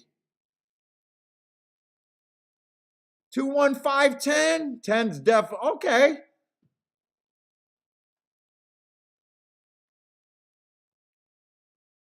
Ten's definitely going to help. 2 is you got a meaty part in the win bet.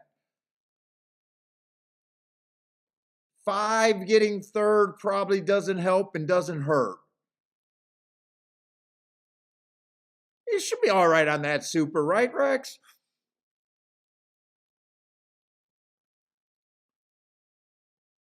What would that exact have been? For every $6? 2-1, $25. I would have liked it.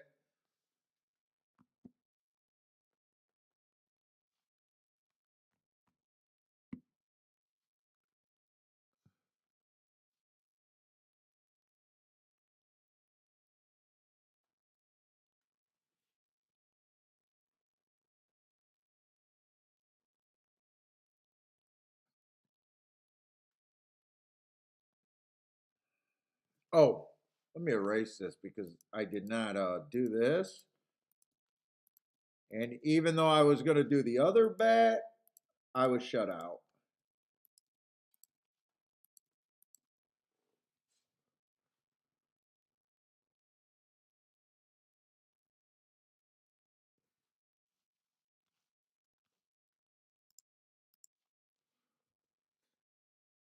Super Dormy porn and ponies?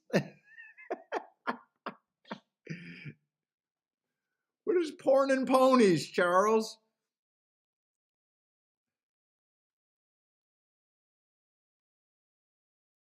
All right, fuck, finally heated up. Not that I got that many bets in.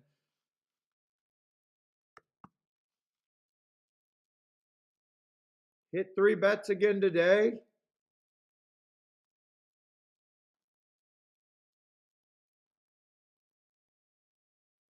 Two.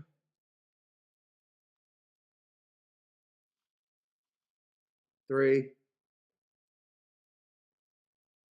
I might keep forgetting to count that one, but there's 3 plays. 4.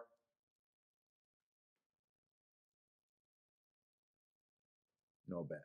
So I made four bets at Gulfstream.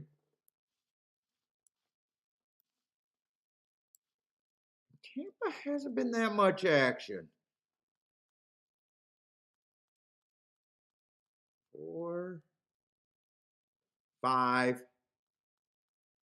That's the one I hit at Tampa. 6.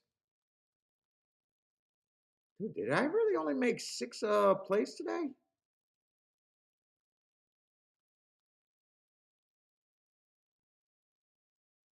Fuck, and I hit 3. That means and yesterday I think I hit 3 out of 6 races that I played, something like that. Oh shit. That means I'm gonna drown. You guys don't do any follow me tomorrow and Sunday.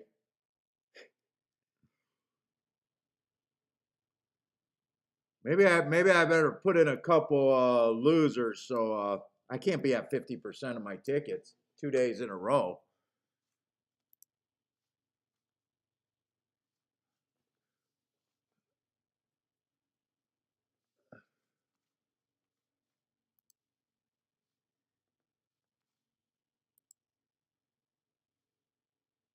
Let's see, Tampa's there's loading in the gate and there's no need to rush.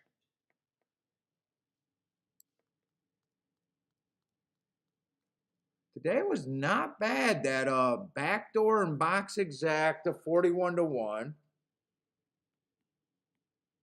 10-1 winner.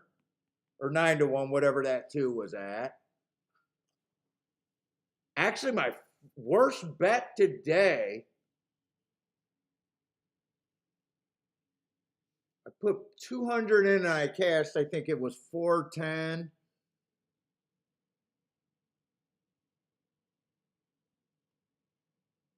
That was, I think, a backdoor exacta.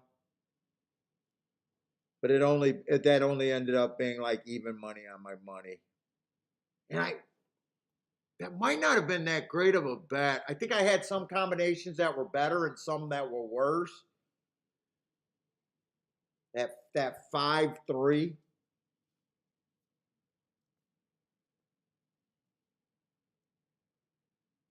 Although that got me started.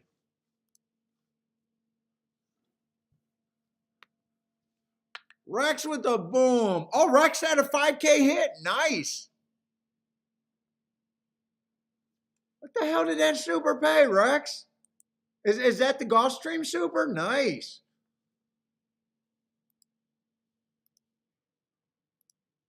What did that pay for 10 cents?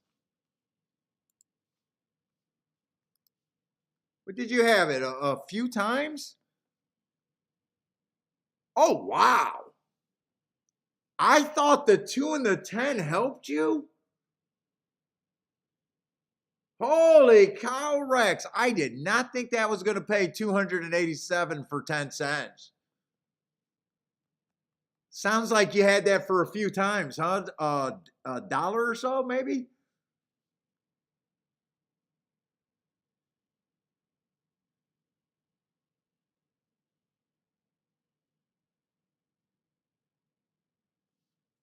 Nice hit, Rex.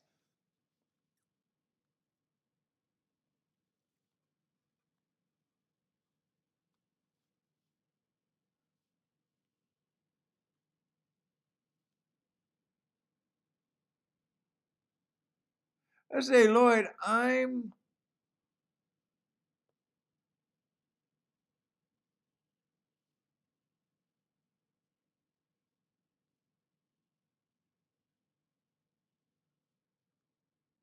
Lloyd, are you mad or something? Well, I am not following the chat room that much today. Are you just making observations?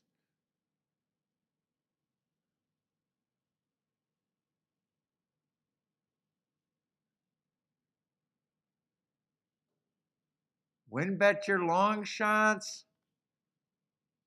Blair like Paul. I think that's good advice. I don't know if he's beefing or not.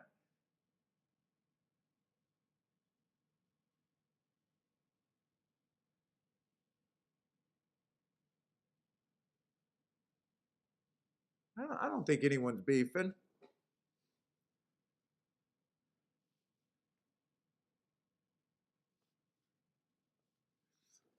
Woo. Wait a minute. Did I read that wrong? Did Rex hit for 2,800 and Charles hit for 5K, or did Charles just did the math wrong for Rex's hit? Charles, if you hit that, let us know. Did Charles hit that super too? He might have hit that super too. Oh, he says nice hit, Rex. Maybe not. Maybe he just did the math wrong for Rex. Rex saying he hit for 2.8. Nice.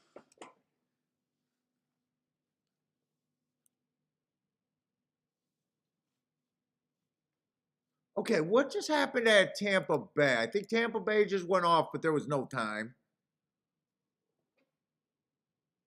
All right, I know a 34-1. I know it's going to look like I'm red boarding, but you guys know the marks. I have no idea if I could have got here or not. I just love playing the game. All I know is if I see a 34-1, I'm not scared to bet them. We know the marks. We know what I'm looking for. Usually. Let's see if let's play this game. Could we have got there? Let's see. It's a mile and 40.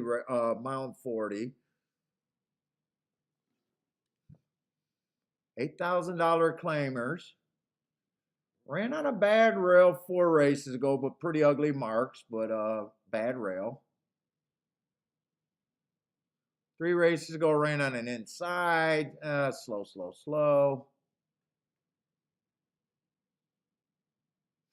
2 races ago, early pressing day, average slow, and last race, stalking day. I can't say I see much there one way or another. Been at this level. Been having a hard time early. Hasn't been making moves late.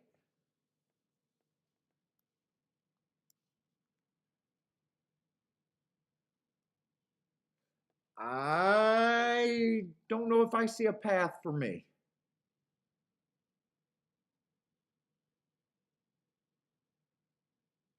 Let's see, 2 was in the race.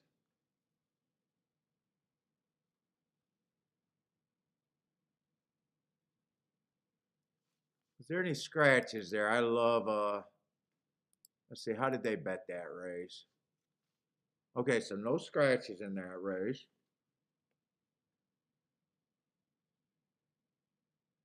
Yeah, 2 and 3 both look fine.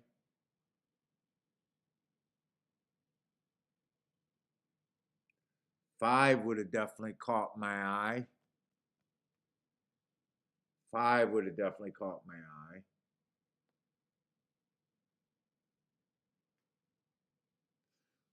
I haven't been liking the outside on the dirt routes.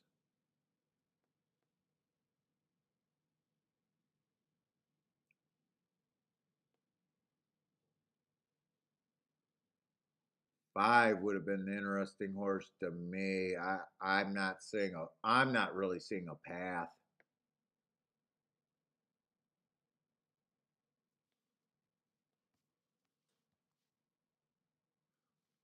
Oh, 5 was a nice price. 7 was a favorite there at 3 to 5. 7 looks like he should take money. The public is not concerned about the 7 hole like I would have been. I will say that. How did this one win this race? Looks like he stalked on the inside. Who got second here? 7 did get second. 9 got third on the far outside. So 5 didn't do. 5 would have been, if I'm looking at that race, 5 at 6-1 would have been tempting. Squirting up the rail there. 7's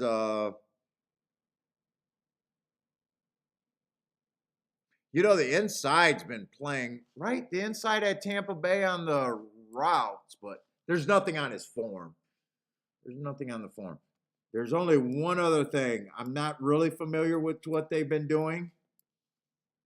I'm just curious to see what the results look like today. I'm always trying to figure out, is there a path to get to horses like this?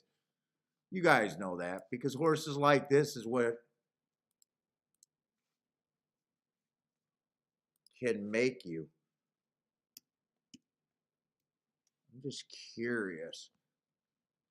Let's see. I really have no idea what they've been doing on the track. I'm just curious if I could have made a case that the inside was great today.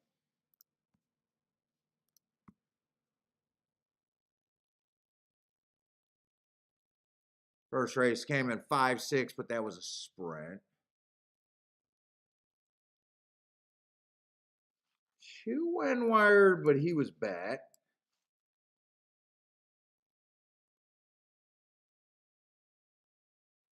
One was also bad, and he ran 4th. So that wouldn't have tipped my head that there might be a golden rail today, and I'm not sure there is. I'm just looking.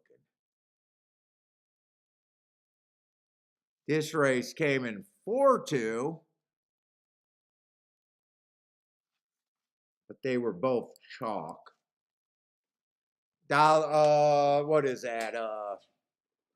It's it 3-2 over a 5-2. That one would have tipped me.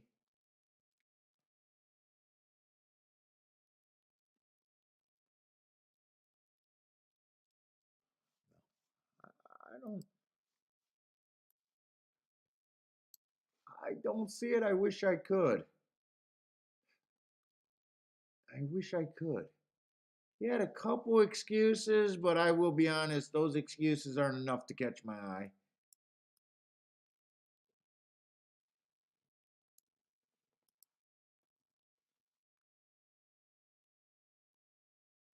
I do want to check one more thing.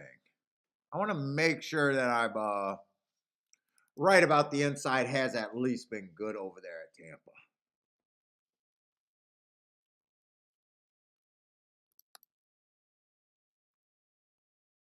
First 6 post positions. Speed and Stalkers. Stalkers are winning 69%. 59% is it? My eyes are getting shot. 59%. And he did stalk. He did stalk. First 6 post positions.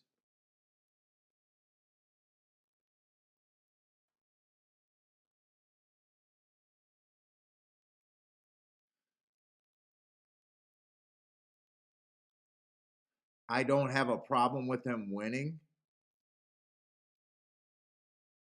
but I don't think there's a realistic way that I could have got to that horse before the race.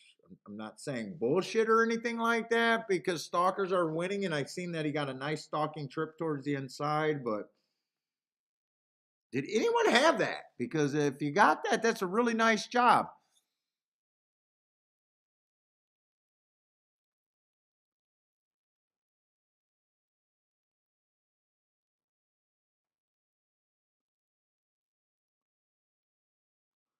Did anyone get to that one horse? Oh, Lloyd's not mad. It's all, yeah. I didn't know if people were taking shots or not, Lloyd. Yeah, I looked at the conversation and tried to keep up with it. Just making an observation. Doesn't look like anyone got to that one horse, huh? Now, the easiest way to hit that ticket, hold up, now there is a betting way to get to that damn ticket. I'll tell you the betting way right now. Just being a bettor and just knowing what you got. I love the 7 horse. I can't bet the 7-horse to win at 3-5. What exactas that are paying enough to be worth the headache? Now, without seeing the will pays before that, it's just a matter of how many of them are at whatever price that you think you need, probably 20 or 25 to 1 and higher. And if there's not that many and he falls into that, I can see you playing the 7 first and second. So just being a good bettor, you can land on tickets like that. You don't have to be a good handicapper to land on tickets like that.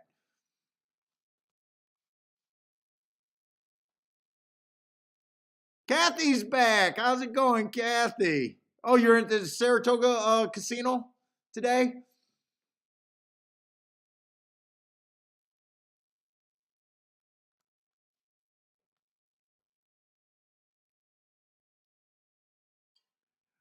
Let's see. Charles is a little devil on Rex's shoulder. Rex got money for Turfway Park. Let's crush it.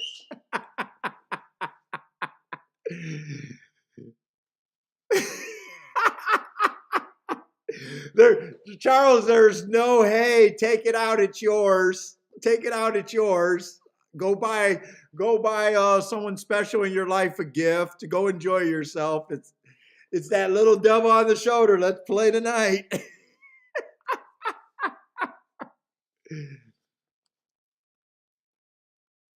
Let's go. Let's keep Rex going.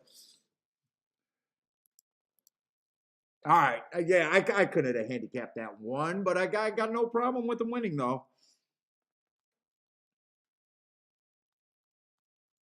Let's see. We got 2 more races there. Is this the last race at Gulfstream? Dude, I want a good nap. I think Gigi's taking a nap. I'm going to curl up with her.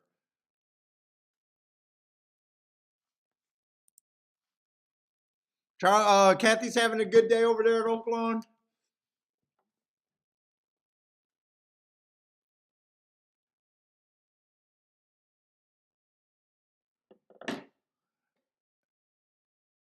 Charles is. Were they paying? That if they were paying, I would say, yeah, that might be a sign of an inside bias over there at Oaklawn.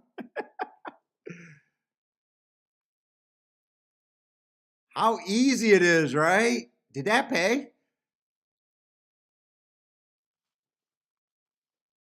I'm gonna look that up, but I'm gonna glance at this race first.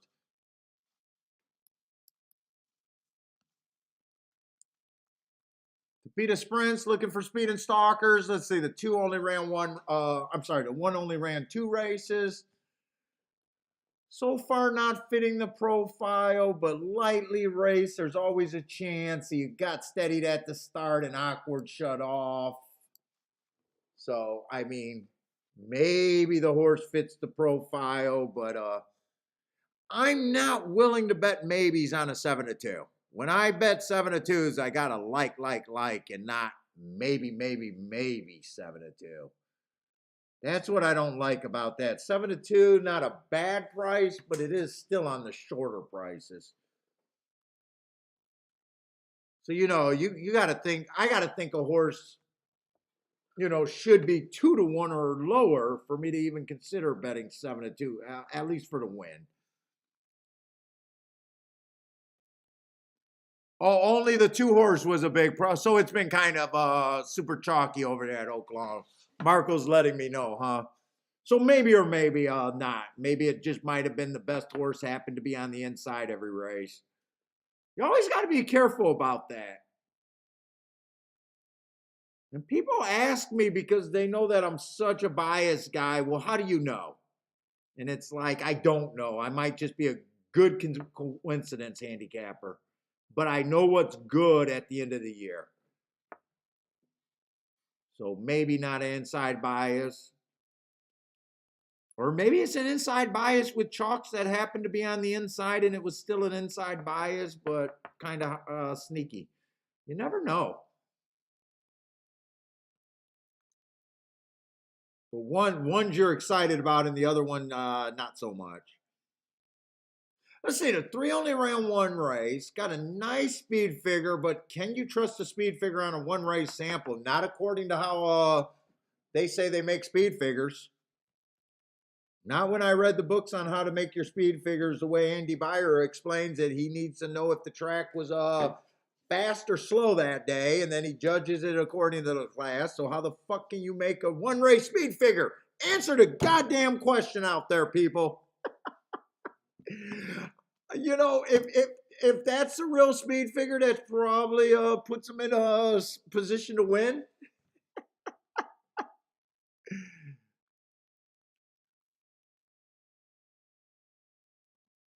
I do like the heart on the 4 first time out. I mean, I do like that. He's a decent price. Does the horse have to win? Would I have a hard time pricing this race? Absolutely.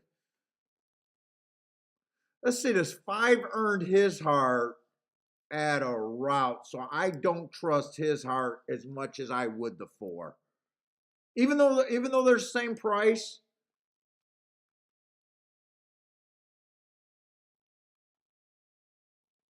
I don't think I'm interested in this race all that much. 6 ran a couple useful races, not the best marks, not the worst marks. There's definitely room to be improved there. Wow, I put it this way, I don't think the 6 should be 22 to 1. I think he should be around 10 to 1.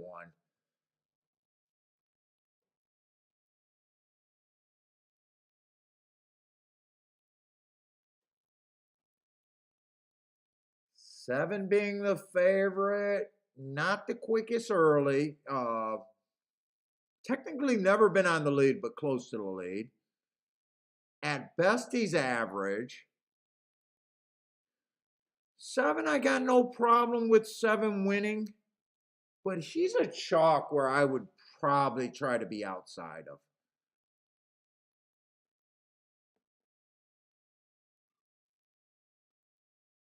In the 8, if I got to pick between the 2 chalks, I like the 7 better than the 8.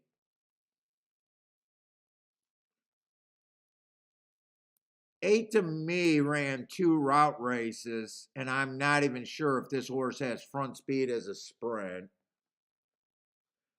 I would be against both of them. I think both of them are could be beat and vulnerable.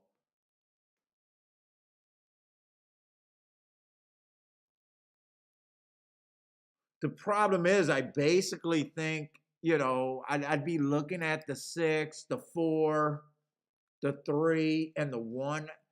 To me, I know where I would be if I was betting this race. I'd be on the 3 and the 4. 3 at 9 to 1, 4 at 7 to 1. Those would be my keys, but I'm not that interested in this race. My opinion is here. I'd like the 7 better than the 8, but I really wanted to be on either of them.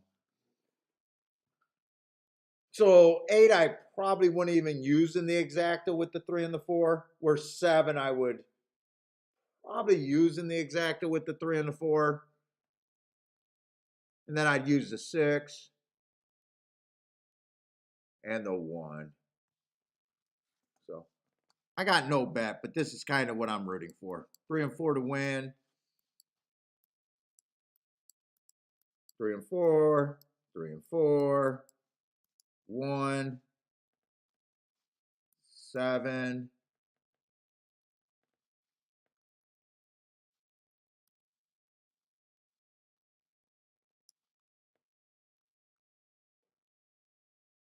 Honestly, 5 or 6, but you're splitting hairs. But I wouldn't use both of them.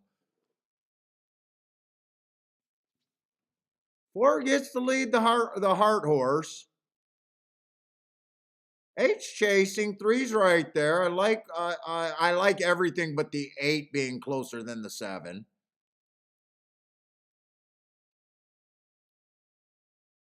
Come on, 3. Put this 8 away, and I think what I'm rooting for is a winning ticket.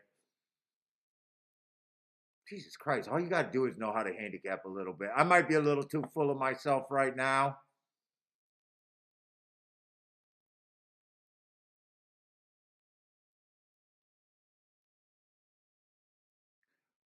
This looks like a big time missed up. Well, no. One can still win this race. You would have got both of the keys home. Okay. I just know how to fucking handicap. Pretty sure it came in 4-3.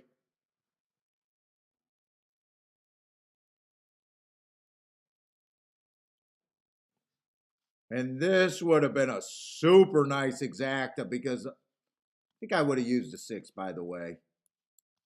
Because you would have ended up hitting it twice. Win tickets. Never looked in danger. And the exacta, for the most part, never looked in danger because it looked like the 3 or the 4 was going to hold on, and it still was using the 1 to 7. Oh no, yes, I did not play it. That's just a draw. I'm having my good day. I'm beat, but no, I did not play that one. I wish I did, but I didn't pull the trigger.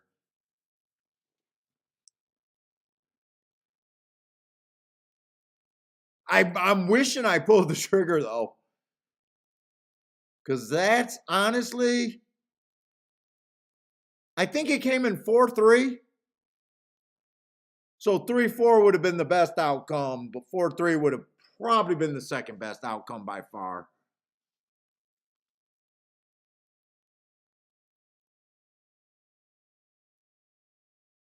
Oh, no, I got the no bet up here. I got the no bet up here.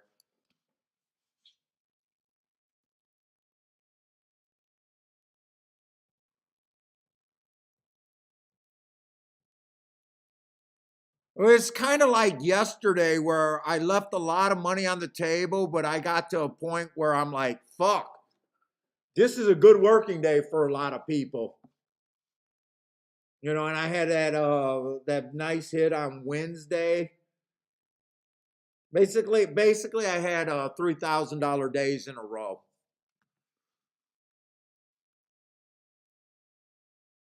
Oh no, dude, I'm known for getting up buy stocks. For the first few years of me playing, Marco used to say, "There's no need for me to stop playing when I get up." I know for most of my career, I'm realizing that it's wrong.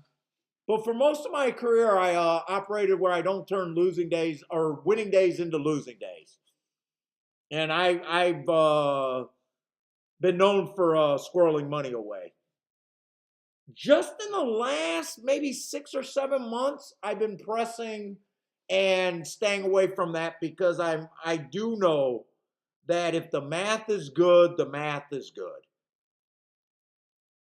Like before, I would say, why would you ever fuck up $1,000 day? Most people, they got to work a whole week, 40 hours a week to get to that day. Where I've always been happier, but I'm trying to keep things going a little bit more. Oh, you're one of those guys when you're hot, you're keep running. And why I'm open to that? Listening to other gamblers talk about getting to the next to the higher level, like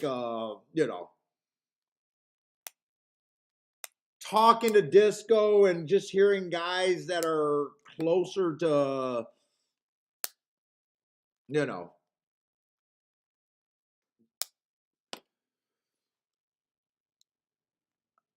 I want the Lambo too.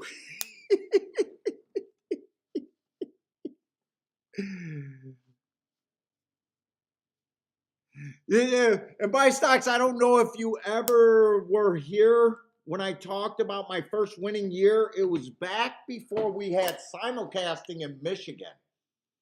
Early 90s, probably about 93, 94 maybe. So back in the day, or at least in Michigan, I think handicappers were better back then. Dude, almost everyone I knew kept their forms. Almost everyone I knew wrote all times. You know how people call out my forms for all the chicken scratch? Dude, back when I started playing, it seemed like everyone was doing chicken scratch of some kind on their form. I'm shocked when I go to the track and late in the day, if you just picked up a paper or dude, I'm shocked how many people don't even have racing forms or programs anymore. And I every once in a while go to a table and just thumb through it. And I'm shocked to see no one writing down anything other than their bets. Back in the day, dude, when there was no simulcasting and people just played their meat, dude, I bet a large, maybe not 50% of the players that went to the track regularly, but I bet pretty close to 50% of the players used to keep their forms and programs. And dude, you'll hear them at the beginning of the meet coming, with sunshine and rainbows saying to you, hey, I went over all these results. This is my plan for the year. I'm going to try this. I found this combination or, jockey trainer combination or however they handicap.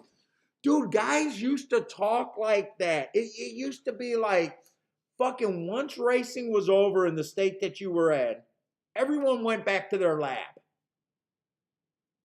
And I think we lost that. I think we lost that with year-round racing. So the first year I ever won, I used to write down all my bets down when I was a loser. And I used to realize, you know how everyone hits for $200, $300, $400 and then you squirrel it away? I'm going to keep $100 profit, but I'm going to bet these $200 and when I lose, Dude, I got this theory. So I went through all my programs. And I just realized every time I got up, very few times did I extend that streak. Very few fucking times. And I just decided that every time I got up $70, because this was early 90s, no one was willing to pay me $10 an hour to work. So I figured $70 tax-free is same as me working a job. So every time I got up $70, I had to leave. Now, I didn't structure my bets. Now, back then, there was no talk about ticket structure. I didn't play my bets the only way I would get up $70 if I backdoored a saver ticket. But I stuck to that game plan for, I don't remember if we had a 6-month meet or a 4-month meet, but that was the first year I ever won at the racetrack. And that lesson just stuck with me. And I do realize now it was probably the wrong way to play for making even more money. But in a way, I felt like it gave me a good foundation of protecting my headspace and not going on tilt and never really had to work for very long.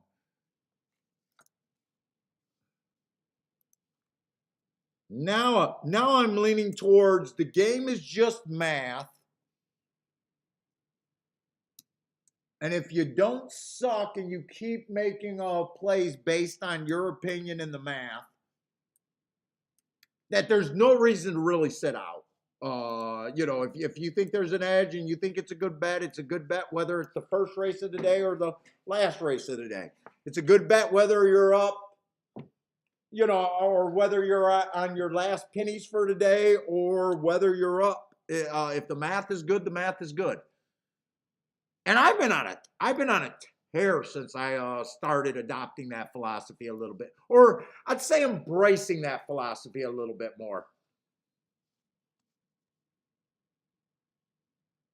Jevin prefers poker over horses?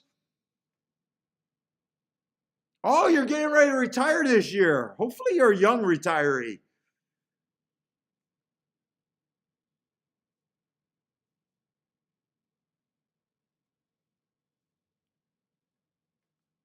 Yeah, I mean, there's a lot of things that changed. My betting, a lot of my philosophy hasn't changed, but there's definitely some things that I've softened on. Because Marco Lou would tell you, hey, Paul, you get up $200, $300, $400, $500, you're done. Why do you always stop playing? He used to call me out a lot. Let's say Lloyd retired at 60. Oh, nice. Jevin, you're 44? Oh, you're a young buck. Holy shit.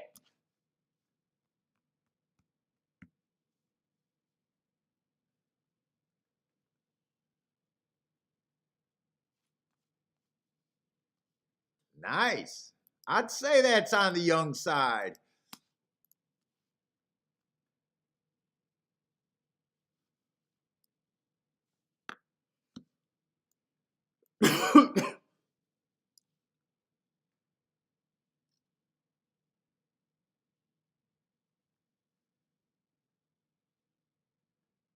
Oh, thanks, Jevin. Yeah, it's been a good group, man.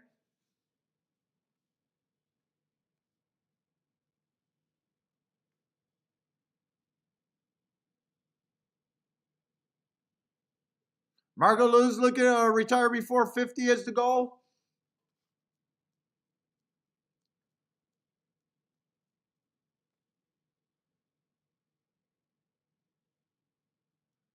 We didn't even get to look at that race. By the way, what did that Gulfstream? That was probably a little soft there. I could have played. I know. I just talked about. I loosened the stand on that, and I sat out of a play that could have been made. That, and now I'm sick. I want to look at that exact. It did come in 4-3, and I would have hit the exacta for twice as much. So even if I just did $20 win tickets, that would have been 140 to the 4. So $100 crisp $100 bill. And if you did a $5 exacta, I would have ended up with a $10 exacta, not even exposing myself for anything. That would have been picking up. So I basically, because of being content, I had a race where the math was good and I was adamant about where I had to be. And I just walked away from basically $480 and another 140. And yesterday I did that a lot.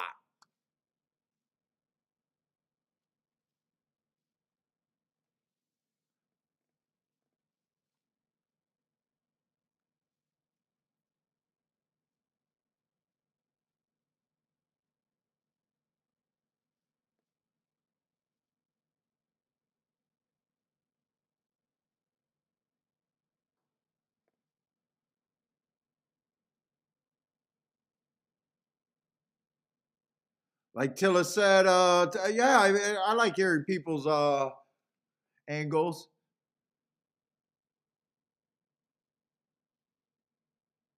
Oh, Marco Lou, I thought you were an older guy. You're not at 55 yet? I don't know why I thought Marco Lou was a way older guy. Well, gas must be a long. Are you a landlord or just places that you stay? Paid off all his properties?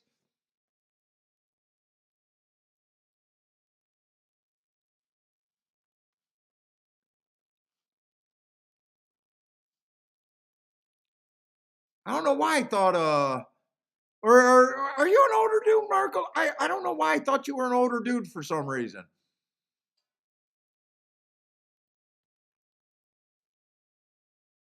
The properties were like 1,000-pound boater. We always pay off our cars. We pay for our cars in cash.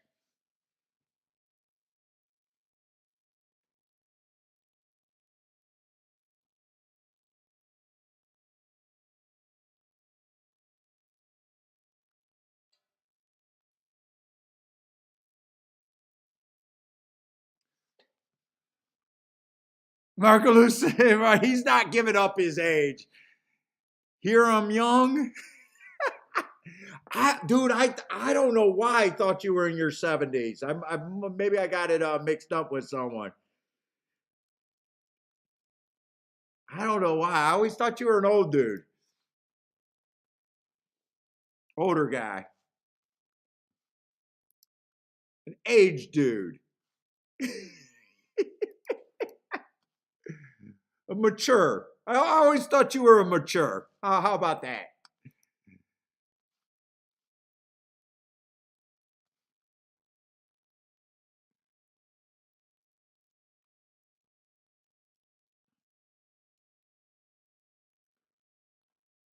By the way, that was a turf route, so I just realized that we're not going to get a chance to look at the 8th race. Not too much there, though. One was 5-2 winner. Got second there. We got one more race, and I'm gonna be happy when we're done.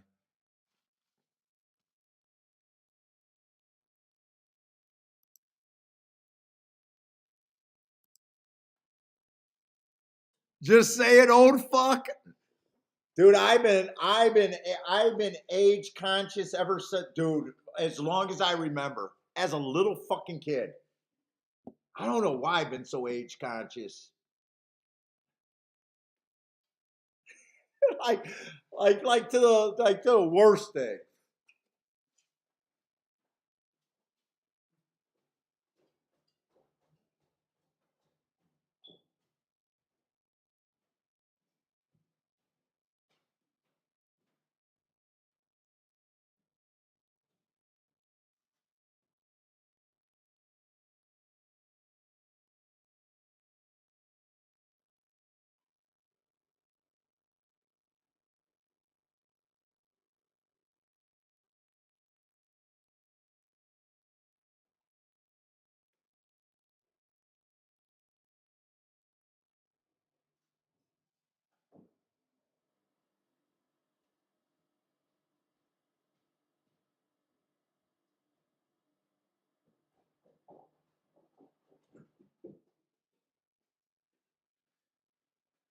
All right, we got one more race though.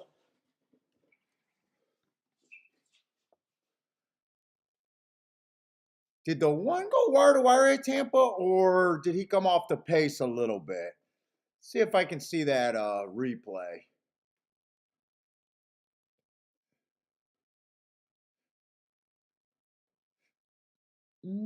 Comes out the gate. Looks like he relaxed to the 2 there. Oh no, he's gonna come off the pace. He's relaxing at the turn.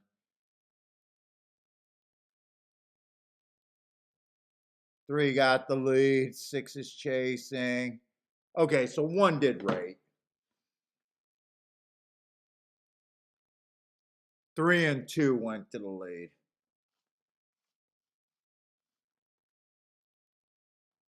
The 1, 2, 3 all has good marks. 1 would have looked like he could have rated. They all can rate on certain days. Why did the 3 go to the lead?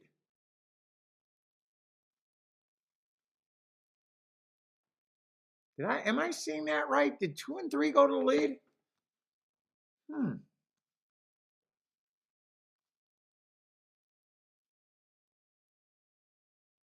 Well, I would have thought the 3 would never have been on the lead. I think he was on the lead at the first quarter.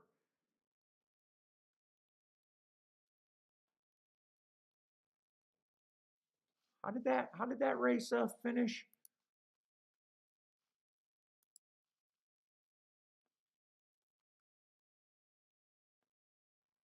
One, 4, 19 to 1 exacta. Who's the 4 there? 4 would have been a horse that just comes off the pace.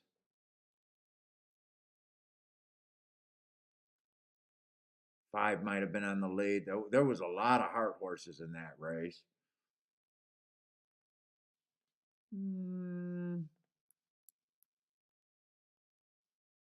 6 being a sprinter, I wouldn't have had I'm just glancing at this race, seeing what happened there.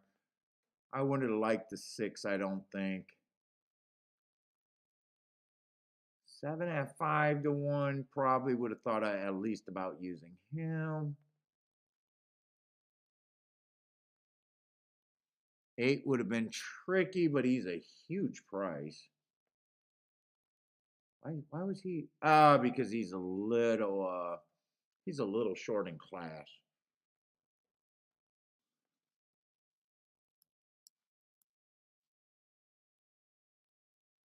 So what did that race come in? 1-4, 1-4-2, 2 held on.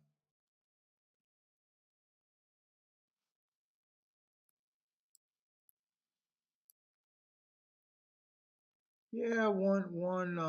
I could see the one.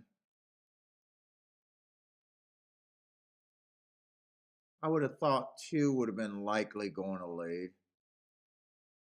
Three, I have no idea. Unless I seen that wrong, who got the lead there, I have no idea why three went to lead. Oh, I do have an idea. He had the human anchor on him.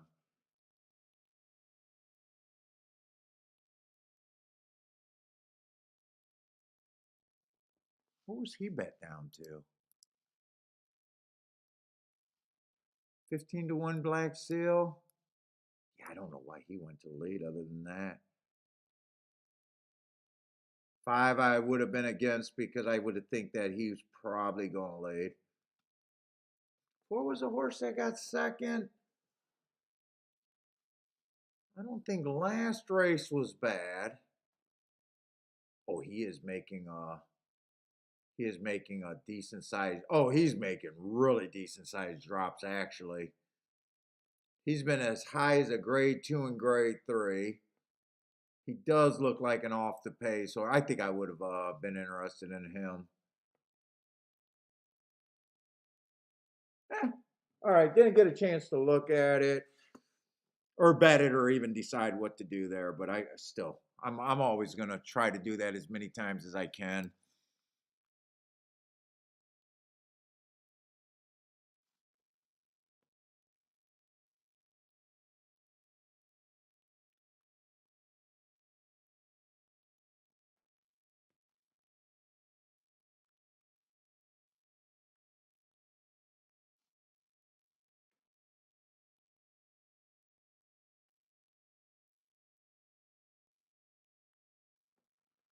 Okay, let's just look at this last race. We got a mile on the dirt. We did see a 70. Well, I seen the replay of a $74 horse winning.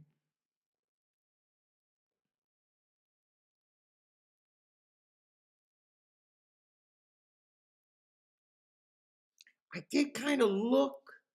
I want to write it down. I want to do the dirt races tic tac toe board just for Tampa right now.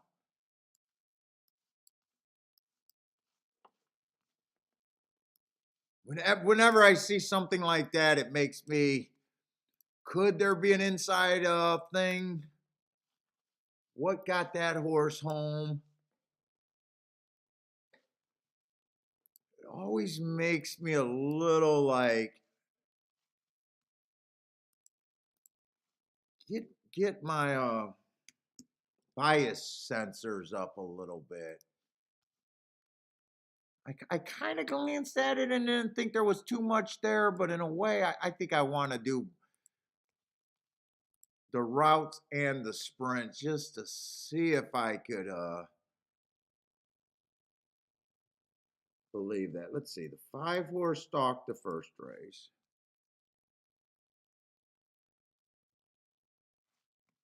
2-horse, 1 wire to wire, big chalk.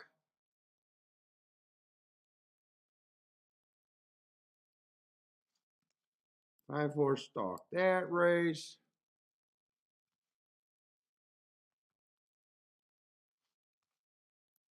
4-horse stalked. Now, stalkers have been dominant in the first 6 post positions I looked up. Well, actually, the sprint races are telling me, yeah, it looks like it's kind of middle, but there's been a lot of chalk.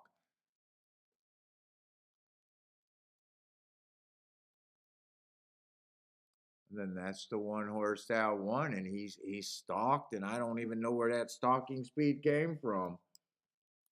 Dude, maybe? But this is chalk. This is a chalk exacta and 33-1. I don't know. I'm not scared to do it, but if I want to, but I know not everyone buys into biases like I do. I don't blame people that don't feel the same way or looking for an excuse to get to something.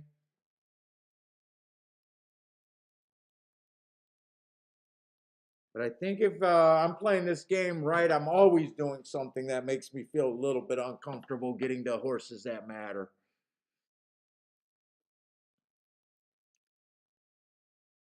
Let's say I do like the one a little bit. One definitely got some good marks. Let's see. 3 races go bad rail early pressing day. One tick slower than the fastest winner. One tick slower than the fastest winner. Too slow to win.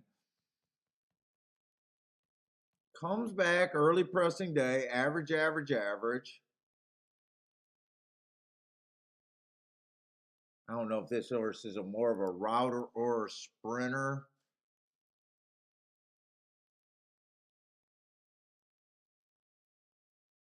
Maybe they just got distance. I have then last race, one tick. Well, that was a little bit higher class. Some of these are a little bit higher class. I do like the heart. One tick slower than the fastest one. One tick slower than the fastest winner. Too fast to win.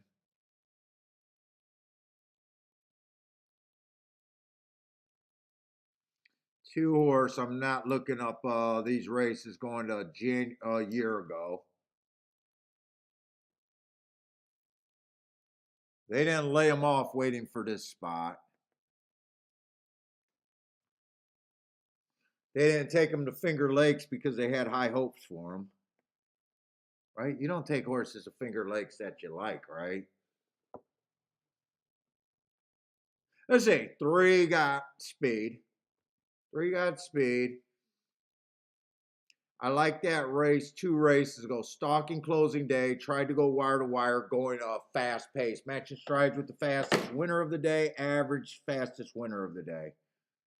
That's a solid duel against the bias. That would not shock me. He's off a recent class drop. Looks like that's the favorite right now.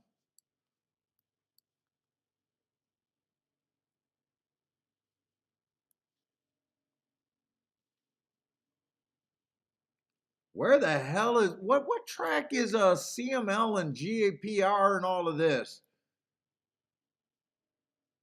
Well, all I know is comes to Tampa last race and couldn't run in a $16,000 claim, which is a drop here.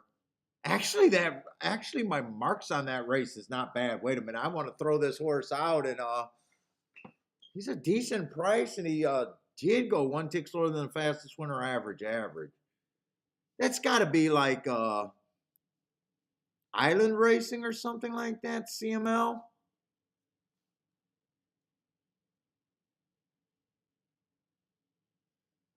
5 I don't like.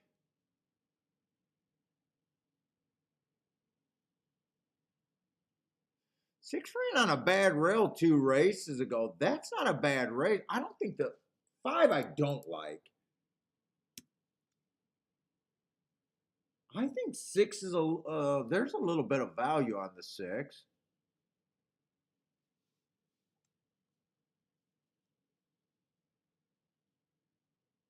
7 got some good marks and some excuses. Wow, I don't think he should be 4. Who the hell are they betting here?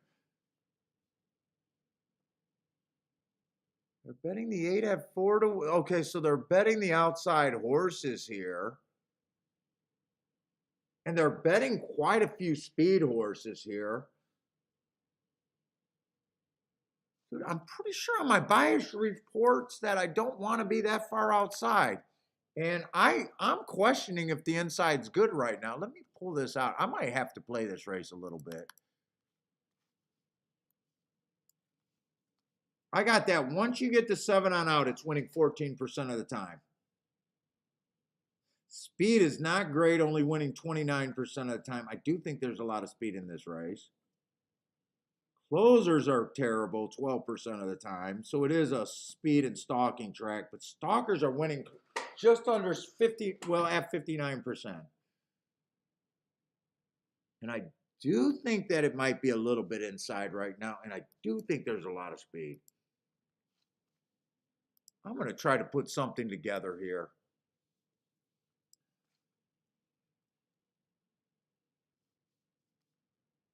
9's the one of the favorites at 3 to 1. Is coming from the far outside. I'm going to be hard on him. If he wins, I just can't win this race, I think. I'm going to be really hard on him. 10 horse I don't have to be hard on. They scratched him. I'm going to be hard on the 11.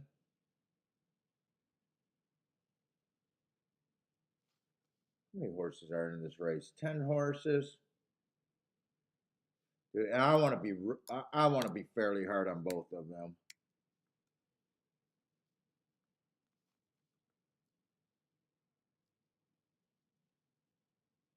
8 being a sprinter, I think 8 has enough speed to even keep this 9 even wider. And I don't see the 9. If the 9 crosses over, I think he's going to have to work fucking super hard. I can't get to the 5. I can get to the 6 stalking on the inside. 3 got enough speed where no one on the outside is going to get the rail unless he just chooses not to run. And I don't believe that's going to happen.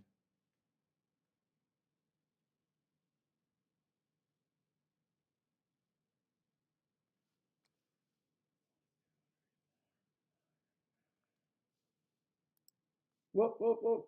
What the fuck did I just do there? I think I could break this down a little bit more.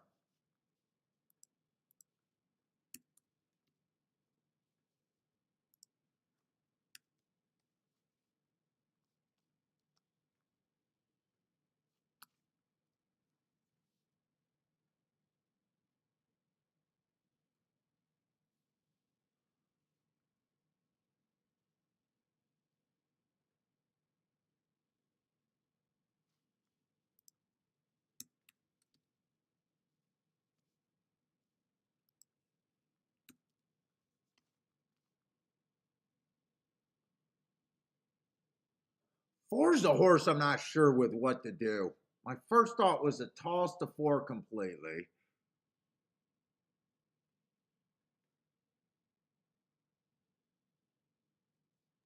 Fucking, I don't like this finger leg. Other than him being on the inside, I would have thrown him out already. I think 1 gets a fairly good look in here.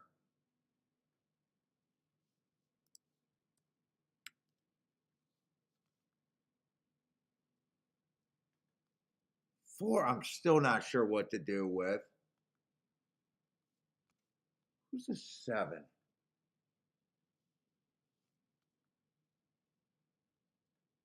feel like I'm running out of time.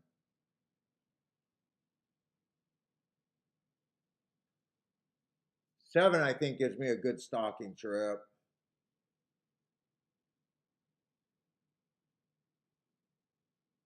I don't have to break this down any more than this.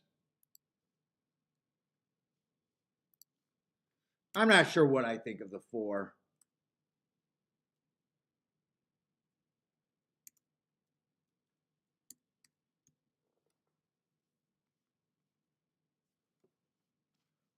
I definitely want to use the 6, though. I do know that.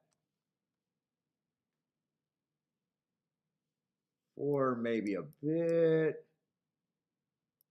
3, I think, is a safe speed on the inside. I definitely want to use the 1.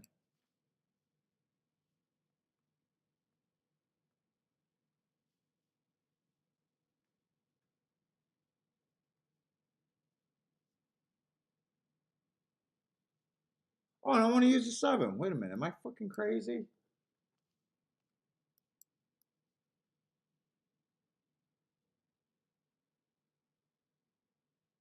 Dude, I'm not sure where my key is here.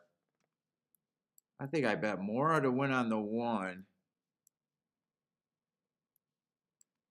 7 and the 6. But I think I want to play exactas here. Let me do that win ticket first. What? Oh, I'm in the wrong race. So I got to bet more to win on the 1. Half as much to win on the other 2 horses.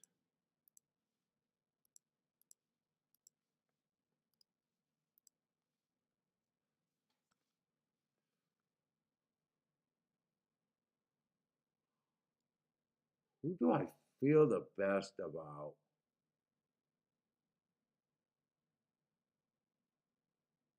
One should get a pretty nice trip here. If I'm going for safety, I key the 1 and the 3. If I'm going for safety, it's the 1 and the 3.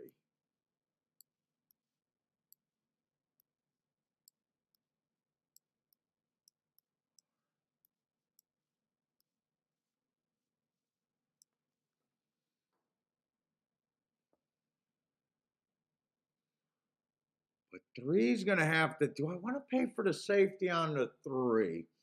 When I think this pace is going to be fast. 4, I don't know what the 4 is. I don't feel like I can have 4s. It's going to be 1 and someone else is my key.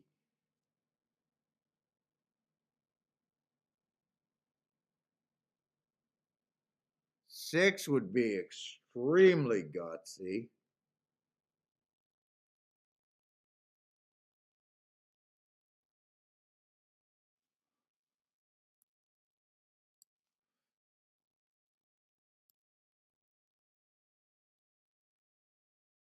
Seven, I wish I can explain why his last race was so bad. Otherwise, it would be the 7. I want to key the 7 or the 3. I know it's 1. This should be a $16 base bet, right? Yeah, 16. Or do I just key the 1 and keep it cheaper? Get 3 horses in a win bet.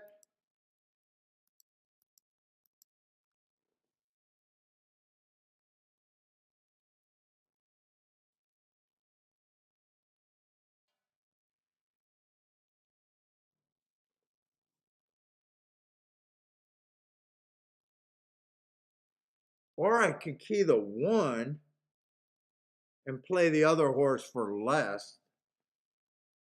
Keeps it cheaper. I'm just not sure if I want to go 3, 6, or 7. I don't think I can go 4 for the second horse.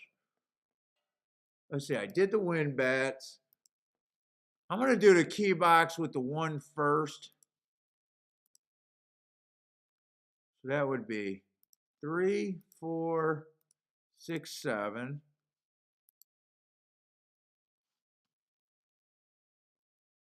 Hold up. Let me see this 2 one more time. You know what? I'm going to add the 2 and only key the 1.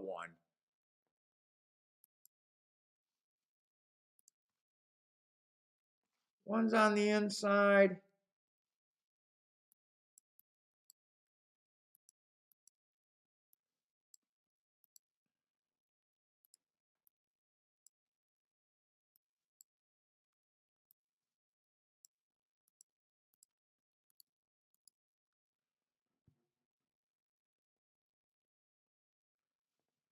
So if 1 wins, I got a shot at exactas. I think all those exactas are good. 6 to 1 is the price that okay, that price held up. 6 wins, I only got a shot at 1 exacta. But 40 to 1, I'm good. And if 7 wins, 22 to 1, I'm good. That's all I got.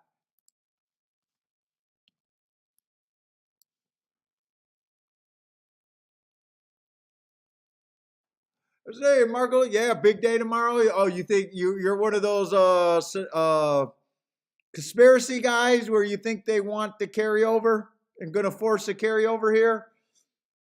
I wanted this one to rate on the inside, by the way, not try to go wire to wire.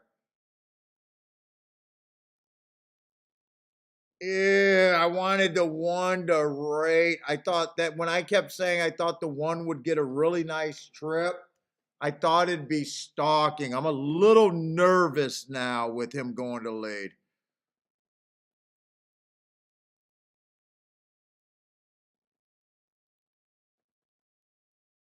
I love where the 7's at if the 7's good enough.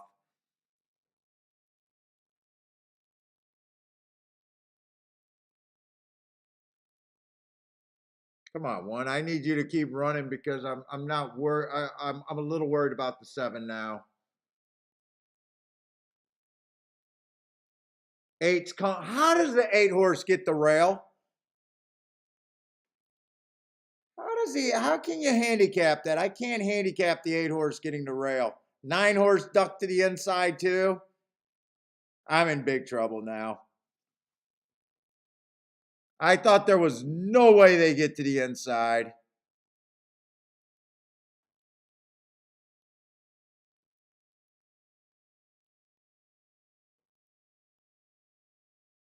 Four gonna win this race? I did not know what to do with the 4.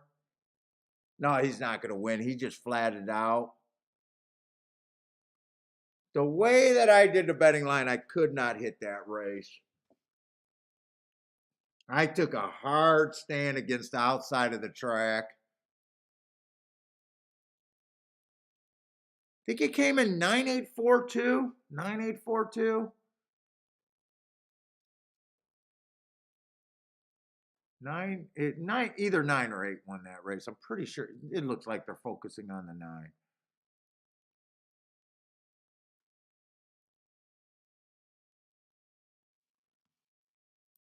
Both of them chose to come off the pace. Okay. They both ended up working their way to the inside.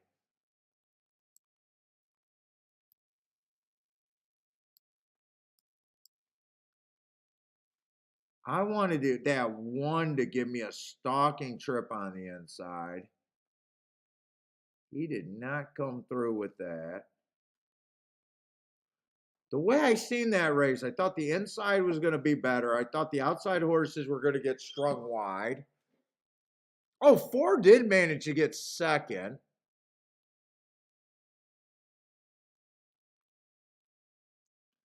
9482.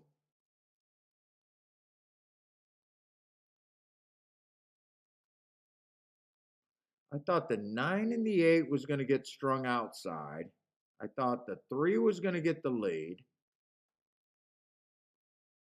Possibly got put away. I thought the 1 was going to give me a nice stalking trip on the inside. 4, if the 4 won, if the 4 hit the board, I thought it was going to be because of the inside and coming right up the inside, which he did. 6, I was kind of hoping that 6 was a reach. 6 was a reach, but I was kind of hoping that he would be able to be off the pace and get to the inside. Kind of giving me the ride that the 9 and the 8 did. Oh no, that's a 5. Wait a minute, that's a 5. 6 I don't think was a reach. 6 I was hoping that the 6 would give me the ride that the 9 and the 8 did. A little bit off the pace, on the inside.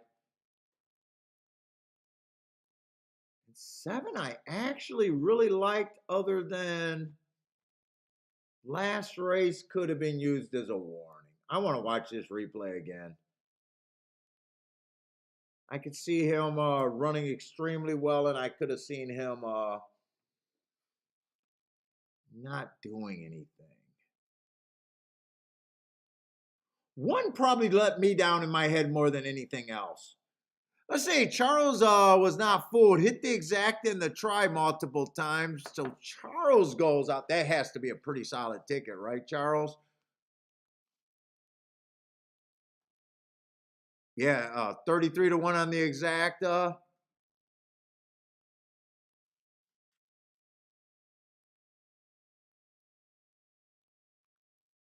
what's up, man? 9482. I think he's just saying the results. What's up, man? My stocks need. I thought it came in 984. That's what you needed. I didn't realize that the 4 slipped. Let's see. I want to watch this replay. Boy, I was convinced that the 1 was going to rate there.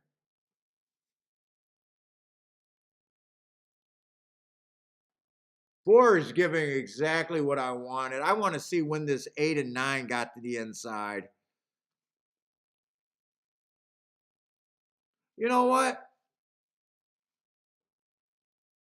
9 was 4 wide on the backstretch.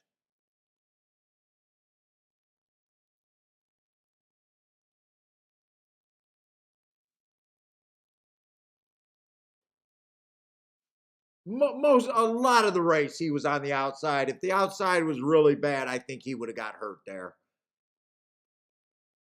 I was kind of wondering if he got to the 8 got to the inside pretty early, but 9 was actually strung out for quite a long time. 9 did a nice job. I'll tell you what 9 did a nice job doing.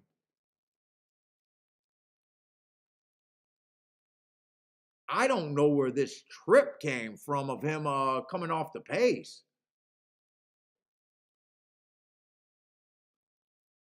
He's never, well, he's been off the pace before, but never farther than 1 or 2 lengths back.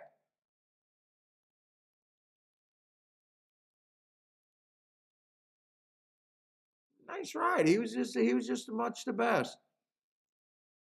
8 horse got the lead deep in the stretch. He kind of saved ground sometimes during that race. Okay, those were just the best horses in the race.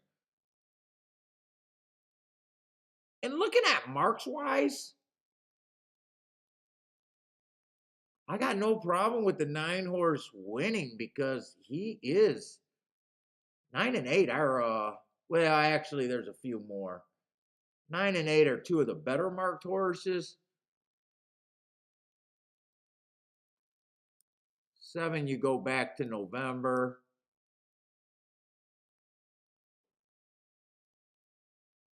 Yeah, I mean they 1 was a better marked horse too. Yeah, I can't complain about that result. All right, everybody, I gotta actually take a nap. I'm dead. But pretty solid day today. Not that many plays. Let me just catch up on the chat real quick. Charles looks like he hit that race. Did Lloyd might have hit the exact or the win ticket there?